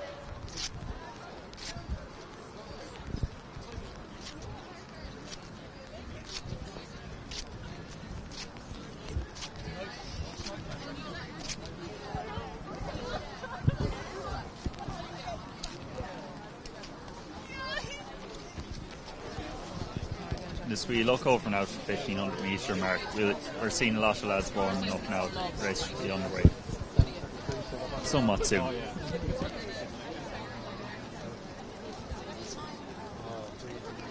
competitors in the men's 1500 meters, please go to the 1500 meter start now. That's all from the 1500 meters. Seeing these lads doing their final preparation, should be a very good race underway. Just a matter of a few minutes.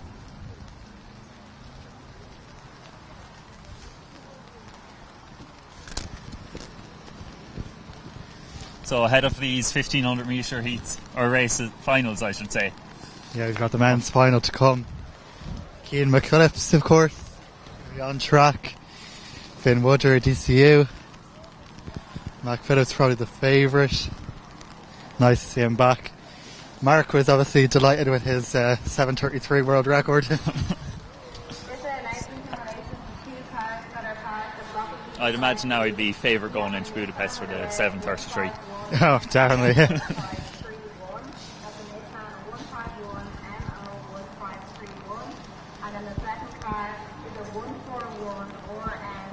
Of course, you've Mark Hanrahan as well going into the 1500 metre final, a sub 350 athlete. Yeah, and he looked Should be impressive. challenging. He looked impressive in that heat yesterday.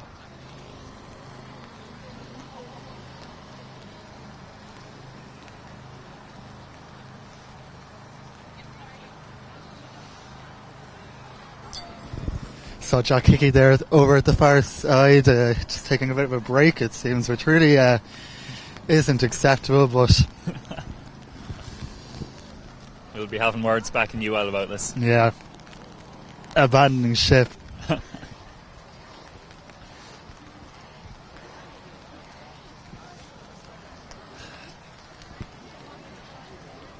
Now, I was making comparisons now during women's steeplechase to Noah's Ark. So Oh, yes. I believe abandoning Ark would be a more fitting yeah, term. yeah, very good.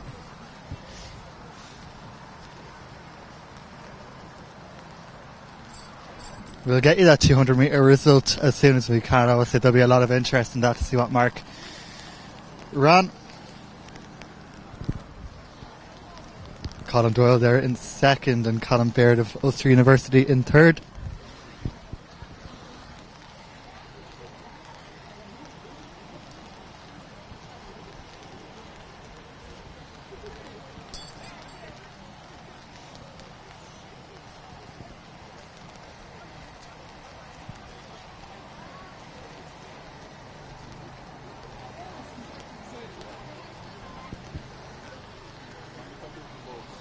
I'll be back in 2 months. I just need to check with the lad about Schlitt.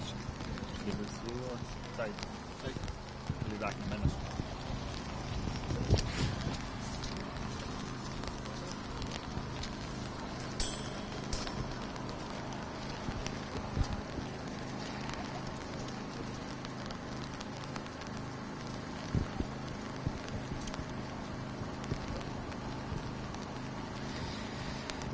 See the women's weight for distance ongoing down there as well in the infield. And our men's 1500 metre finalists doing their strides in the back straight ahead of their final in a few minutes' time.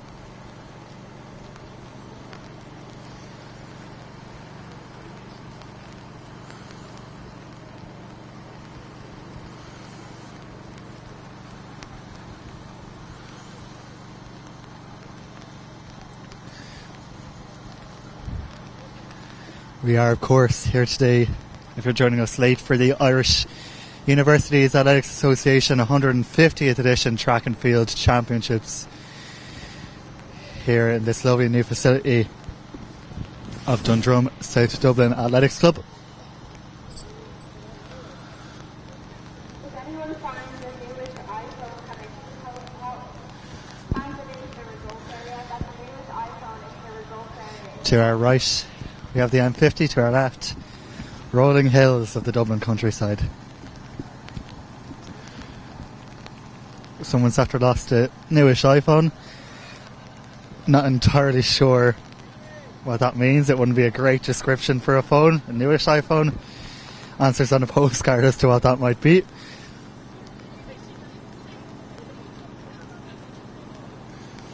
I mean, one would think if you lose your phone, you know what phone you have, but I don't know.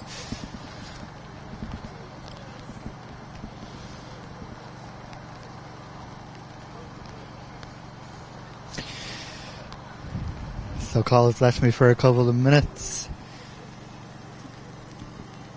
Jack Hickey's decided he's going to do some capping work, so he's gone off to the far side. He might be back around soon enough, though.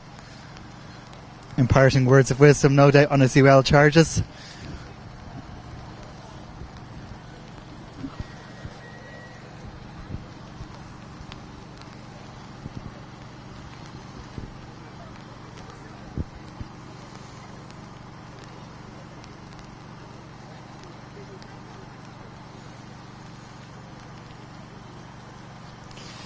Just to give you that result, that 200 there. So it was Mark Smith who took gold in 2095, Colin Doyle silver in 2139, and Callum Baird of Ulster University third in 2188.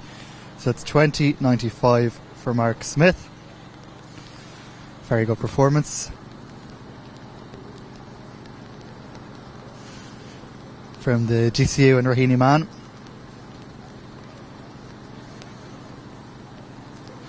Close enough to his personal best, which he set in July, which is 2089. And on a day like this, given the conditions, I think he'll be pretty pleased with that. He'll surely settle for it. Minus 1.6 metre per second wind as well, so very, very breezy down there. Far from ideal conditions, I suppose, which just goes to show the quality of that time. Not bad at all. Just a bit off Rob McDonald's championship record of 2067 from last year. So final prep ahead of this 1500 metre final being made.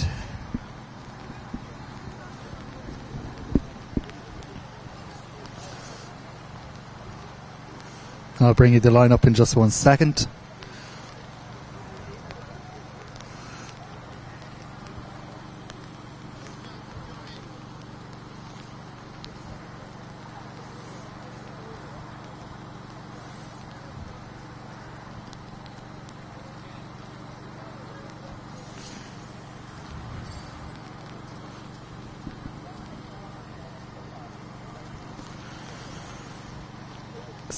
They're probably about 2 minutes from getting underway now.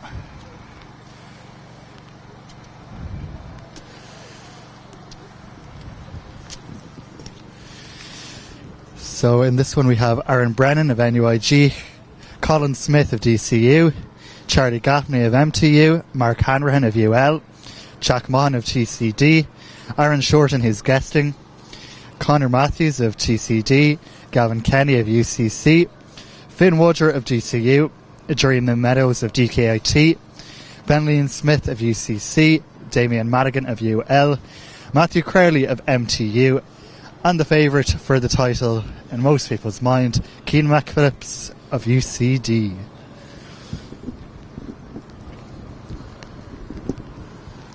McPhillips definitely there. Good question. Yeah, it's been raised that McPhillips might not be there. I'm just trying to see if I can spot him. Now, I've heard rumblings that he mightn't be here, but... Yeah, he did admit that he was having a bit of trouble there yesterday after the race when we caught up with him. I don't see Keane McPhillips, to be quite honest. Nonetheless, though, it will still be a fantastic race. Any predictions on how the race will unfold? I would say no, I don't think so. I'd say it'll be fairly tactical, to be quite honest with you. There's a number of athletes there who are capable of winning medals now, and especially if McPhillips isn't there, which I'm pretty sure he isn't. It's definitely more open.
and they're towing the line now, out to get underway in the men's 1500 metre race. And they're off now. Seems like they're getting off to a pretty quick start. Yeah, Finn Wudger leading them out there, and Aaron Brennan of NUIG. Yeah, so Wudger goes to the front at the start of this one. And he seems to be slowing it down from the initial burst of the first 50 metres. He's slowed it right down. He's asking the question, would it be tactical or would it be fast? I think the question has been answered. Yeah, no, it's definitely going to be a tactical one.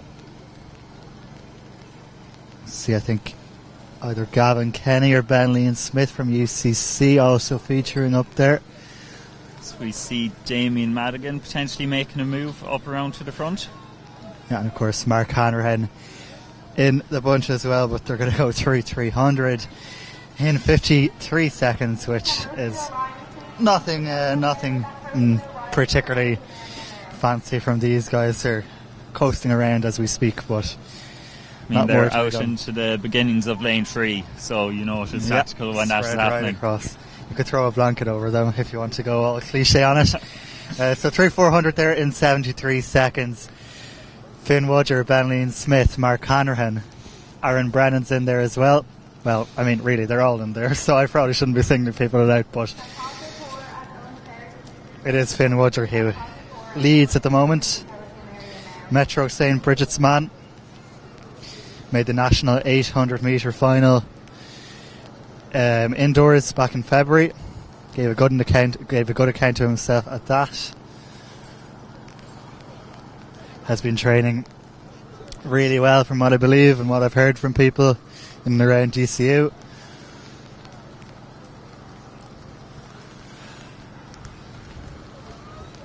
And when do we think this race is going to break open? Well, they have 800 to go now. It'll be the last 600. It could even be the last 400. Who knows? Mark Hanrahan of UL playing close order there as well. But this stage, it really is anyone's. All 12 men, all 14 men will fancy their chances. Maybe it's just slightly an injection of pace here from Mark Hanrahan. It looks to be that way, Cathal. Yeah, seems to want to wind it down now from about 700 metres. Yeah, and you can see a couple of lads just losing contact as Hanrahan takes the lead. Wudger in second, Colin Smith sitting in third, I think. Now Mark Verdi seems to be squeezing it out now. Mark McSqueeze, some would call him.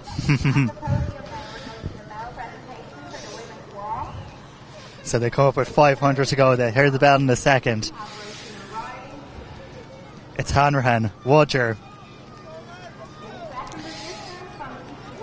Aaron Brennan of Galway, Ben Lee Smith heading out on this final lap. Verdi being roared on by the students going around the bend there for the final time, the bottom bend for the final time. Wudger trying to keep up. Mark Hanrahan might have 1 or 2 metres on him. Aaron Brennan starting to lose contact there, and the UCC athlete Ben Lee Smith is also starting to struggle. But Hanrahan now hits for home with 200 to go. He's gained maybe 5 metres now on Wudger. It seems like he's left him in his wake. Can the DCU man get back? Looks unlikely at this stage. But the Ennis man in the colours of UL kicks again, puts the foot down as he heads into the home straight. It's going to be a very impressive performance from the UL student, the first year student, and he's going to cross the line in just outside 4 minutes to take the IUAA title, and he celebrates in Robin Hood style in 4:04:35. Finn Wudger up for second, the UCC athlete, who I think is Ben Lee Smith, getting up for third.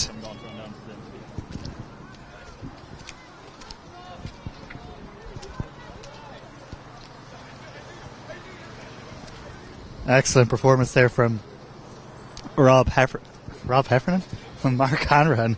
They're 4:04:35 on the clock.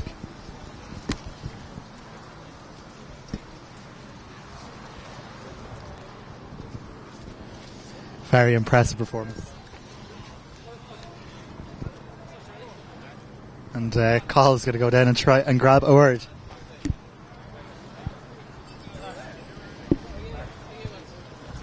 for an interview real quick. Yeah. So you already put the McSqueeze on there. Yeah. How did it feel? Race went exactly as planned. Didn't go too fast. And then I just decided with 700, 600 to go, I'll just go through the gears. I think I did that, picking up every 100 metres. And delighted now. We'll take we're happy with the gold. Any plans for the rest of the season? Yeah, I'm only getting going now. Next race in 3 weeks' time up in Belfast. Hopefully get a nice quick 15 there and then off to Belgium then after that. Thanks very much, Mark Hanran. IUA 1500 metre champion. Very good. Well done, Mark. Looked impressive there.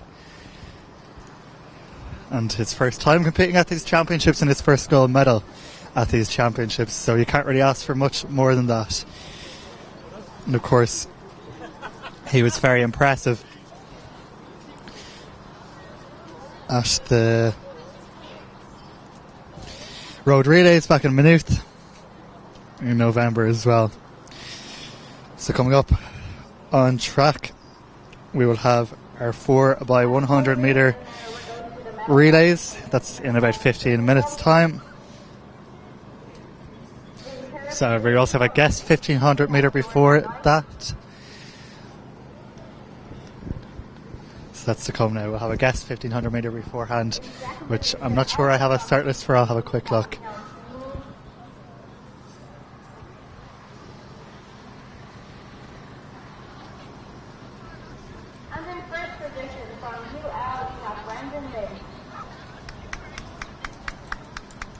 Unfortunately, I don't have a start list for this guest 1500. I think I see Barry Clavin down there from DCU.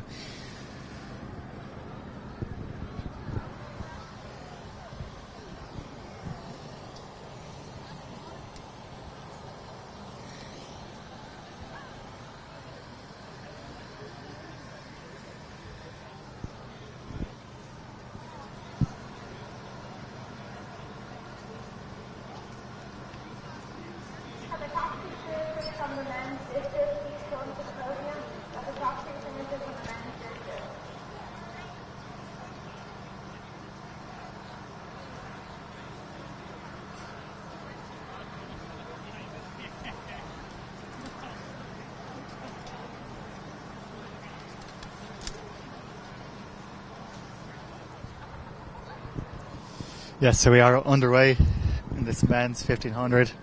Unfortunately, no start list to hand, which makes it pretty impossible.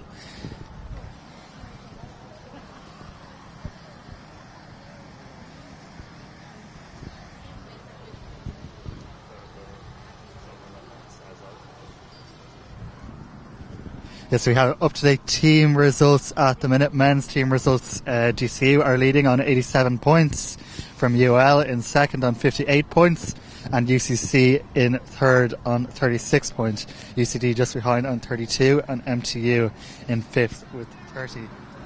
The women's...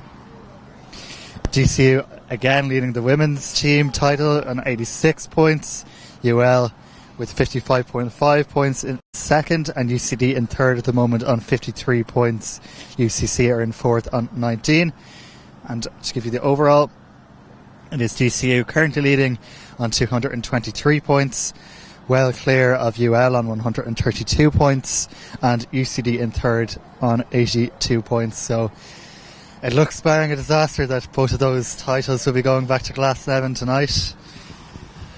Well, we do have to keep in mind now that relays are worth a lot, yeah. But we'll see what happens. It's not over yet. In this Open 1500 now, it actually went out quicker than the IUA 1500. Yeah, the two guys from Galway pretty keen to set a strong pace.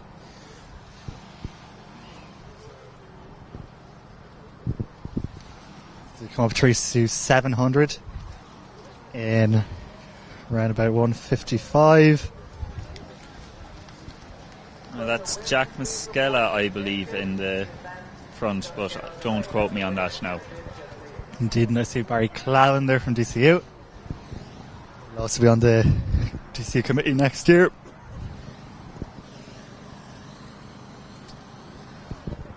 Tall figure. a good man for the pictures and the videos as well. I think he basically launched Michael Murphy's YouTube channel. We're looking to the male presentation for the men's discus. Can Calgary and Owen please come over to the men's? So our 1500 metre athletes will come up with a lap to go now. In this open race. We've just been handed sheets. We might have names here. Unfortunately not. Unfortunately not. I've been handed relays and 5,000 final. But so one left to go for the lads. Hitting the bell just under 3 minutes. It will be tough, but they could potentially go under 4 minutes here. Yeah, if they close well, might be tough to do. Definitely rival Mark Hanrahan's finishing time 4:03. It will.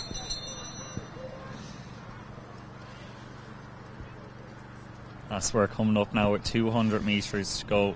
Yeah, in and our about 3 minutes 29 seconds. Our leader's really stretched his lead now at this point. He's got maybe 15 metres on his Galway club mate behind him. And our apologies to those athletes, we do not have their names in front of us.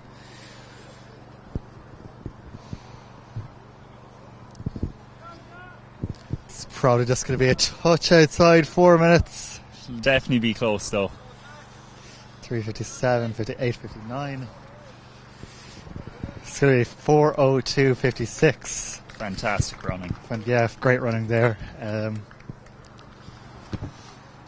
Our men's final obviously took a different course, being a more tactical race, but of course it's worth to mention that was one in 4:04. A couple more of our athletes coming in to finish. Fantastic turn of speed now and down the last 100. Yeah, well done, Barry. And Andrew Hart, DCU, coming in to finish as well.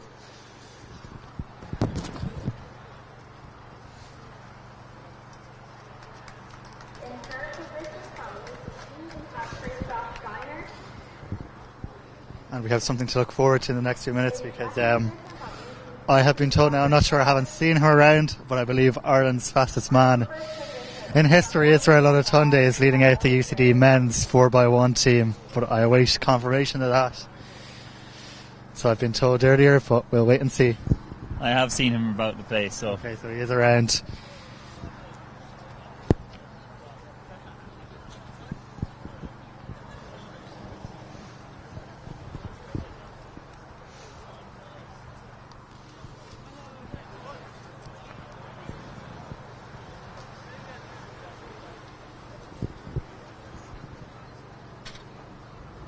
As the blocks come back out onto the track.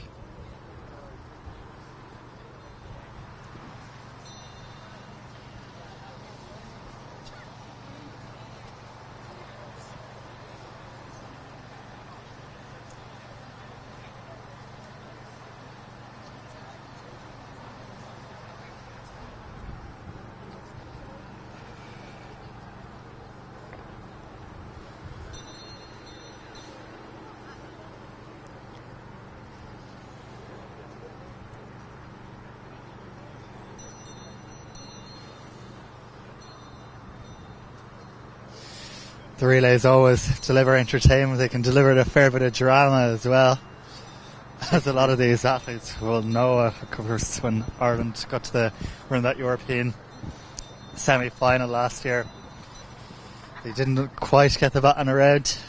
I'm sure it'll still haunt some of them to this day. It was a very strong relay team though, and it'd be great to see a few more of them in action today. You should probably see Mark. I think Mark Smith is going in this relay for DCU. Israel is here. Colin Doyle, if MTU are feeling a team, they are. MTU are feeling a team. I'd expect to see Colin Doyle.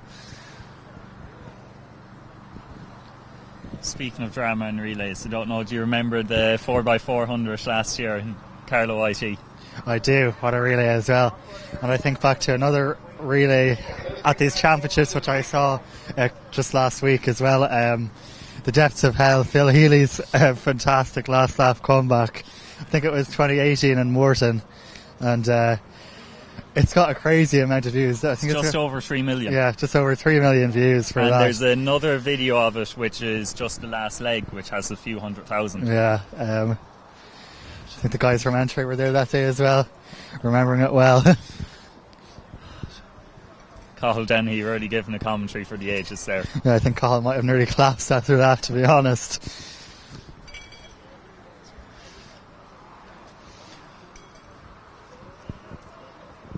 Of course, it was Phil Healy and Michelle Finn who crossed the line. Yes. Top two. Both. And Michelle, far from being a 400 metre runner, obviously a steeple specialist, a 3K steeple specialist, and she stepped down in distance and she flew off, and then, like, let's be honest, she died, but it was inevitable that it was going to happen. But Phil Healy that day, I mean, the amount of ground she made up, I've never seen anything like it, and I probably won't see anything like it for a while.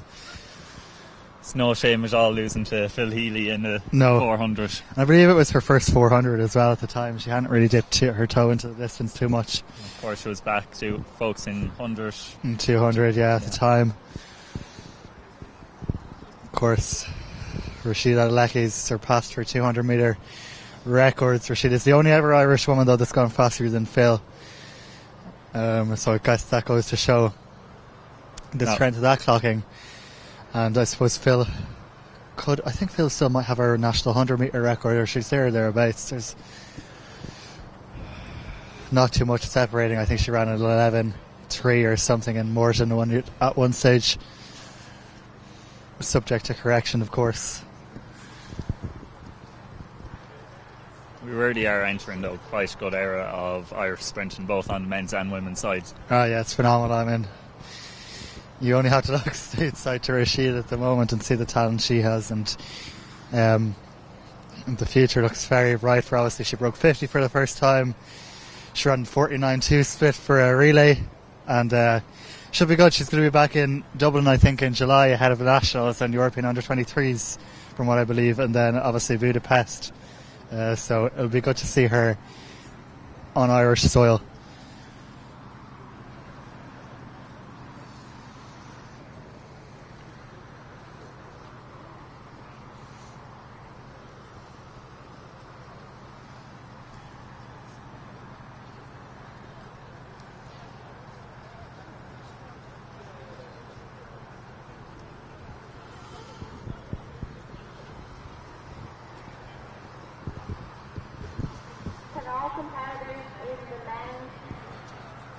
The women's 4x100 meters, please come to the start line now. That's all competitors in the women's 400 meters to the start line now.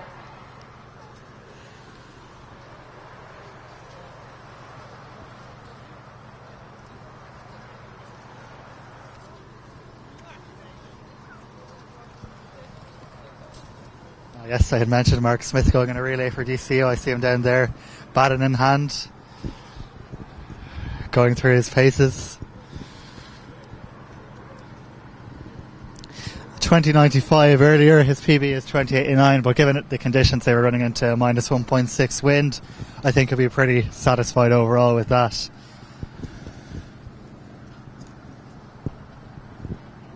Definitely one of the stars of Irish athletics at the moment. Still relatively unknown as well, but he's definitely gaining a name for himself with these performances.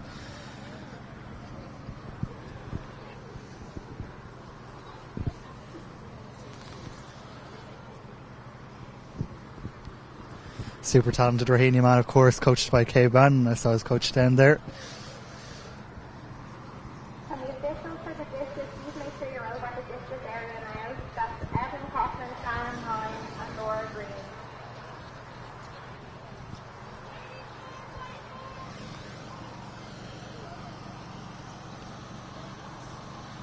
And all competitors in the women's 4x100 meters, please come to the start line now. That's all competitors in the women's 4x100 meters to the start line now. See Jackie Mulhall down there calling our female athletes over ahead of their relay. One of the hardest working women in Irish athletics. Rarely gets the weekend off, and now going into the summer it's going to be super busy. John Hayes down there as well, sporting the European Athletics jacket.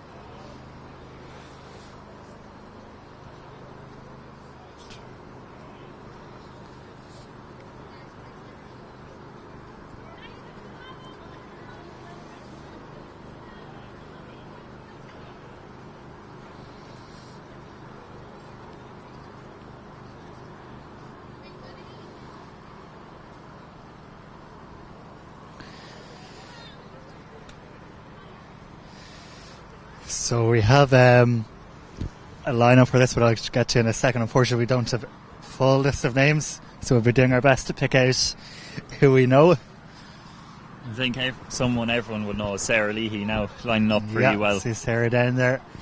National indoor 60 metre champion.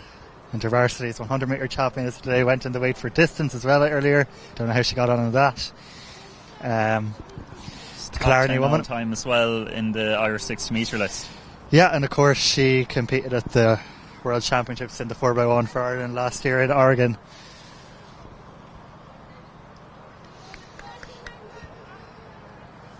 Remains to be seen though how the weight for distance will affect the 100 metre capabilities. That's it, yeah. Only time will tell. I think on the outside in lane 7, I think it's Niamh O'Neill going for DCU.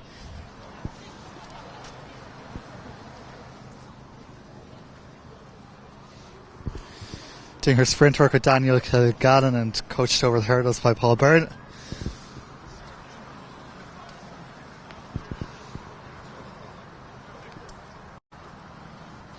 So the athletes will disperse to around the course to their various zones.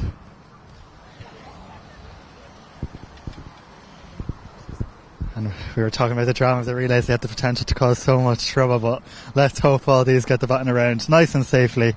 Easier said than done though when you're going at the speed that they will be going at.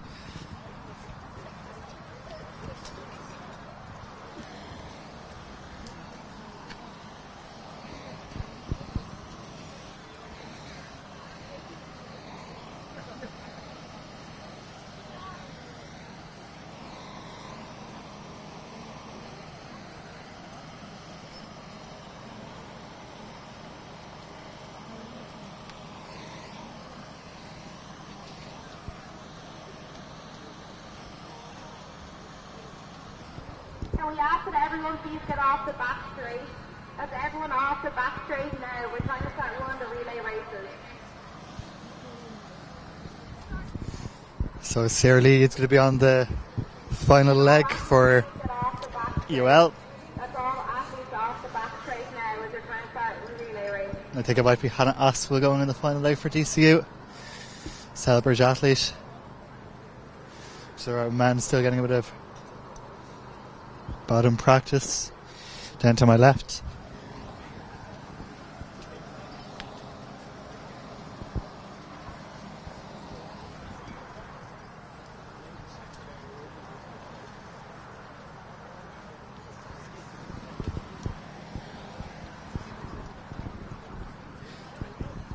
Very hard to call this one. UL are going to be in a good shout, I would say.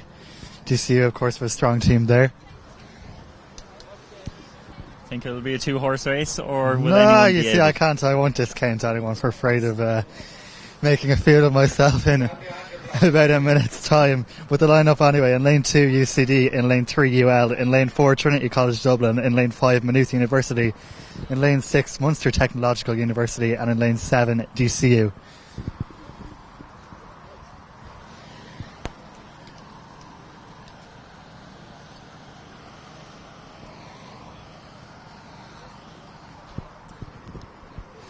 IUA record dates back to 2014, 46-12.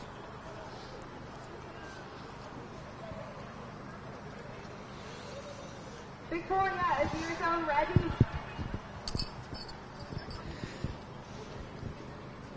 The zone at the 200 metre mark, are you ready? We're just waiting for white flags around the course to see that we're all good to go. Are you good? First zone, are you ready?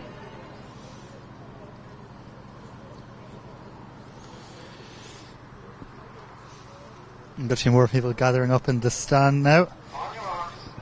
And they're called to their marks. So again, it's CCD in 2, UL in 3, TCD in 4, Maynooth in 5, MTU in 6, and GCU in lane 7.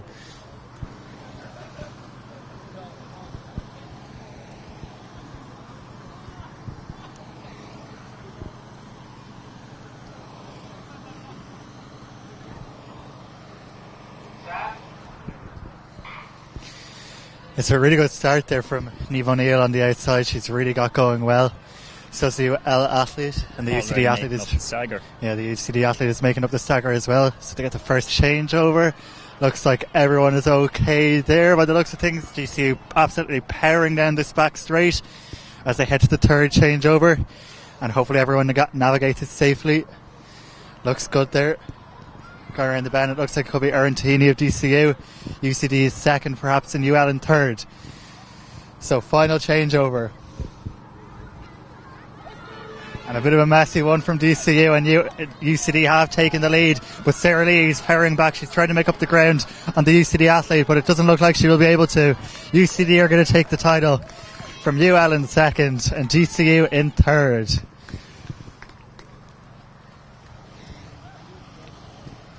The last changeover there from DCU might have cost them slightly. It was a tad bit messy. Really strong, powerful finish by Sarah Leahy. She was making the ground up, but UCD just had enough to take that title.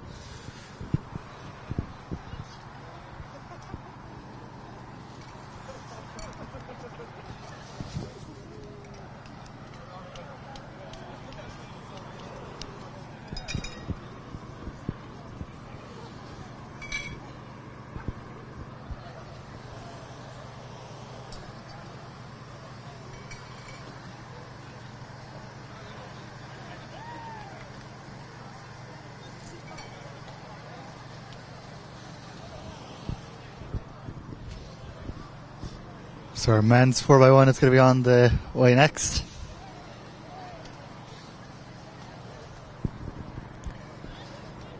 Look, one of our co-commentators is even making an appearance on the track. Jack Hickey gives us a little bit of a wave.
And I have spotted the man himself. It's Israel Olatunde, Ireland's fastest ever man, down in front of us beside that steeplechase barrier. I mean, not much more you can say about Israel. What hasn't he done in the last year or so? National 60 metre record, national 100 metre record. The man is a machine, and it's a privilege to get to watch him at any stage, really. So to see him out here doing the relay today for his UCD club is great.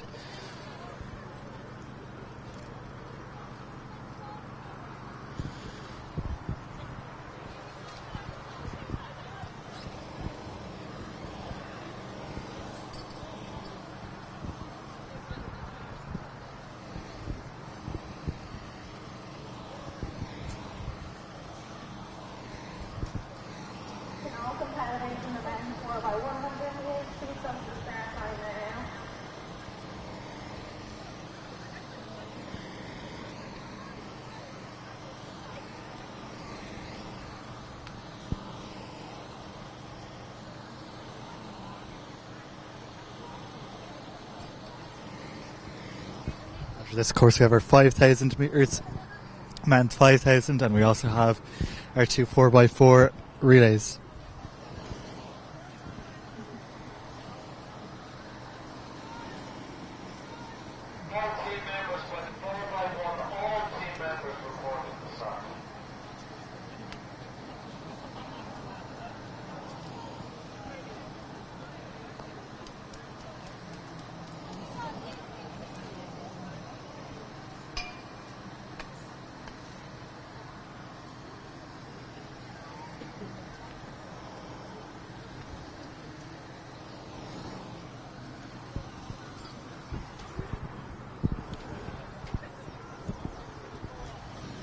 They're just trying to get all of the team members for each of the teams together, which is proving a bit challenging, I think. I think some of them had made their way over to their individual zones and are having to walk back.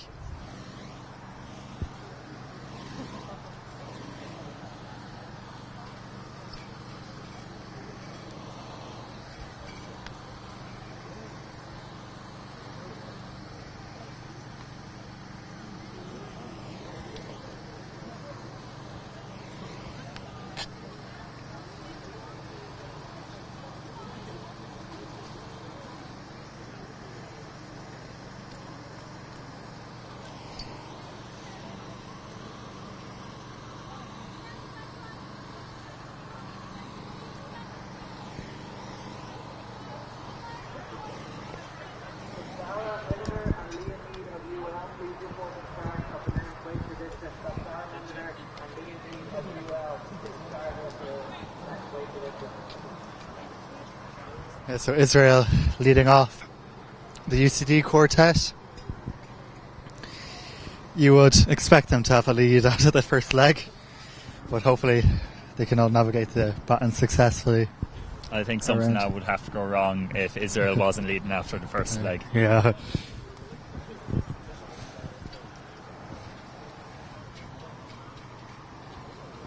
As you see the men just configuring their blocks now. Getting ready for the start of this men's 4x100 metre relay. So we see men's captain and former commentator. I was going to say, I'd love to know what's going through Jack Hickey's head now. Could we should have got a mic on him, I think, lads. I think a mid-race interview would have went well. yeah. Might be a bit out of breath, but just get him when he gets to the band there.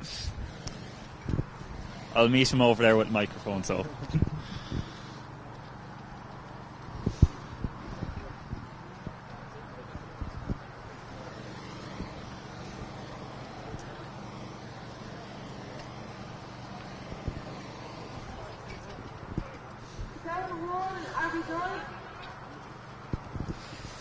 So just going through the process of checking the zones again.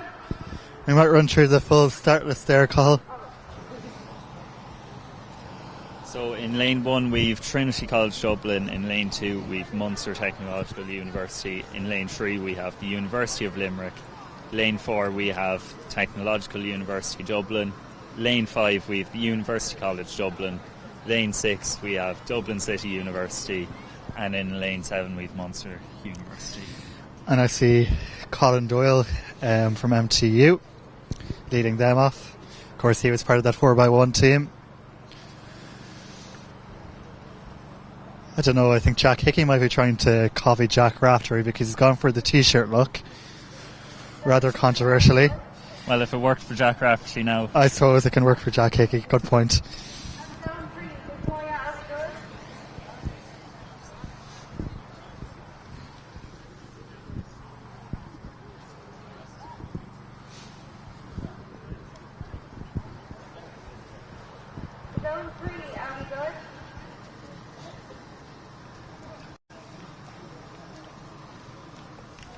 Israel's gone for the long socks.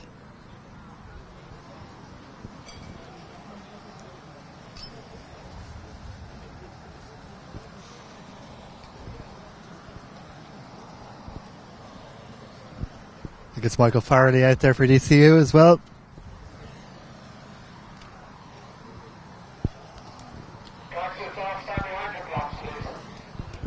So some quality athletes on display.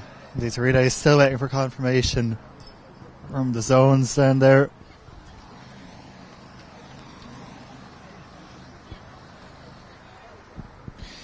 All good to go. Laura Brannon has got confirmation and we are good to go.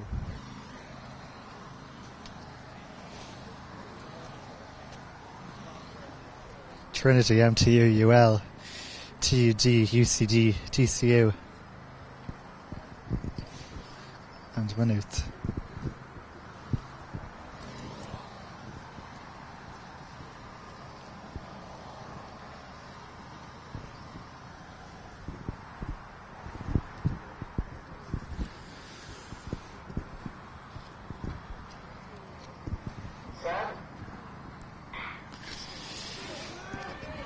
Olatunde, of course, is away well. He's already eaten up that starter on Michael Farley to his outside. Going to have a big lead as they take the second changeover, and it's a clean changeover from UCD's perspective as they power down the back straight. That's Mark Smith with the baton for DCU, and he's gone past the UCD man, flying down the straight. And let's see if they can navigate the baton safely. It's a terrible baton change from DCU, but they've managed to pass it on. UCD in second, TUD third. As they head to the final changeover at this stage, and it's going to be DCU in the lead. And they're pulling ahead, pulling clear all the way down the home straight. It's going to be a big win for DCU from TUD in second, and looks like MTU and UL probably just got up for third. That's Owen Sharkey there getting Owen MTU Sharkey on the line. Phenomenal performance. DCU taking the win from TUD, and of course UL in third. But despite that messy changeover over on the far side, the third changeover, they still managed just to get the baton around successfully, I think. Just about. We'll have to wait confirmation from our judges there, but I think it looks good from DCU's perspective. Rather unfortunate though for UCD. It was unfortunate, yes.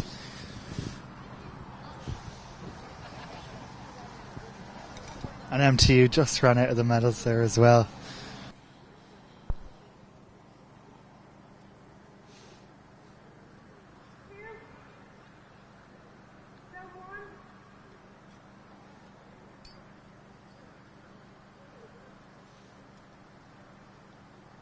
I'm going to go down and see if I might be able to grab a word with Israel. Okay. To see how he is.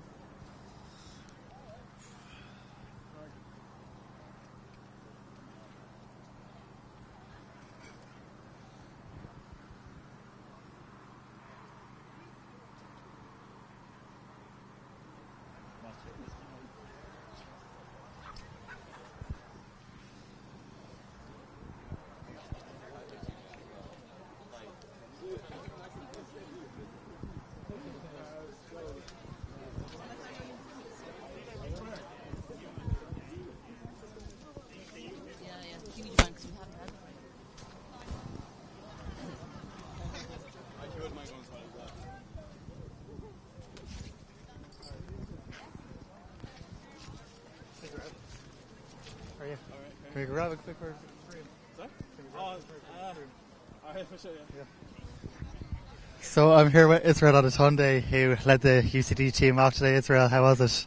Yeah, I just wanted to come out and have a good race, here with the team at Varsies. Unfortunately, I think one of our guys on there that got injury, but it was so great to just be out here with the UCD team and just get a run out. So hopefully our guy's okay. So yeah, nice to show up in the fancy new UCD Joma singlets as well. Yeah, of course. Every year we get a new drip, so I have to show it off, like so. Yeah, and you have a busy season ahead, I'm sure. What are the plans in the next couple of weeks, first of all, and then the next few months? Yeah, so next week we're away on camp, and then back in Ireland for the Belfast International, and then just a few races here and there before the European Games and European Under-23. So looking forward to that. Big summer ahead. That's the plan. We'll see. Hopefully some fast times. So yeah, looking forward to see what you do. Cheers, Israel. Thank you very much. Well done.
Good stuff.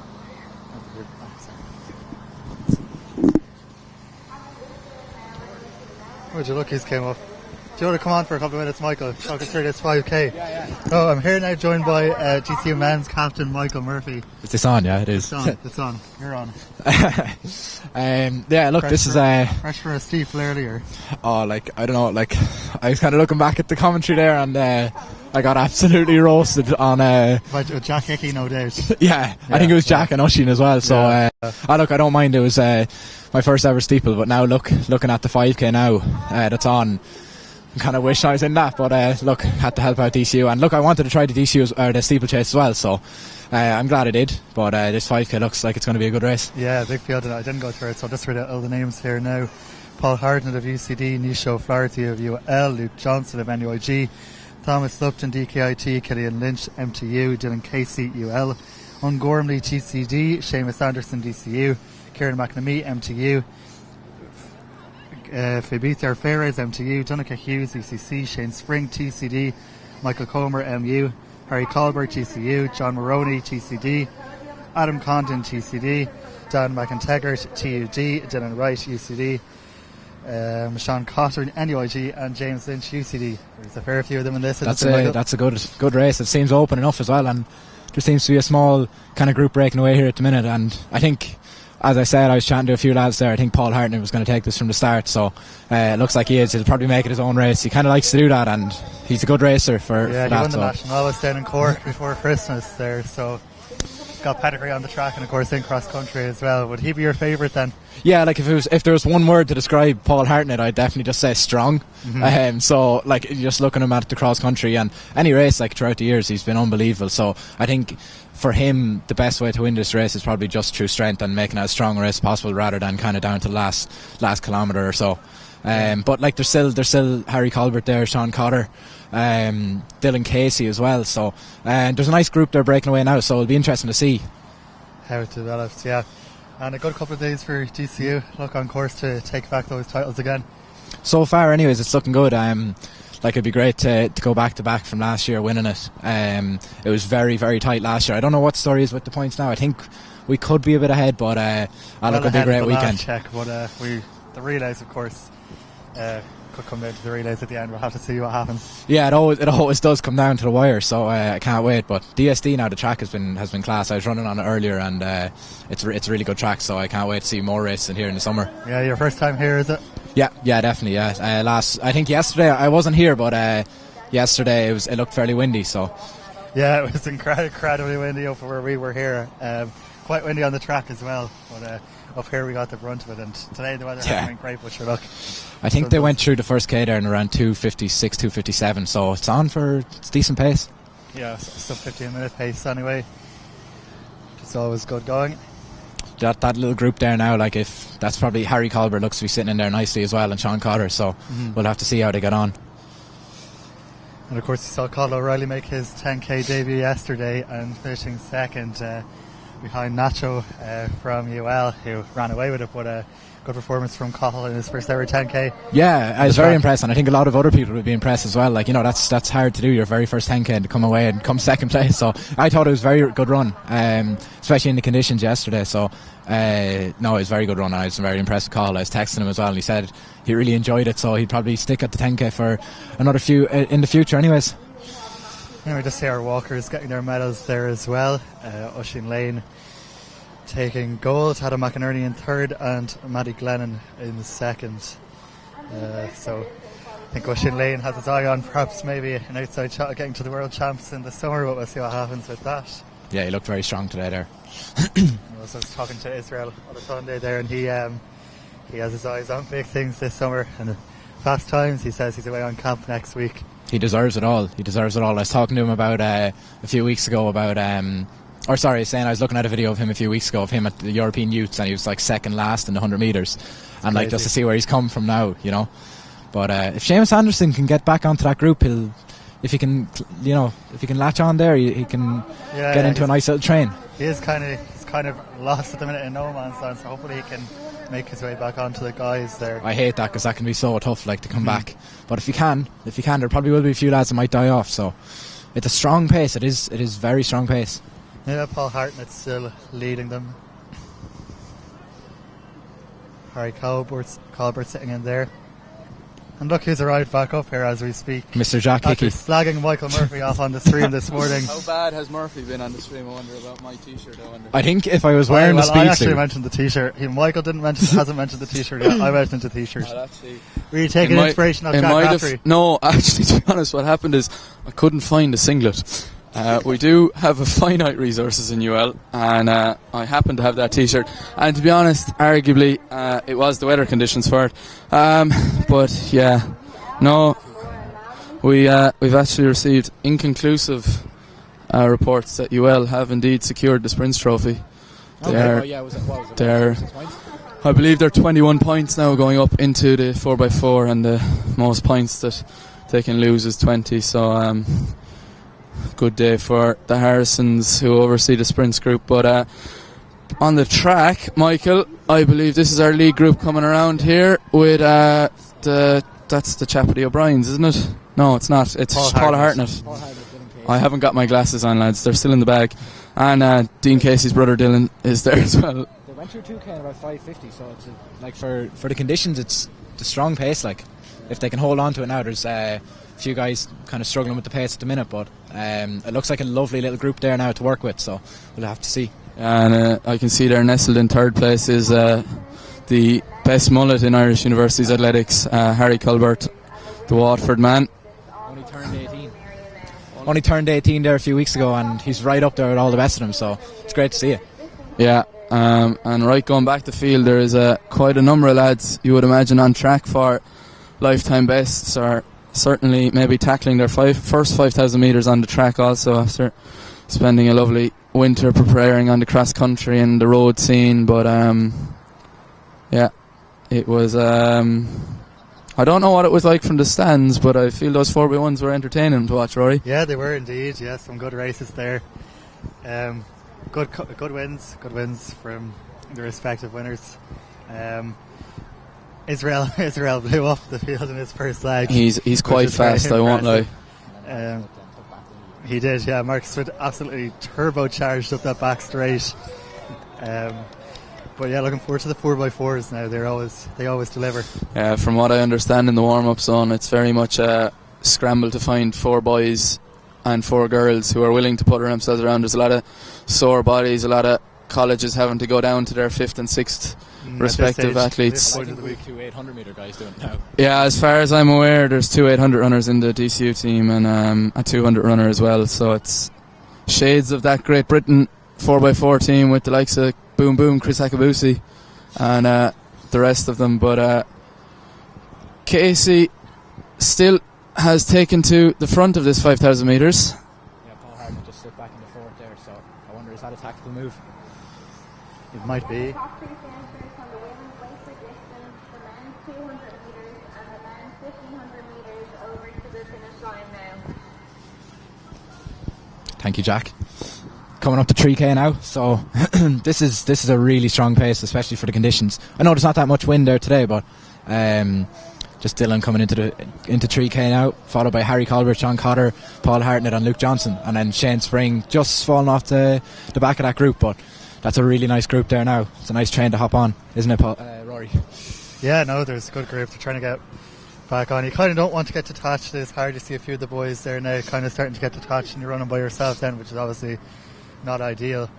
But our leaders are moving along at a good clip. As you said, Harry's only just turned 18, which is mad. Like, starting college at 17 is crazy. You don't get too much of that these days. And yeah, he looks like he's going for it now. Yeah, he's showing that he can definitely mix it with them. I said it to him like half an hour ago. It's like, Harry, like, just go for the win here, because it's, you know, you're just up there. You're with all these guys. Like, he's ran 14:31 on the road in Armagh 5K. So, and like, he's well capable of winning this. And there'll be some story. First year, 18 years of age to win the varsity outdoor 5K. So. And I see Sean McGinley down there, who's had a European under-23 qualifying mark in the steeple earlier on. Good performance from Sean. He's some man. Like, he's just like, I thought I wouldn't be too far away from him, but no, he's some man. But it looks like we have a group of 3 here now: Harry and Dylan and Sean, after breaking away from Paul Hartnett. I wonder, probably did the strong Sean Cotter. Yeah, sorry. Paul Paul Hartnett, I don't know if maybe the strong pace at the start may have got to him, but we'll have to see. Dylan and Harry Colbert here, 1 and 2 so far. Sean Cotter can latch on to that there now. It'll be an interesting race for the colours of what medals them 3 lads might get. He doesn't want to let them get too far away now. What the guys have definitely picked up the pace. They're starting to stretch it out a bit. It probably would be around 14:40 or so. Yeah, I reckon they're on for even slightly quicker, to be honest. John Maroney, that must be his 10th year or something, or is it 11th? He's done 10 cross countries in a row, he told us on the commentary earlier when he stood in this morning in Rory's absence. I believe this is his 6th track and field. He's probably a man who prefers the cross country and the hardship, but he's good to see him representing his last race for Duhec, I believe. He didn't do the 10k yesterday, did he? No, okay. Thought I saw him down, but geez, we have a fine 2 lads here now. They've really dropped it on. Harry and Dylan Casey, this is going to be unreal. This is going to be a savage finish, actually. Yeah, 3 laps to go. I really hope Harry can do it now. DCU versus UL, as always. I'm going to pull for Dylan Casey here, but in fairness to Colbert, he looks very, very strong at that front. But as last year proved in the 5,000 metres, it generally does not get decided until very late on. With I think Devaney and Battle and Kilrahill had took it right down to the last 200 metres last year. So we'll see how things go. You're feeling the cold a small bit, Michael. I'd say your hand is shaking there a bit.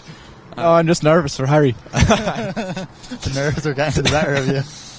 So what is it? K to go. Yeah, K to go. They've gone through there in around 11:35, I want to say. Through 4. That's quick. So they're way under 50 a minute pace, probably 14:30 pace, or even slightly quicker. They'll come up with 2 laps to go now this time.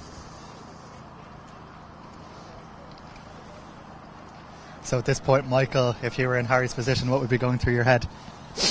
He looks very comfortable, so I'm thinking to myself, me and him have done 8x800 sessions over in Alsa, and it's 2 laps. It's 2 laps, so you come round, you have the belt lap, so stay as strong as possible. And the clock seems to have stopped 12 minutes, so them lads probably think they're going either extremely slow or extremely fast, so we'll have to see. But coming up around now with, what is it, 700 to go, so this is going to come down to who has the best kick.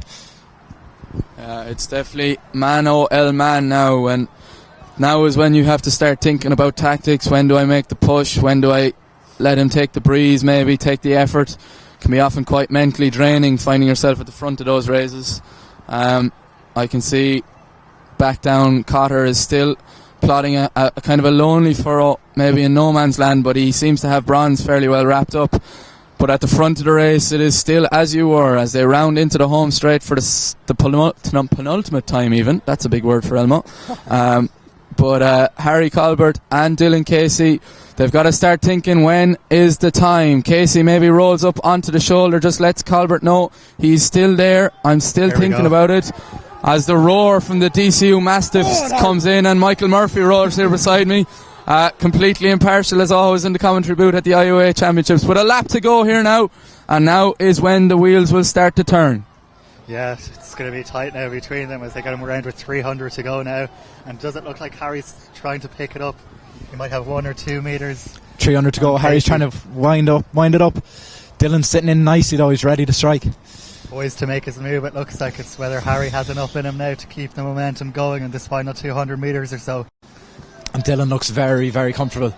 So we'll have to see. It's going to come down to the last 150, I'd say. So they're round the bend now for the final time. Harry's Colbert, kicking. He might have a metre, and that's it. This is going to come down to the wire. It's literally going to come down to the final 100 metres. And Colbert goes again. Harry's moving on to lane 2. Dylan Casey trying to get to him. Who's going to get this? Dylan Casey. Dylan Casey has saved it all. Just saved it there. Very good race. Very good race. Wins by 5 metres in the end. Very good race between the two of the boys. They actually timed it very well and paced in. The crowds are out into lane 5 at this stage now. That's fabulous for Dylan Casey. That's a victory that's gone time coming. You can see Mark Hanrahan and his track club mate surrounding there. That's a fabulous victory for Casey, I suppose. You might run down there, Jack, and grab a word. I might run down there in a second, although I don't think Dylan Casey is a man of many words. Here we've got a bit of a kick. I think Cotter has come through for third, and a Trinity man whose name Shane Spring, Michael Murphy informs me, just got up for fourth and ran. It has to be said, a very valiant effort by Paul Hartnett, who really made a lot of the running early on.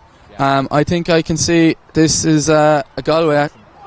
Luke Johnson will come in to take the final points for Galway. I'm going to run down and grab Dylan Casey. If Michael wants to come with me, he can interview Harry. We'll make a UL XDCU interview partnership here. That's 5k, 10k double for UL like last year. That is actually, and no Thomas Devaney this year, of course. Picked up an injury in the lead up to the intervarsities, but great to keep the UL distance wheel churning, as I'll grab Dylan Casey and you'll grab Harry, and we'll make a big... Did he? Seems to be a European standard, I'm told, by the mix. Come on, Casey, you're going to grab an interview here. Dylan Casey, Irish University's 5,000 metre champion. You left it late, but you got there all the same. I did, yeah. Happy to win it. Saw Mark win the 1500, so replicated him on that last lap. See your coach Rory Chesser walk past us there. He gives me the thumbs up. He's happy, man. But that's a 1500, 5,000 metre and a 10,000 metre now win for UL men. It's great to be in a strong distance group, isn't it? Yeah. UL Wolves are on top, baby. Let's go. Great stuff. I'm going to find Chester's going to embrace him. I'm going to hand the mic over to Murphy. Well done, Harry. So we're here with Harry Colbert. The camera's up there. But Harry, second place. How do you feel?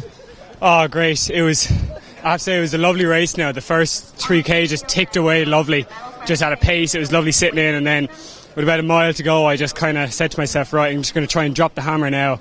Just took it to the front, and Dylan, he just went with me, just sat on me, and then it was some battle for the last 400. I was just kicking for home with a lap to go.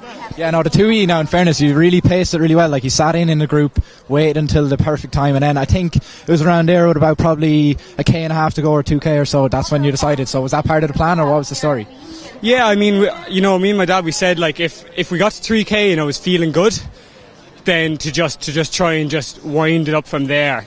And at about 3k or so, I just said, you know what, I'm feeling pretty good here. I'm just going to give it a shot, and just see, because I knew that we were on a pretty good pace. I think we'd be ticking away 255 k's at the start. So I said, you know what, there's a chance for a really good time here, so I might as well try and just really pile it on now. So no, excellent race between the 2E, and I know it came down to who had the better kick, but like the 2E came out with a superb time as well. So that's what, 14:24. Yeah. I'm nearly sure. So that's, I think, inside the under 20 European standard. So yeah, I think it is now. I mean, to be honest, that was not even really what we were aiming for. We were just aiming for kind of medal here.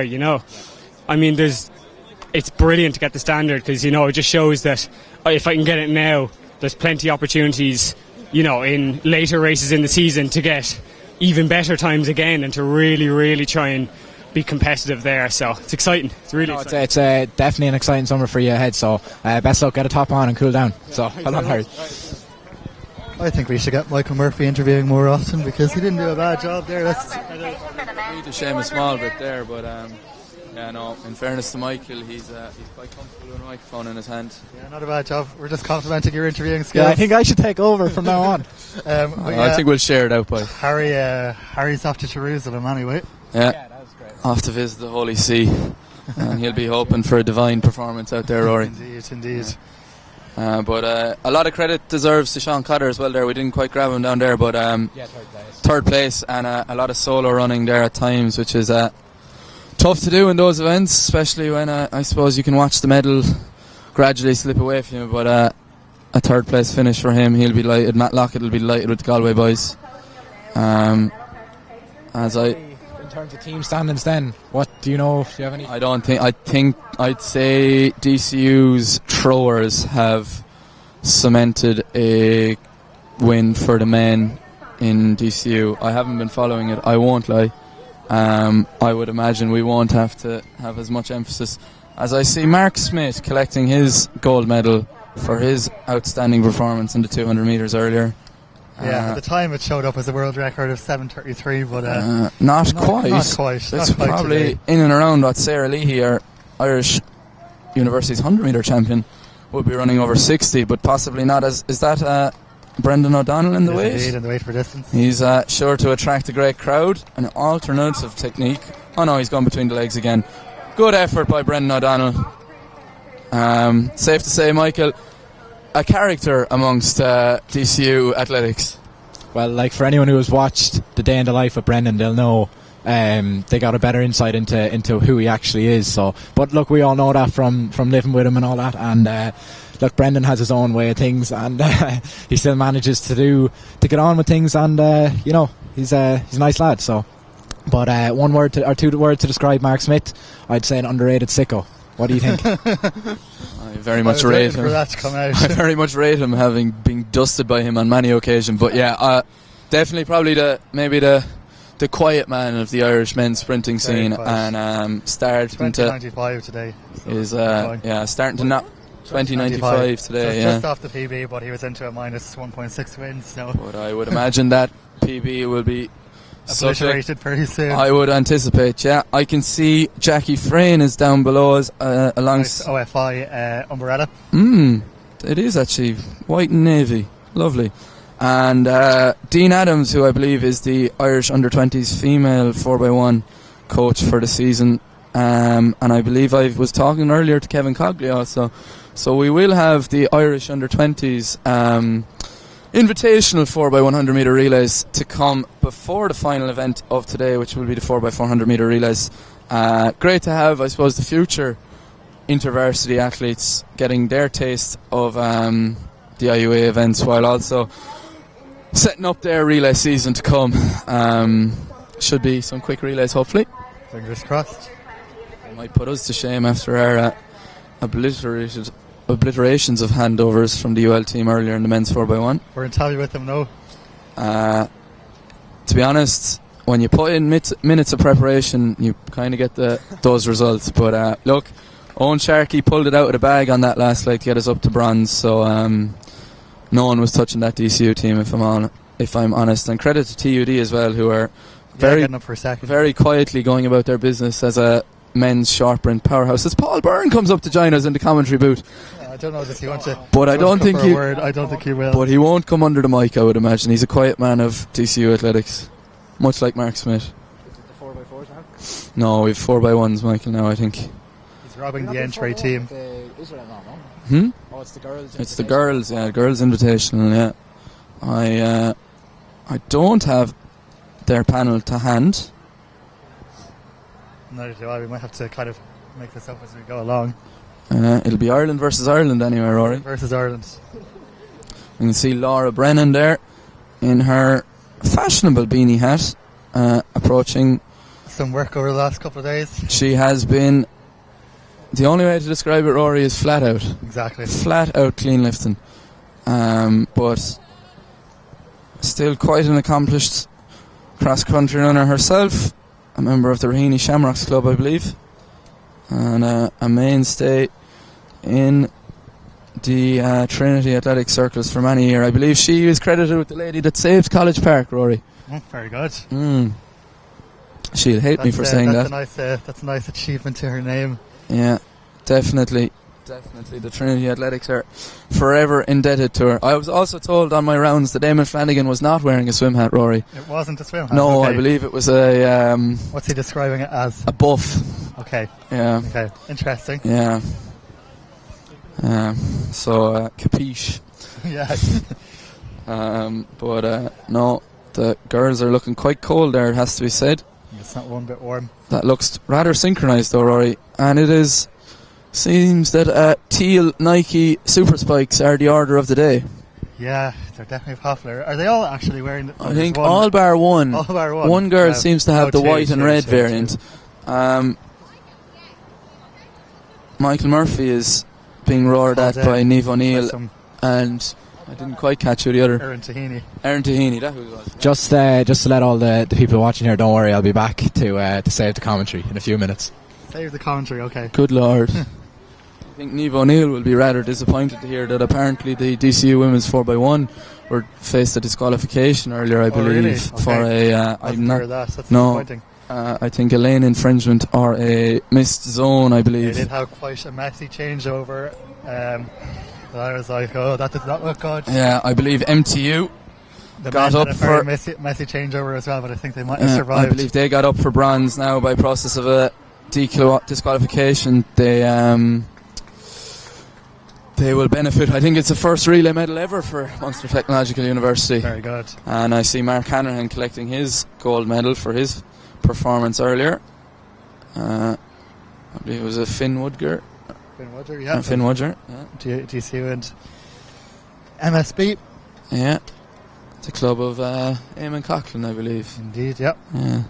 One of the more distinguishable singlets in the Irish athletics scene. We've got a man in front of us who's probably got a colour scheme that's very similar to it. Yeah. Perhaps it is Eamon Coughlin, but unlikely. I would say highly unlikely. Highly unlikely. I feel like Eamon has better things to be doing than spending his time at the Irish Universities Championship.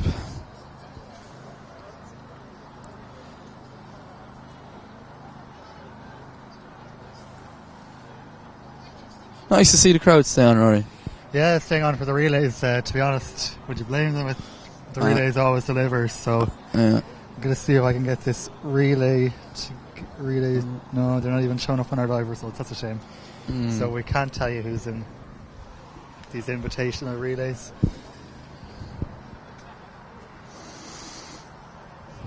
But I know the squads have done a good bit of work over, say, the likes of the Easter break for the students. I believe they actually met here for a session. Yeah.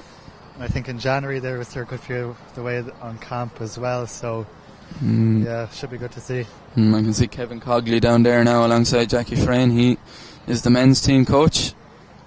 Quite a talented sprinter during his career. I think he has represented Ireland at the World Championships as part of a 4x1 team. The Menapians AC man now has his allegiances transferred to the Moyne Athletic Club in Tipperary, where I used to ply my trade. It's very good to Moyne. I don't know if you recall the summer games or the anniversary games. Sean Tobin's 4-minute mile attempts. Kevin was very involved in attracting some of the country's top sprinters. I think it was one of the first meets back in 2020, actually. After it was quite a headache, I can tell you, Rory Cassidy, to get that one up and running. But no, Martin Flynn and John Flynn and Paddy Doyle and Eilish Purcell and all the Sportsfile found themselves there that day for the Sportsfile and INPHO info photography, and I believe time of very little sporting activity. And I believe that there was more attention paid to the cows in the neighbouring fields than the athletics and the track. But, a lovely general view of the cows, probably, as they describe it. Marcus Lawler and Molly Scott ran that day, I believe, if memory. Nadia Power might have ran as well. Nadia Power ran that day and seemed to think that the nearby wind turbines affected the windy conditions on the track. But I can assure Nadia Power, if she is watching, that it's more because that Moyne is on a bit of a plateau and has no shelter whatsoever. But yeah, here we are anyway. Ireland versus Ireland, women's 4x1 under 20 international invitational. The question is, which is the A team and which is the B team? Well, Dean Adams is in front of us here. Dean, would you mind telling us who's who on this? Don't think he wants to. No. Too nervous. Okay. We'll come back. Kevin Cogley is here also. You can, yeah. Dean, of course, an accomplished runner in his day. One of probably the fastest starters the country's ever produced. Yep. Bullet over 60 metres. Yeah. Now plying his trade as a relay coach. But here we go. They're in starters' orders, Rory.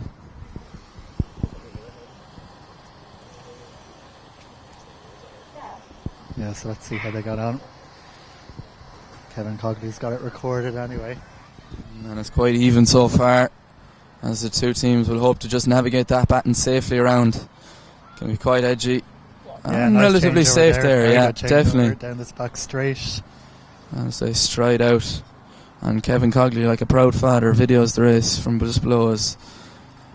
And a little bit of a stretch maybe from that team in 5, and they've left that baton behind them, so it's just left with one team to plough their lonely furrow. And I can tell you that as they approach the final leg, we've got 34 seconds on the clock, and they will get that one through. Safely. And home comes this Irish underage star, and a very appreciative applause from the crowd. What's the clock? 47-16. Very promising are the words that came from Kevin Cogley's mouth. And a wry smile from Dean Adams, who maybe wonders what may have been if both teams had got that baton around safely. But good to see the Irish juniors starting their qualification attempts for Jerusalem, Rory? Yeah, no, it'd be nice to see teams out there in Jerusalem, hopefully in 4x1 and 4x4, and let's say they're probably on track to do it. Big couple of months ahead. I think that was Champs Tour in June, under 23s in July, and then obviously World Seniors in August. So I suppose we've got hopefully a few medal hopefuls heading out that way. Oh, absolutely, yeah, it should be really good. Think of my own club mate at home, Ava Rochford, in the high jump last year, who, pardon the pun, soared to new heights to reach that 4th place. The Clare lady representing the Nina Olympic Club, being coached under Martin O'Grady, like every Nina high jumper ever, and often surrounding areas. He oversees a lot of the coaching of our multi-events champion yesterday, Laura Frawley. So I know Anthony Carlin has a big say also. He's been hounding me all week, wondering would there be a live stream. So Anthony, if you are watching, hello. But there'll be a men's team here as well. Kevin Cogley has ventured down to see, are they all set and ready to go? Looks like we'll have Ireland green and Ireland white. That makes it slightly easier enough, Rory, I cannot lie. Dean Adams clearly not forethinking the poor commentators when he was sending out the kit order. But I have to say, it's my first time seeing the Irish Fest in person, Rory, and it is very a distinct shade of green, isn't it? It is. It's nice. Yeah, it's not quite the newest of the new ones. It doesn't quite have the 123 sponsor on it. That is, of course. Yeah. Soon enough. Michael Murphy, you were talking to Dean Adams there. Did you get much out of him there, or just shooting the breeze? I was just chatting to him about the last time he gave out to me in the Portugal training camp. So, but we've made up now and we're friends still. So, no, Dean Adams, he's a good lad, and he's a quiet lad, but he seems to really enjoy coaching them girls there, and he seems to be doing a really good job with them. So it's great to see it. Yeah, no, good stuff. Good to hear Michael making amends. Bloody distance runners getting in the way of sprinters. Of course, all distance runners have feelings too, so apologies out there. Should I get the word cagey in here, Rory? I saw someone picking up on the word cagey on Twitter yesterday. Yeah. Would you imagine that these 4x1 runners are cagey as they get into their marks? Imagine so. It's a very cagey occasion starting out here. Yeah. Of course, we are surrounded by a cage up here in the little bit of a rattle, but Kevin Cogley has re-emerged back up. Kevin, can you give us a bit more than Dean Adams? What are you hoping for here? Just a safe passage? Anywhere in the 41s, he tells us in his thick Wexford drawl. Anywhere in the 41s, son. Oh, yeah. Yeah. I know, exactly. Yeah, I know. Haven't seen any scores in the hurling yet, Rory, or is it on later? I'm not until 5, so we've got a while to go. We'll watch that as we prepare for the festivities later on. But Ireland green versus Ireland white. I think I can tell you that is Dara Murphy of Limerick AC on the outside there, because that appears to be a Limerick AC vest turned inside out.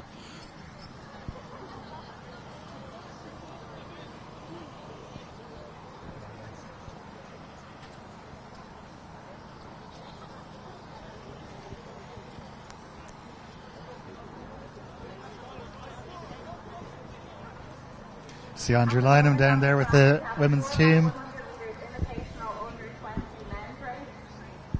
Long weekend for Andrew and his hard-working team of officials. I don't think I'll interview Andrew today. No, you didn't have much from him yesterday. No, and I think he'll have less today, to be honest with you.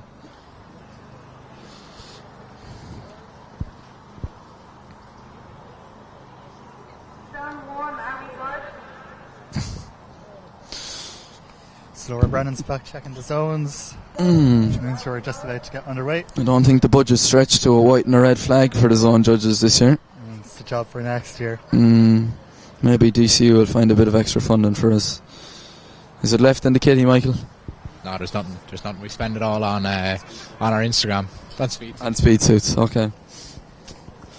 Has to be done. I believe I saw Trinity running a fundraiser recently, I think, to supplement their training funds. So if anyone wants to support the Do Hack Club, you can find the details of that, I would imagine, on their social medias.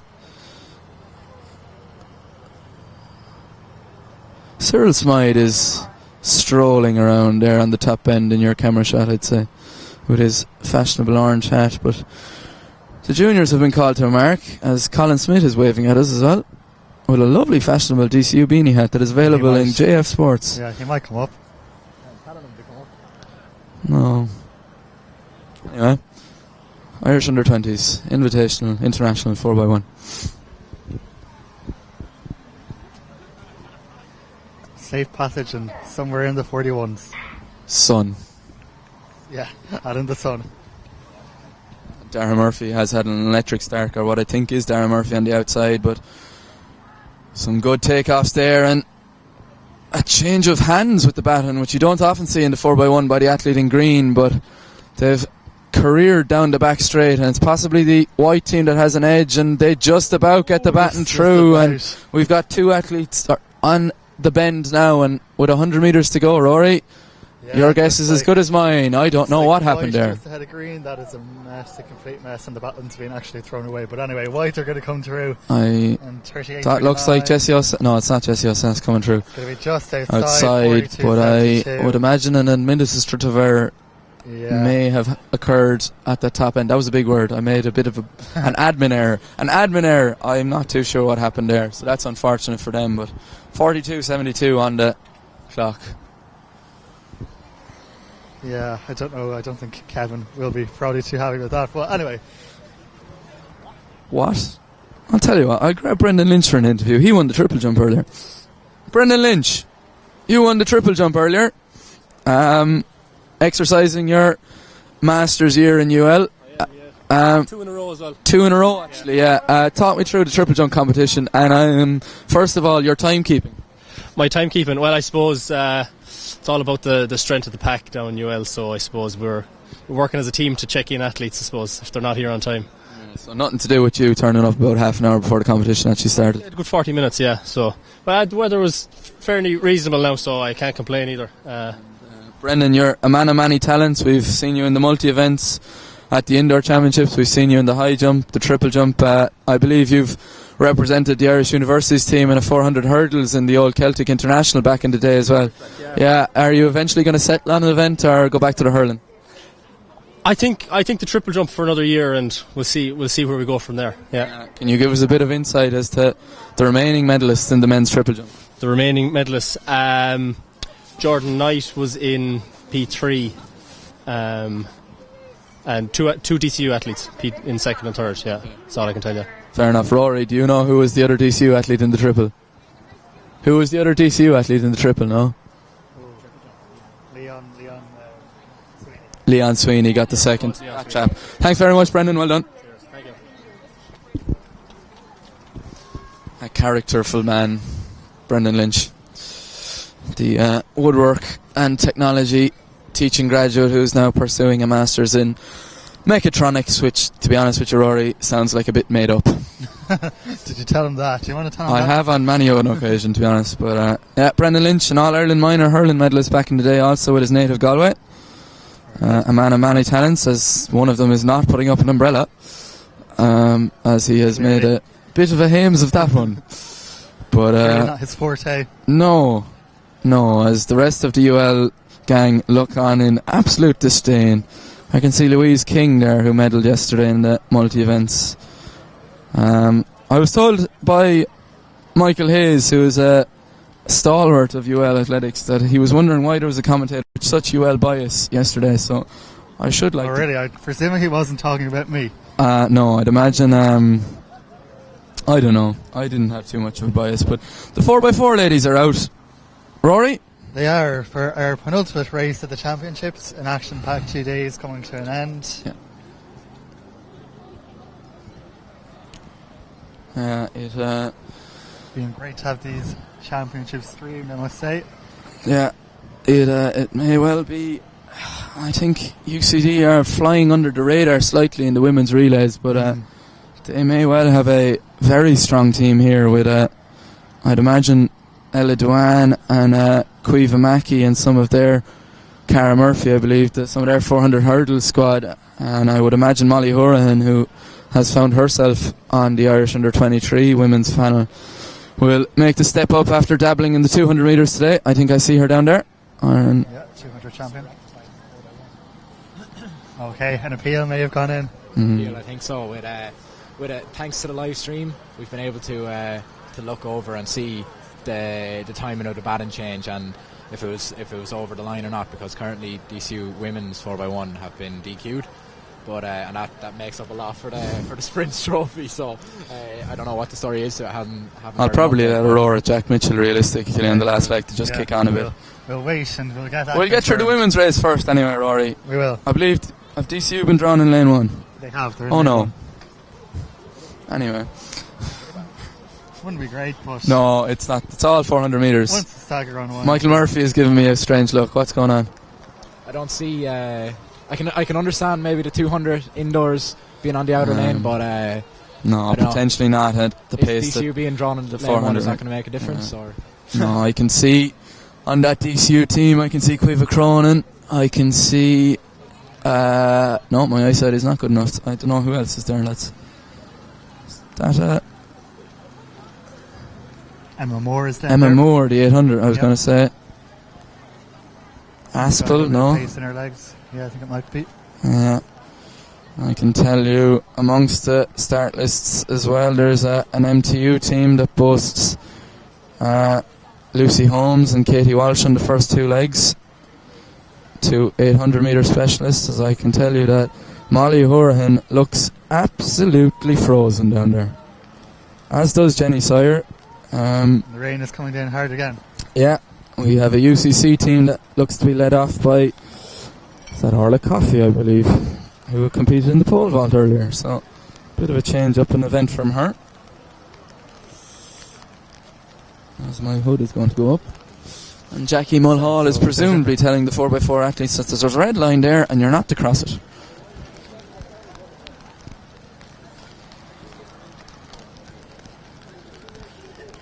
Yep, there she is now telling them not to put a toe or a finger or an ankle or any kind of a foot placement over that red line, or she will line you up against the wall. yes, now I have the advantage of the umbrella. It's way better being in the middle here. If there was a camera posted on the 3 of us right now, it would look at 3 very cold and slightly wet bodies as the rain starts to come down again. Perhaps minds have already turned to the festivities later on, Michael. Oh yeah, no, it's tonight. We'll have to see what the antics are, but with the rain, I think we're all going to enjoy being inside tonight. I've been reliably informed by Victoria that soup is on the menu for a starter after a slight discrepancy, I believe, between the IUA and the hotel. And there's a bit of a miscommunication, so there will be soup and there may be sandwiches.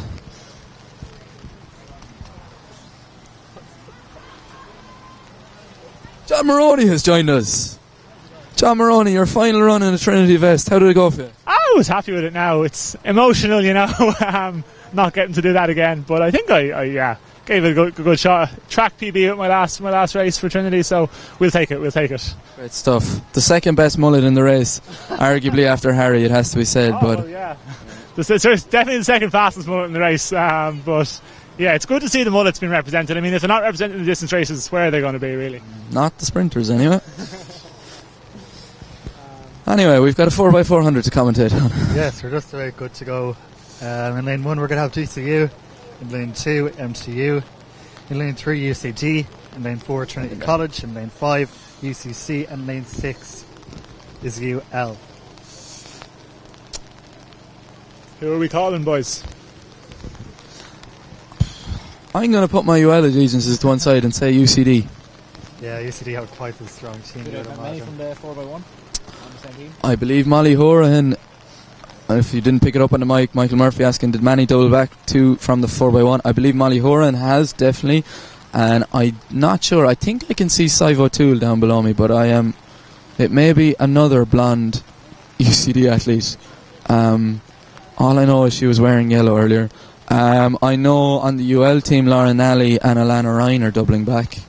And I'm not sure about the DCU team, Michael. I know we have Emma Moore there starting off, I think. Oh no, is she second leg? Yeah, second leg for DCU. So a few more 800 metre runners. I suppose that's the versatility of it all. 800 metre runners being able to come down, but it's definitely going to be a test for them. So we'll have to see, make sure they're not going out at 200 metre pace for this 400, because it's going to be a stinger. Yeah, and it has to be said that the rain has come back to play. It's significantly wetter than it was 2 minutes ago when we started talking. And we're having a look at the times just out of interest for the men's 5,000 metres. Dylan Casey ran a fantastic time in these conditions of 14.24. Harry Colbert went 14.25. And Sean Cotter got up for third, the Galway man, 14.42. To round out the scoring, Shane Spring of Trinity, 14.52. Paul Hartnett of UCC, 14.52. And Galway picked up a second team point. Luke Johnson ran 15.11 for sixth. As the girls look rather wet and rather miserable about the toss of a 4x4, and I am just happy that I don't have to run it, to be honest. And Michael Murphy shakes his head in agreement that it is not where we would want to be right now. So here we go. GCU in 1, MTU in 2, UCD in 3, GCD in 4, UCC in 5, and UL in 6.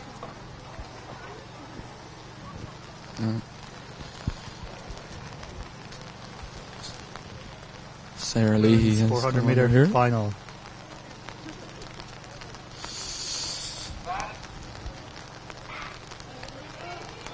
It'll be quite difficult to discern who's in the lead with this three-bend stagger that is in the 4x400 metres, but Sawyer on the outside for UL seems to have opened up a small gap to the UCC athlete on cider, and DCU going quite well on the inside seem to have brought at least two of those three staggers out of it.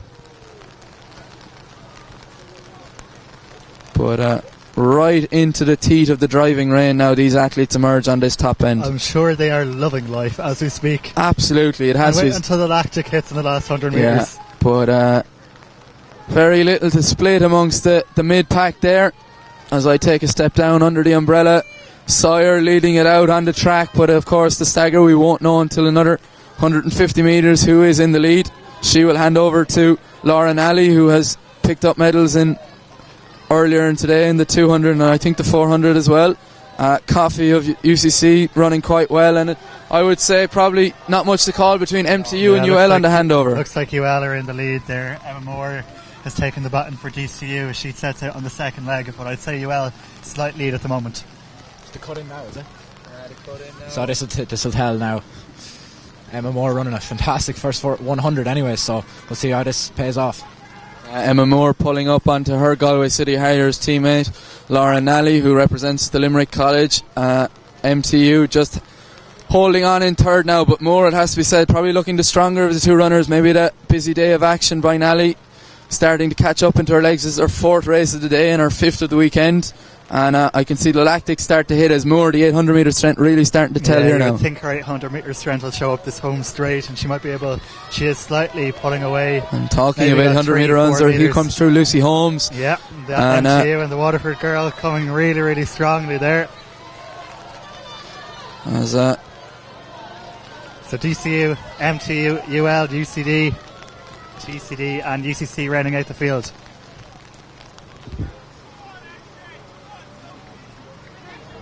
Even Michael Murphy's not too sure who that is for DCU.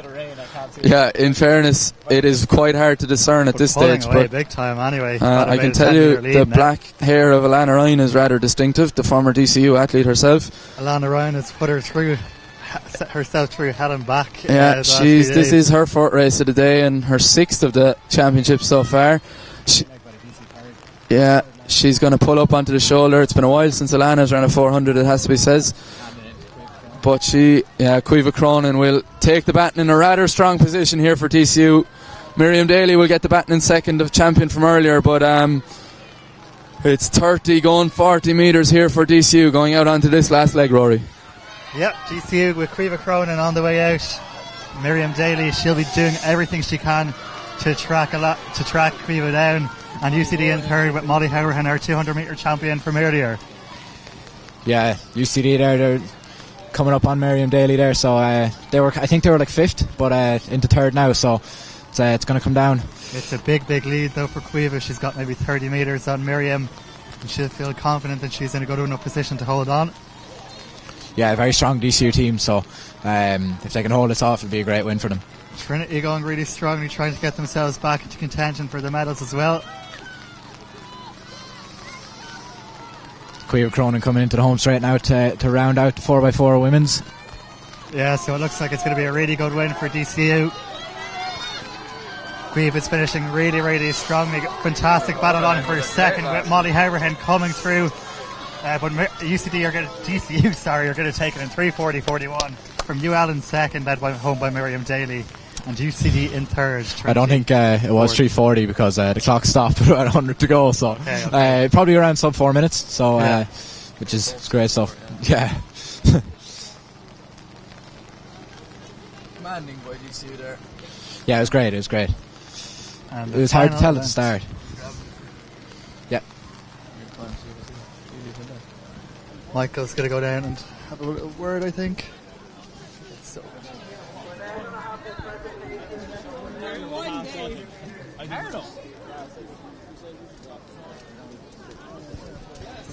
Stick the microphone into the pocket there while we go through the crowd.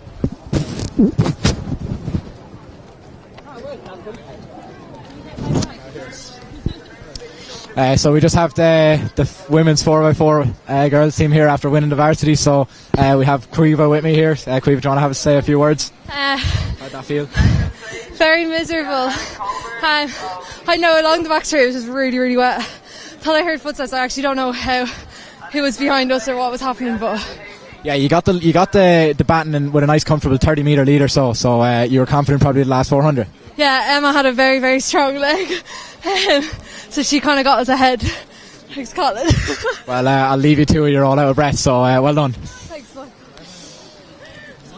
Must say, great umbrella holding up there from Colin a few Smith. more of the girls there. I don't think they're up for speaking. They're just we'll leave it down to them being out of breath. But I'll come back up to you, Rory. Lovely, and as I was saying, great umbrella holding by Colin Smith. Doing a fine job as we head for the final race of the championships. Cueva heard footsteps. I don't know who she was hearing because she had such a big lead. I had to reiterate that she had the 30-metre gap. Yeah. But obviously, before we go, just to thank guys from Entry, Owen, Luke and David, who've been here with us for the last few days, making sure this all goes so smoothly. So thanks so much, guys, as ever. I don't even know if David is here today, is he? No, David is not here today. David was here yesterday, but thanks to David, of course, for yesterday, and the two lads here today with us, making everything so much easier. So, final event of the day, 4x4 men's. Indeed, the last one. This is always a good event.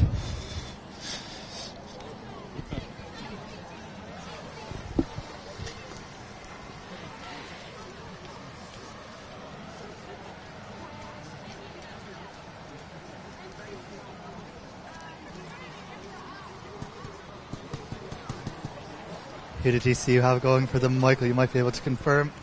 So, as far as I know, Owen Quinn has been brought down to do the 4x4. So, after third place finish today, so we'll have to see. I know obviously there's the two big dogs, Jack Raftery and Kieran Carty, and then I think it could be Charles Okafor, or I think it's Charles. I see him down there. So yeah, it looks like Charles is down there. So this is a strong team, very strong team. But it's as always, this 4x4 relay is always a good event. So you just don't know. Like last year's with Galway, the surprise of it all with Rob McDonald having one of the best last legs probably ever in IUA 4x4 relay. So no, it's definitely going to be an interesting one. Yeah, what a way to finish. And just to say as well before we finish, fair play to all the Athletics Ireland officials, the IUA officials, for everything over the last few days. They've done a fantastic job at running what has been a successful championships, to be fair. Yeah, definitely. It was a great event, and I think it ran really smoothly, and thanks to DSD as well for obviously hosting the track. So definitely a great championships.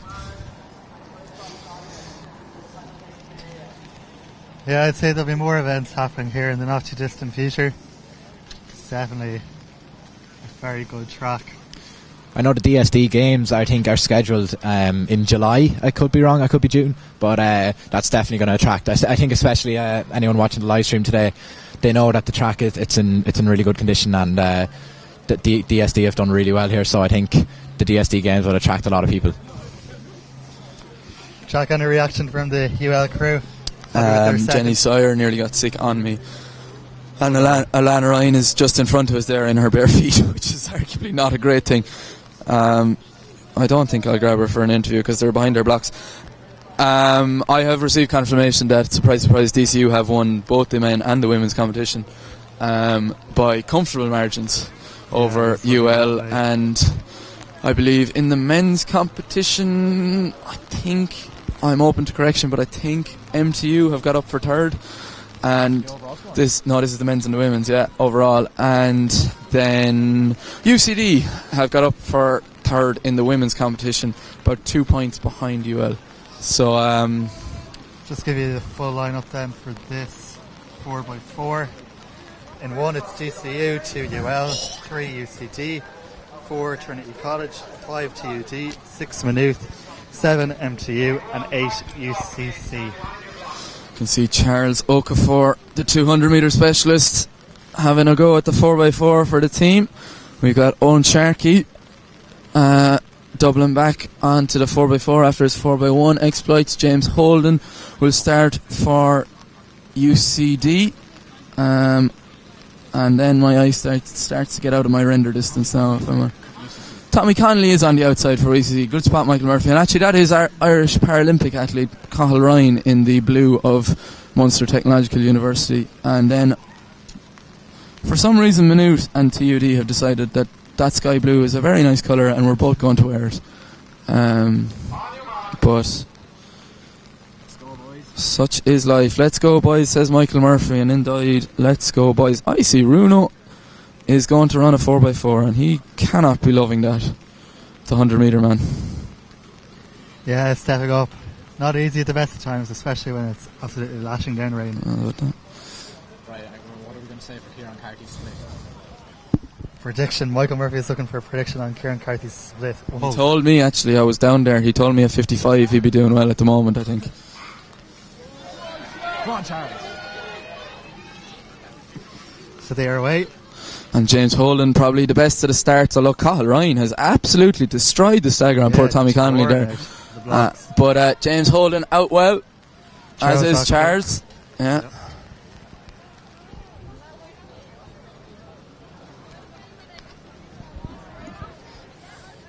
See, it's that's Owen Quinn, I think, for DCU waiting for the baton. Yeah, a lot of 800 metre athletes on this second leg, so it's going to be an interesting one. I think that could be Canis Weirty of UCD coming in for the second leg, so he's going to have a storm leg. You've done me up a 3 because Tommy Connolly is waiting to take the baton for UCC, but in we come here, and Cathal Ryan has had a fabulous run for Munster Technological University, but UCD will hand over in the lead. Owen Redmond takes the baton for UL, the 400 metre finalist. Owen Quinn out for DCU. Yeah, Owen Redmond went under the 50-second barrier for the first time in his career today. Great credit for him, but Canis Weirty, definitely the freshest of all the legs. I think he's only ran the relays this weekend for UCD, and I think it's either Canis Weirty or Owen Kelly. Redmond takes the lead though for UL. He's had a great run here, and Owen Quinn tracking quite more, but you would anticipate that UL are going to have to get that baton slightly more up the track if they want to hold off Carty and Jack Raftery, as Carty gives Owen Kenny a playful push on the start line, which the official has not seen the funny side of. Owen Quinn has taken the lead, yeah. And there goes any resemblance of a race plan, but I'll tell you what, if there's one man who will track a DCU down, it is Owen Kenny, who is on to probably his 17,000th event of the day. Started with a silver in the javelin yesterday, and he has stayed going, as Carty for some reason has looked over his shoulder to see where Owen Kenny is, and the UCD athlete is making all the ground back up. Carty seems to be having fun with it. Yeah, it seems to take his quite leisurely through the first 200. I would anticipate when you've got a 6'7" Jack Raftery waiting to hand the baton to us. Jack Mitchell are going on down here. Yeah, Jack Mitchell asking, where is your speed suit? But anyway, there's serious racing going on here. And Kenny turns on to pit gas, but Kieran Carty has a good Polish female 400 metre runner, left a bit to the last 100 metres, and Raftery gets the baton ahead. And it's the 400 metre hurdles champion versus the 400 metre flat champion.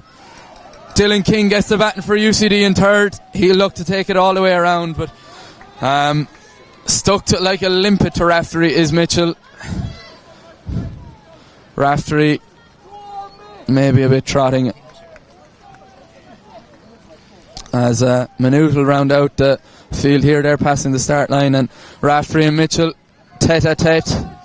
With 150 to go. Raftery is feeling Mitchell on his shoulder now, but Mitchell said, I may as well have a pop when I'm this far. He's kicked for home. They've turned it into a 100 metre race.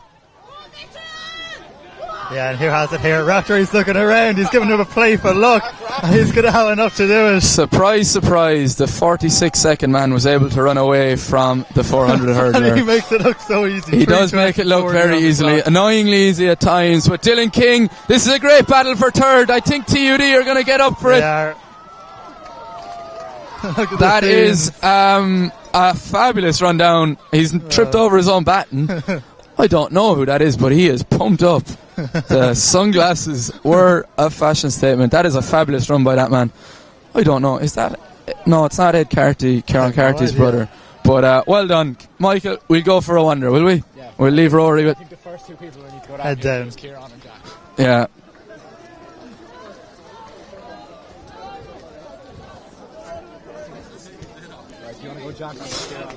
We'll get all of them here. We're plotting who we're going to grab first. I think first of all we've got to talk to Jack Mitchell, who actually decided to run it like a race, and Raftery, who decided to run it like a show. We've come down into the middle of the mosh pit here, Michael.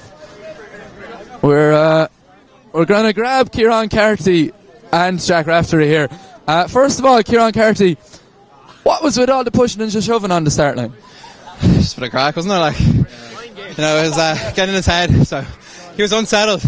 He said some stuff to me at the 100 that I didn't really like, so made up for it in the last 100. I said, I'll go on, go for it. So, and Jack Raftery, you decided to turn that 4x4 into a 100 metre race at the end. Can you talk me through yourself and Jack Mitchell's battle? Yeah, it was close enough. He was talking to me as he come up on me, so I tried to put the hammer down. He's gone. He had no chance. He wasn't going to catch me. I'm going to grab some of the UL boys here now if I can. I've got Jack Mitchell in my sights here. Mitchell, it probably went down to a kicker's race, bizarrely, for a 4x400 metres. Yeah, like a cycling race. Yeah. First of all, did you get your golf in? Yeah, in between the sets. Yeah, great stuff. Owen Sharkey, you ran the lead-off leg there. It's been a long day for you. How are you feeling? A bit under the weather now, not going to lie to you. Not very well, but sure we got through it. Well done. Owen Redmond is here as well. Owen, good to close off today with seems to be a Sprints trophy for you, Al. Yeah, it's brilliant. Personally, I got a PB and I'm very happy with today. And for the team to finish second there behind DCU, very strong performance. Brilliant. I'm going to grab the TUD man who kicked down for third, if I can. Technological University Dublin, you got up there. Runo, I don't think I've ever seen you on a 400 metre track before. How did you find your first 4x4? We'll move into the camera shot if we can. It was good, yeah, we did well. The team did our best. Fell on the last leg, carried us, so we did. Yeah, I see him here in my sights. You pulled out probably the run of your life there to get up for third. How are you feeling now? Sure feels like I did. Going to take a minute to recover from that one. Brilliant, definitely. This Dublin team is incredibly excited. On Kenny, you were pushing and shoving there with Kieran Carty at the start there. I mean, I think I called for disqualification at the start there. There was a bit too much argy-bargy for my like. Bit of announcements here now, but I mean, like, I was good to finish with the 4x4. Us and DCU have a nice rivalry, I think, the whole time now. So it was nice to give it off to Mitchell in the last leg to, you know, put it to, you know, the Ordigam legend that is Jack Raftery. But solid day's work. And now we're done. Yeah. Ian Morrison of Trinity calling for a bit of acknowledgement for the officials and the IUA committee. Thanks, Dean, for his kind words and all the work he does in Trinity. But I think that is pretty much us signing off here as I pass Mark Smith and Sarah Leahy, two of the fastest students we have in the country. We have a few medal presentations left to get through, but as for action on the track, that is us signing off from South County Dublin. My thanks to Rory Cassidy, Michael Murphy, John Maroney, Cathal Kennedy, Oisin Spillane, and all the others who joined us for all of the different imploits, and to the Entry boys who had to put up with the silly students for the past 2 days. Their umbrellas and smiles were much appreciated. We'll see you hopefully next year for another stream of the Irish Universities Championships. Goodbye and good night.